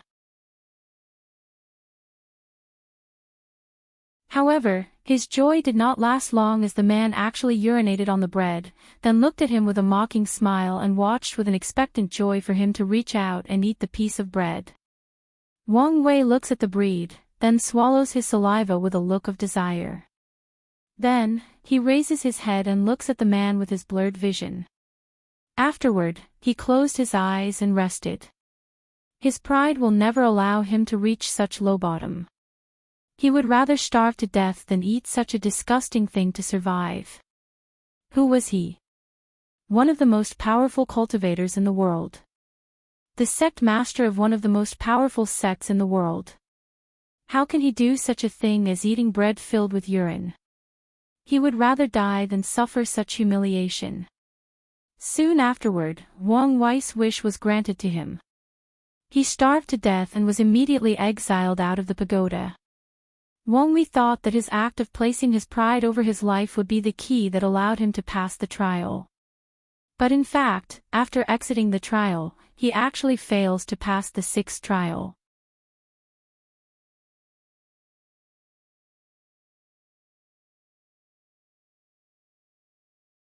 Chapter 26. Wang Wei becomes momentarily shocked for his failure in this trial. Then, he ponders the reason for such failure. Obviously, he fails to recognize the lesson needed to learn to pass this trial. This was not according to his original design. Wang Wei returns to his home, while preparing to enter the pagoda the next day. The next trial proceeded exactly like the previous one. Upon reaching the stage of malnourishment, famine, and dehydration, the same choice is once again given to him: eat the urinated piece of bread. Wang Wei realizes that this trial's purpose is to teach him a lesson about humbleness, about giving up pride and arrogance, especially when one is weak and helpless. Despite knowing all of these, Wang Wei still could not lower himself to eat that piece of bread. He always fails this trial when he reaches that part. Soon, more than 2 months have passed. Wang Wei was still stuck in the 6th pagoda trial. He has tried a total of 9 times, each has resulted in failure.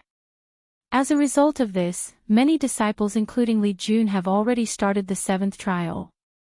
Many people in the sect are wondering if the young sect master has reached his limit. At Tianwei Peak, a meeting of the elders was taking place. Their discussion involves Wang Wei and his inability to pass the 6th pagoda trial. The great elder of the formation hall, who has a great relationship with Wang Wei, asks, "Sect master, should we do something to help the young sect master?" Upon hearing this, many people direct their gaze toward Wang Tian, who shakes his head in disapproval and responds, "There is no need to do this. This trial is designed to temper his Tao heart. It will not do him any good for us to help him." Great Elder Yan Mei asks, "At least, we can shut down the vision formation that allows people outside the pagoda to watch the trial. The act of eating urinated bread is a great insult to the prestige of the young master, especially in the future if he manages to prove the Tao." The room immediately becomes quiet after hearing Great Elder Yan Mei's words. Many people are in fact worrying about this. What impact will this trial have on the image of a future great emperor? What is a great emperor? A being that has escaped the shackles of time, life and death. A manifestation of the great Tao itself. How can such a being be humiliated? Sect Master Wang Tian looks at everybody present in the meeting, then answers, "This is exactly the purpose of designing this trial. To teach Wire that no matter what height he reaches in the future, never forget his origin even if he was the humblest of beggar. When he reaches such an unimaginable realm, his deeds and past will forever be glorified by future generations. However, before reaching such height, his pride and arrogance only shows his insignificant state of mind, his ignorance, and the fact that he is not yet worthy to be bathed in the light of true glory."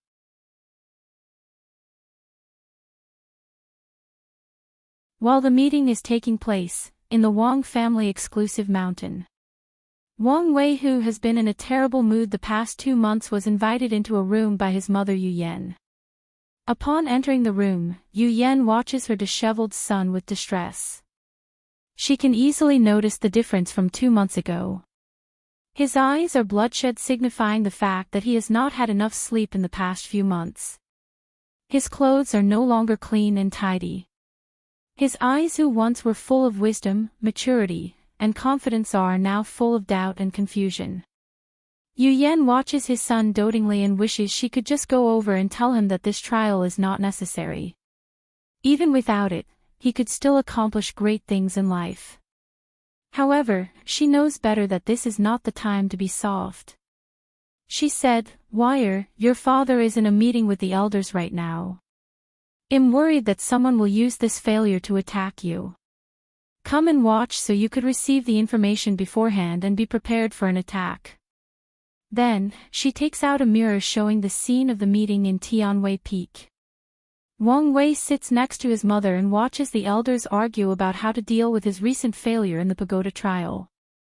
Then, he listens to his father's awe-inspiring speech about the relationship between humility and glory.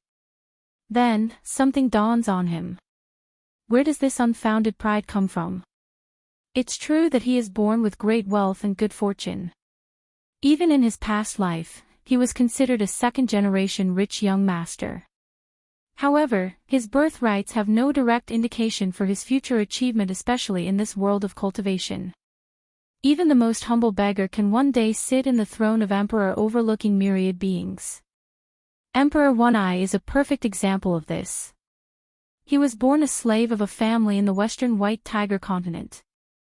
However, one day, the family he served was brutally massacred. As a poor mortal, he was forced to beg in order to survive. In one of his encounters during that period of his life, some random rich noble stabbed one of his eyes, permanently blinding it. However, fate was in favor of such a lowly beggar. After a lucky encounter, he started on the path of cultivation. With his hard work and talent, he beat all the heaven-chosen from powerful factions and lineage and proved the Tao. In fact, throughout his life, this emperor never healed his blind eye even when he became a great emperor. As a matter of fact, he even took the name One Eye after proving the Tao to remind him of his humble origin. So, what is Wang Wei's so-called pride worth compared to the life of Emperor One Eye? If someone asked him to throw away his pride, to be lower than a beggar, to be a slave in exchange for 100% guarantee to become a supreme emperor, would he accept it? Of course he would. The starting point of someone is not something that can determine the limits of their achievement.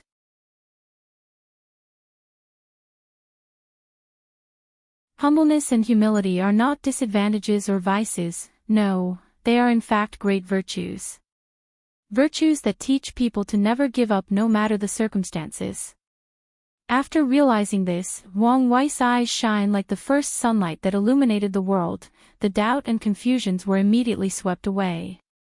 He suddenly turns toward his mother and says, "Mom, I'll be back tonight for dinner." Then he rushes outside where his head maid has been waiting for him. Soon, they both headed toward the area of the pagoda trial. Yu Yan watches her son leave with a gentle smile on her face. Soon after Wang Wei's departure, Wang Tian appears beside his wife and says with excitement, "It seems that our little play works much better than expected. Why do you and the elders have to go through all that trouble? Would it not be better to just tell him all of this? Wire is an extremely intelligent kid. If we were to tell this things directly, it would not have such a good effect. Only when he realizes it by himself can he learn something and sublimates his state of mind. The only trouble we had with this plan is the fact that Wire might realize that this is just a play directed toward him. Fortunately, his state has not been ideal the past 2 months. After leaving his home, Wang Wei directly enters the pagoda for his 10th time for the 6th trial of the pagoda. This time around, the story follows the same trajectory. After his fall, Wang Wei still becomes a beggar. However, this time, his state of mind was different. He has accepted the humility and humbleness of his life.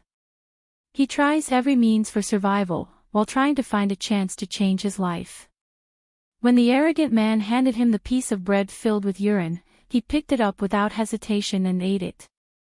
He did show any emotion such as struggle, suffering, or humiliation, just the desire to survive and the hope of a better tomorrow. And things did eventually get better for Wang Wei. After managing to barely survive the famine, one of his former loyal advisors from the sect tracked him down and provided him with a pill that could heal his crippled body at the cost of losing all his previous cultivation. He did not mind all of these. He again starts from scratch and only took a few years to heal his shattered Tao and reach a height beyond his previous peak. Afterward, he singularly slaughters all his enemies and the people who had betrayed him. He easily retook control over the Tao opening sect and led it to an even more prosperous era. Then, he went back to the slum where he used to live and rewarded the few people who helped him during those times. The only thing he did not do was to humiliate or kill the people who did him wrong during his days as a beggar. In fact, he did not even hide the fact.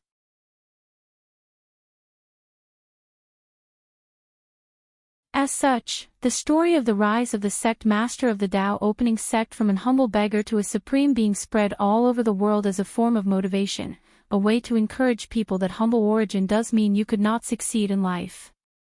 Soon afterward, Wang Wei exited the pagoda with the message that he had passed the 6th trial.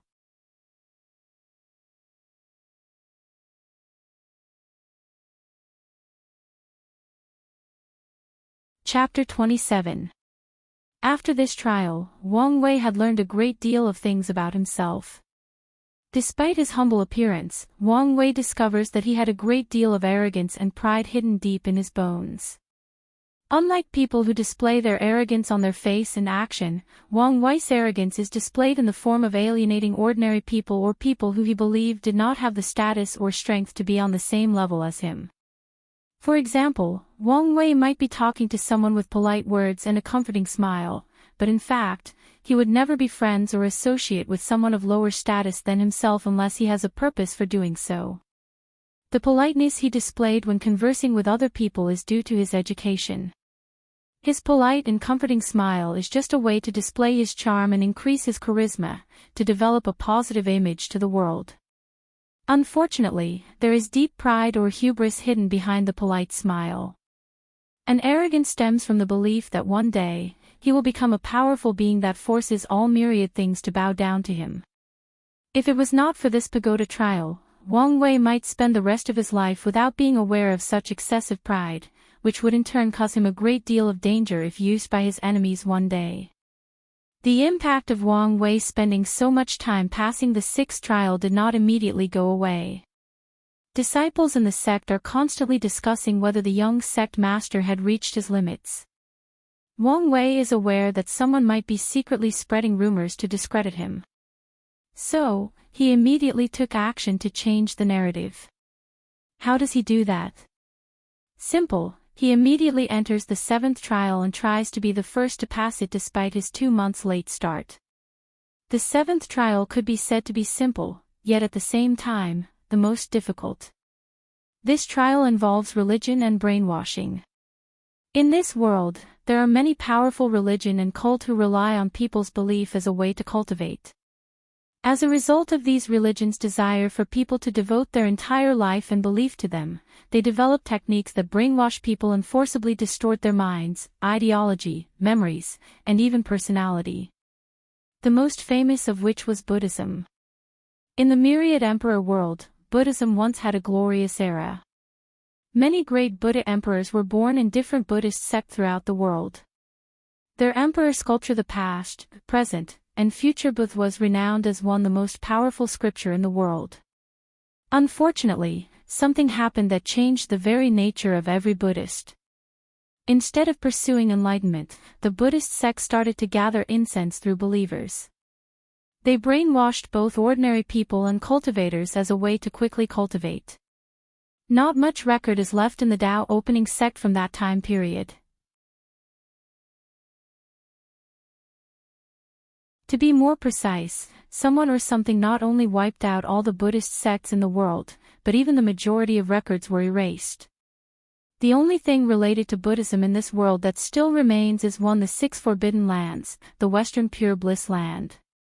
Forbidden lands, as the name implies, are places of extreme danger in the myriad emperor world that have existed for countless number of years, yet still remain mysteries. The only requirement for a place to be labeled as Forbidden Land is to have at least one emperor either die or severely wounded while visiting such places. A great emperor being that has achieved immortality actually died in these Forbidden Land. The water in this world is indeed quite deep. Among the 6 Forbidden Land, the Western Pure Bliss Land is one of the most dangerous one. According to a brief introduction that Wang Wei read in the library, there have been many emperors who have visited the Western Pure Bliss Land. Many emperors, after proving the Tao, have visited those forbidden land in an attempt to destroy them. Why take all these risks and trouble? Of course for glory and recognition. The myriad emperor world has cultivated a great number of emperors.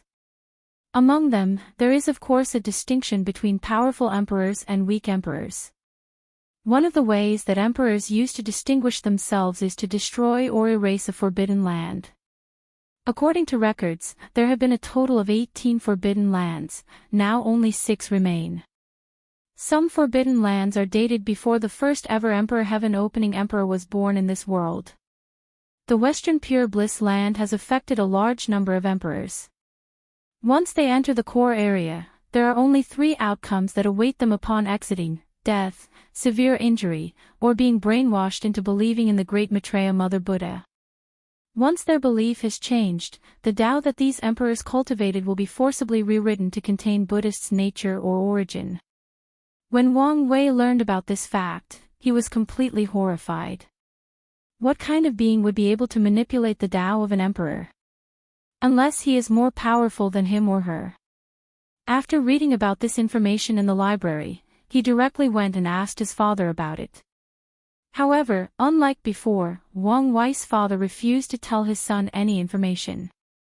In fact, according to his father's word, even he, the sect master, was not qualified to know certain things or truth, let alone his mortal son. During that time, Wang Wei spent a great deal of sleepless night worrying about his future. It was then that Wang Wei realized that being an emperor might not be the end of the path of cultivation, but just another beginning. If Wang Wei wanted to achieve the realm of free and unfettered, the realm of the great emperor was probably far from enough to accomplish that. Maybe, somewhere out there, in the vast universe, in the limitless chaos, a great emperor was nothing but a bigger ant from the truly powerful cultivators. After having these thoughts, Wang Wei had forced himself to calm down, and place all these memories and thoughts in a deep corner of his mind. After all, he was not even an emperor yet. Hell, he was not even a cultivator yet. How can he ponder and stimulate the greatness and insignificance of an emperor? Despite all of the initial fear, Wang Wei vowed that he would one day unveil the secret and mysteries of all of these forbidden lands.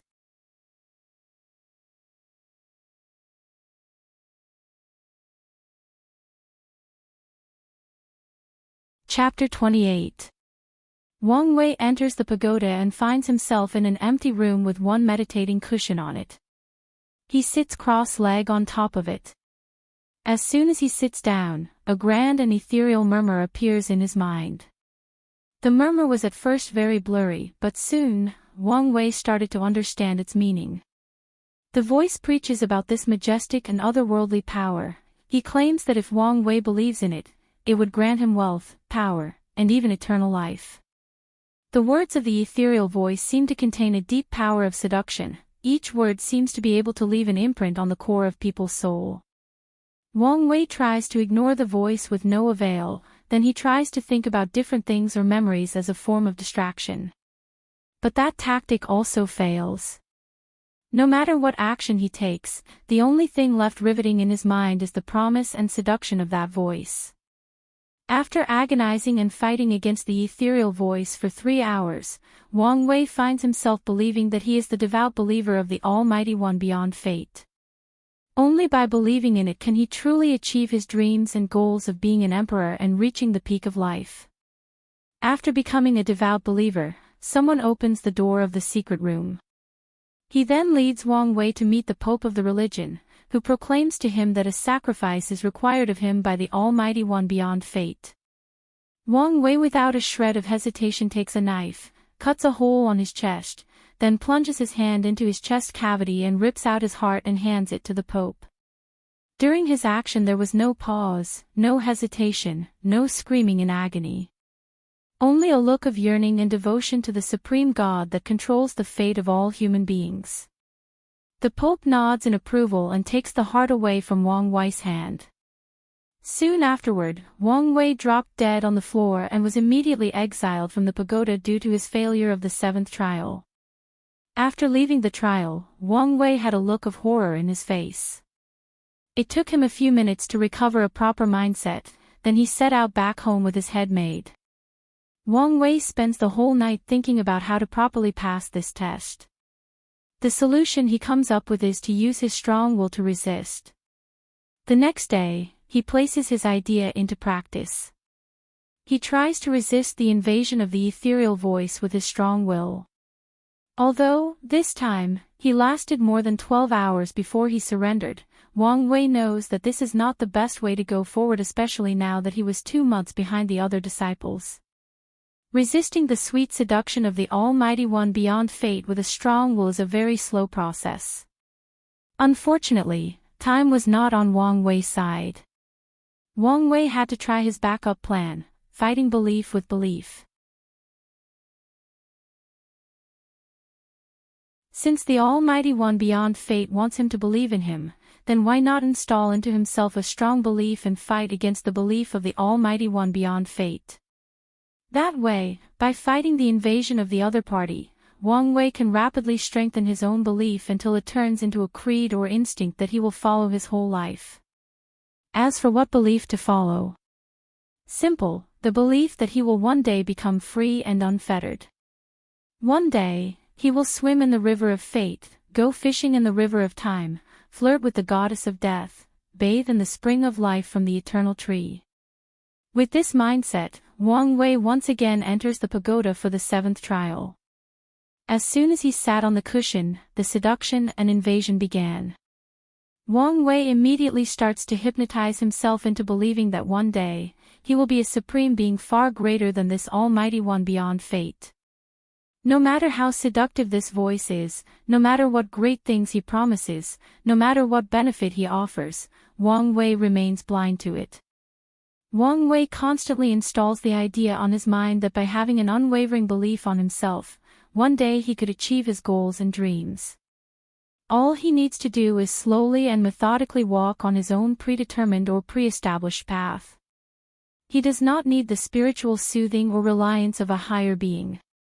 His strong and powerful determination will be his spiritual reliance, and nothing else. Despite all of this, it took him a total of 15 days before he reached the standard to pass this trial, or at least the first part of it. The second part of the trial involves him reading numerous cultivation techniques and scriptures. Then Wang Wei had to distinguish which one is secretly tempered with to influence the mind.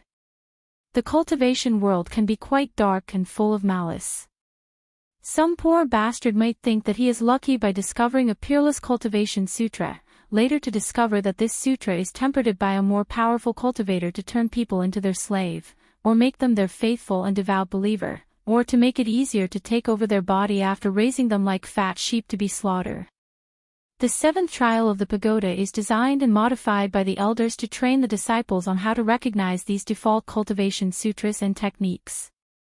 Some sutras or scriptures even outline a perfect Tao for cultivators to cultivate.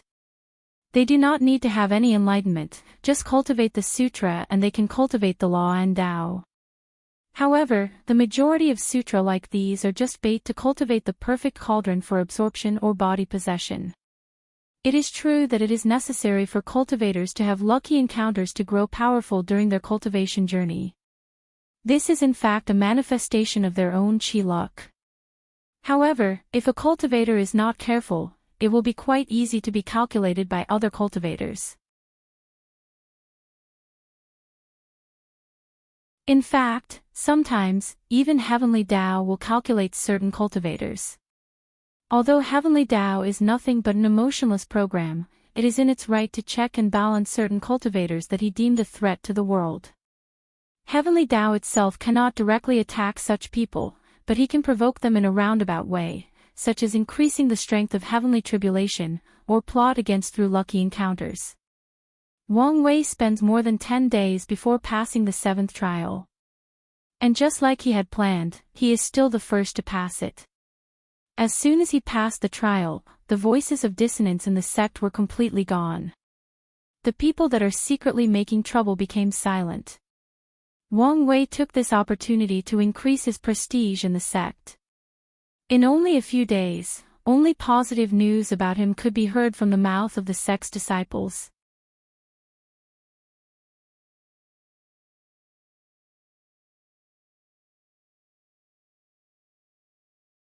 Chapter 29. The storm of the 7th trial did not last long as the disciples partook in the 8th trial. This trial could be considered one of the easiest for Wang Wei. Because this trial involves arrogance, conceit, and how to deal with failure. In this trial, Wang Wei finds himself invincible among his peers. No matter what heaven chosen he fights against, he will always end up the victor. As time passes, Wang Wei begins to grow a heart of invincibility. He has the confidence that no matter who he faces, he will win in the end. As his arrogance and conceit grow with time, his effort in cultivation starts to lag behind his peers. Then one day, he faces his first defeat, and it is against an opponent that he had previously won against numerous times. This defeat provides him with a severe blow to his self-esteem. If it were the other disciples, maybe they would be devastated, then proceed to enter a state of self-blame, lack of confidence, or even severe depression. But that did not apply to Wang Wei. To him who have lived two lives, he had long learned that one failure does not define who he is as a person or what can he achieve in the future. In fact, most people spend the majority of their life experiencing one failure after another. However, as long as they succeed the one time that matters, then they can be set for life. Once someone succeeds, the people around him will not care about all his countless other failures, but focus on the one success. They magnify and glorify that one and only success. Of course, succeeding once does not mean that your path is over and you can enjoy life without an ounce of care from now on. No, it is the opposite. Once you succeed, you have to reanalyze all past failures and summarize the reason for the one success, then proceed to use the same or better method/formula to continue to succeed.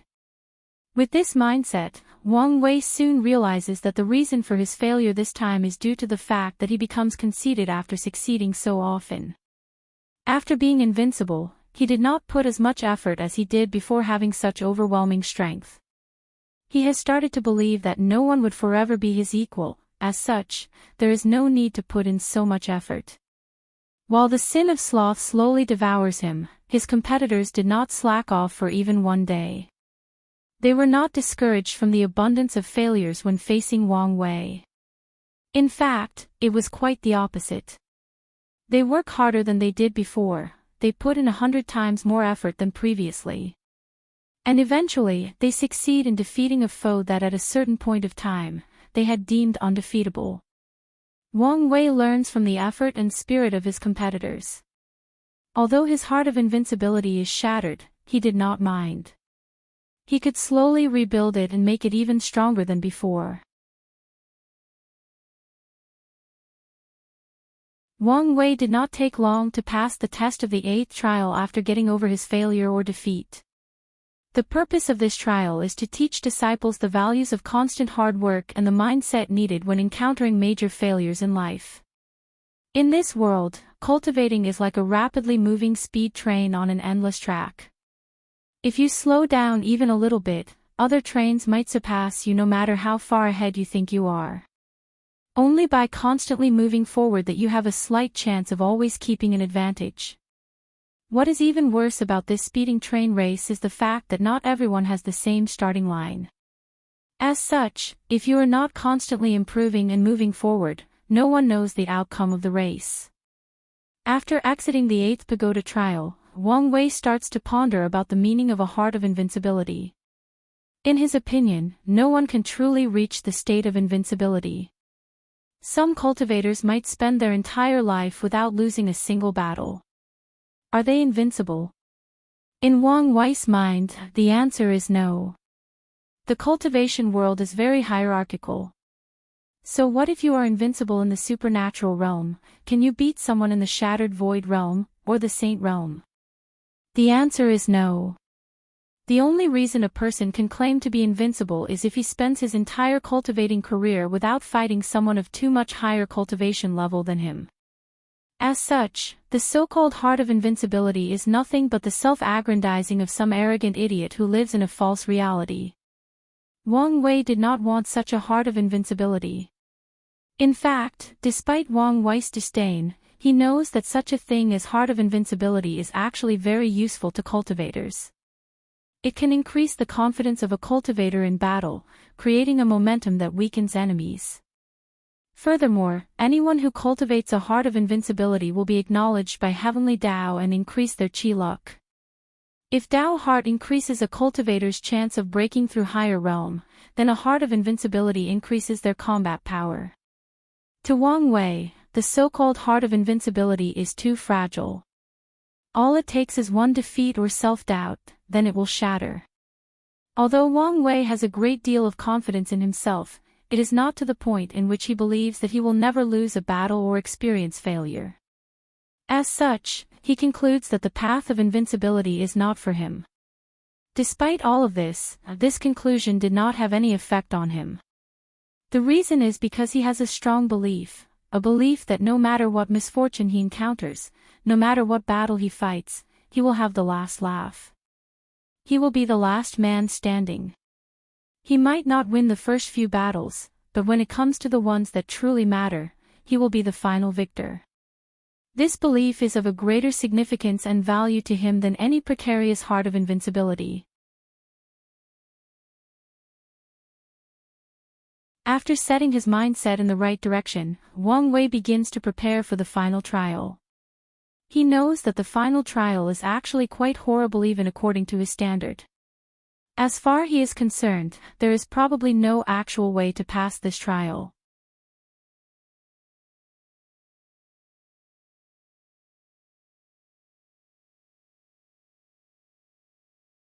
Chapter 30, The Final Trial. Wang Wei spends a total of 10 days of rest to prepare for the 9th and final trial of the pagoda. With a strong and positive mindset, he sets out and enters the pagoda for the last trial. In this trial, Wang Wei lives a joyous ordinary life. He had a family that loved him, an abundance of wealth that allowed him to enjoy life as much as possible, fulfilling a job as government official who is loved by the common people, and a healthy body without any major disease. He did not participate in things like drugs, alcohol, or prostitution. Wang Wei could be considered quite the responsible and filial son. The only major event expected to occur in his life is the day when he chooses a bride and gets married. Unfortunately for him, he did not live for that long. On a certain cloudy day, Wang Wei had the day off from the office. While taking a walk in the garden with his mother and father, suddenly the heaven trembles. Wang Wei and his family hold each other as a form of support. Then, they raise their heads and look into the sky. What they say would leave an everlasting memory or trauma deep into their soul for as long as they exist. When Wang Wei looks in the sky, he sees a gigantic hand descending from the heavens heading toward him. His first reaction is that his idea is absurd, but as the massive hand starts to somehow enlarge itself, he realizes that his first assumption is actually quite right. In fact, the hand is not enlarging itself, but as it approaches him, all Wang Wei could see is the palm of the hand, which is quite massive in proportion to his size. As the hand approaches, Wang Wei finds himself incapable of talking, moving, or defending himself. Even his thinking process becomes increasingly slow and sluggish. The air or atmosphere around Wang Wei becomes solidified, which results in a heavy pressure both physically and spiritually, to the people around. It is often said that when a person comes face to face with death, they will see all the memories or significant moments in their history flashing through their mind. However, this did not apply to Wang Wei at this moment. All he could think about before his untimely demise is how powerless he is, followed by insurmountable anger. Then he left the mortal coil with regret and endless fear. After his death, Wang Wei did not immediately exit the pagoda. This time, the setting of the trial is different. After the first death, the participants will find themselves rebirthed to a younger version of themselves at around 15 years old with all the memories of the previous life intact. Their mission for this trial is to ensure their survival from that gigantic hand. On his second attempt, Wang Wei decides to follow the path of cultivation in order to fight the powerful being. In just a few decades, Wang Wei reaches the peak of cultivation and becomes one of the 9 giants of the cultivating world. On a fateful night, Wang Wei stands upright on top of a deserted mountain. He is waiting for the moment that will forever change his destiny. As expected, a gigantic hand tears apart the sky and heads toward him. Wang Wei awaits his enemy with a smile and endless fighting intent. Unfortunately, something out of his expectation happens. 2 unexpected people appear next to him. They are his parents. It was at this moment that Wang Wei realizes that this powerful being did not only want to annihilate him, but wishes to emotionally torture him. It wants Wang Wei to watch with despair as the people he cares about die in front of him, while he remains absolutely helpless. Wang Wei screams in anger towards heaven. His scream is so loud and powerful that it echoes throughout the entire world. He rushes toward the still descending powerful hand to stop it. Unfortunately, things didn't go as he expected. Wang Wei soon discovers that he is not powerful enough to stop the almighty hand, or should say the wrath of heaven, as Wang Wei believes that no person or cultivator could be so powerful. Despite his fleeting thoughts, Wang Wei's situation is not looking good right about now. Despite the fact that he did not immediately disintegrate like his first life, his attempt at stopping the hand did not yield any result. All his attacks were literally useless as they disappeared before even touching the hand. As for Wang Wei himself, he manages to create a barrier around him with all his cultivation level. However, this method is only a stopgap measure. With the passing of time, the barrier around Wang Wei begins to crack. However, Wang Wei still insists on fighting even to his last breath. However, anguish soon envelopes him.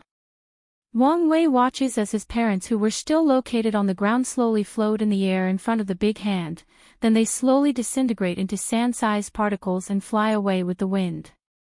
Then, Wang Wei screams aloud again, this time not out of anger, but absolute despair. This burst in emotions dramatically increased his power.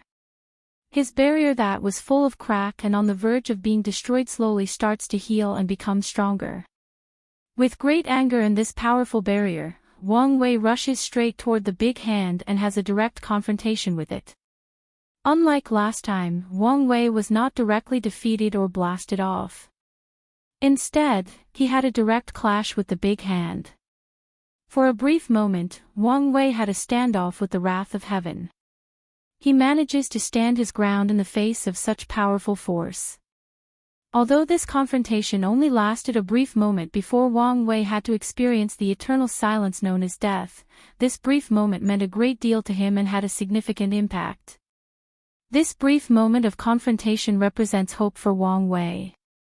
Hope that one day he will be able to defeat this formidable foe, hope that one day he will not have to watch helplessly as his loved ones are killed.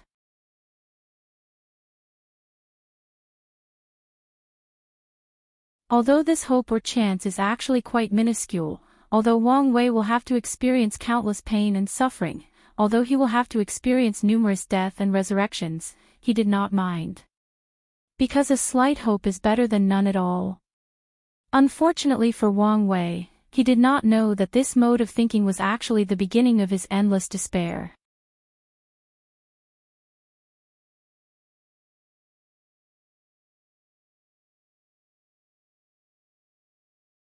Chapter 31, The Final Trial. After his second attempt, Wang Wei took a few days to rest his spirit and think about how to go forward from now. When he designed the pagoda, he did not have any direct plan for the final trial. He only told the elders that the theme of the trial should be difficult and involve the theme of despair. As for the details and everything else, he did not participate in it. As the trial is used to help the participants, knowing everything is quite detrimental.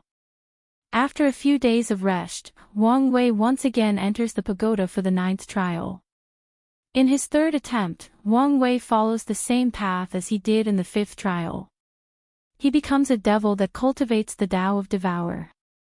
By swallowing the blood, flesh, and soul of countless cultivators, Wang Wei's cultivation soon reaches a realm incomparable to his 2nd attempt.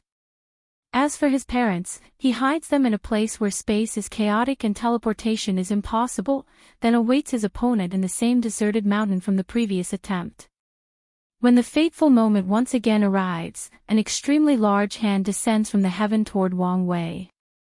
Compared to it, Wang Wei is no more than an ant that can be accidentally trampled on. However, this time, things didn't go as previously. The hand did not attack Wang Wei directly, instead, it moved toward the place where his parents were located and hiding.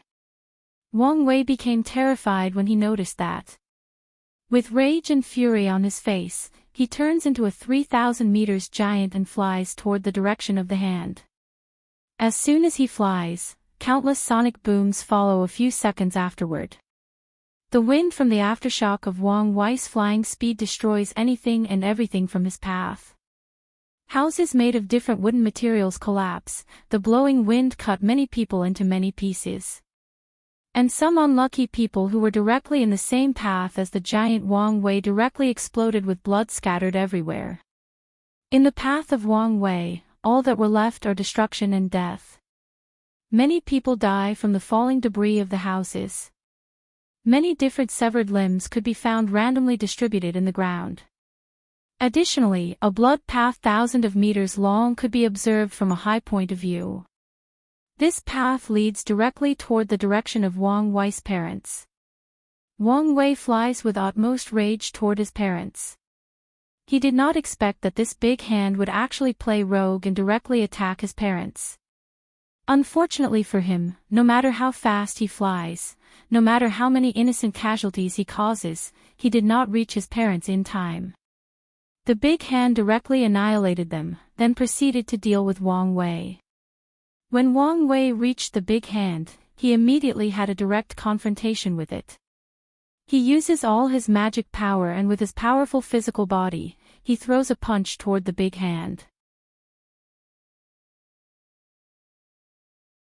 With this powerful punch, the space around Wang Wei shatters. Cracks start to appear between heaven and earth.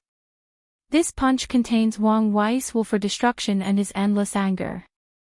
This single punch could destroy millions of lives, it could sink an entire continent as big as North America, it could offset the laws of gravitational pull.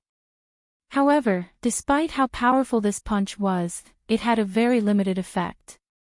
Upon receiving the punch, the big hand trembles slightly and stops for a few seconds.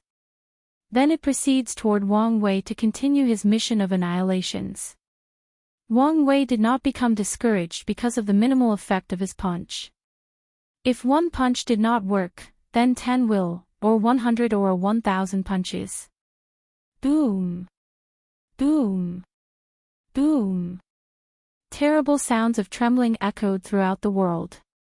All living beings could see a 3,000 meters giant constantly punching a gigantic hand. With each punch, a terrible sound of explosion could be heard, followed by the slight tremor of the ground. The entire world shook with each punch. At this moment, the sky is no longer the peaceful and ethereal blue, but full of cracks and violent energy that will destroy anyone who comes in contact with it.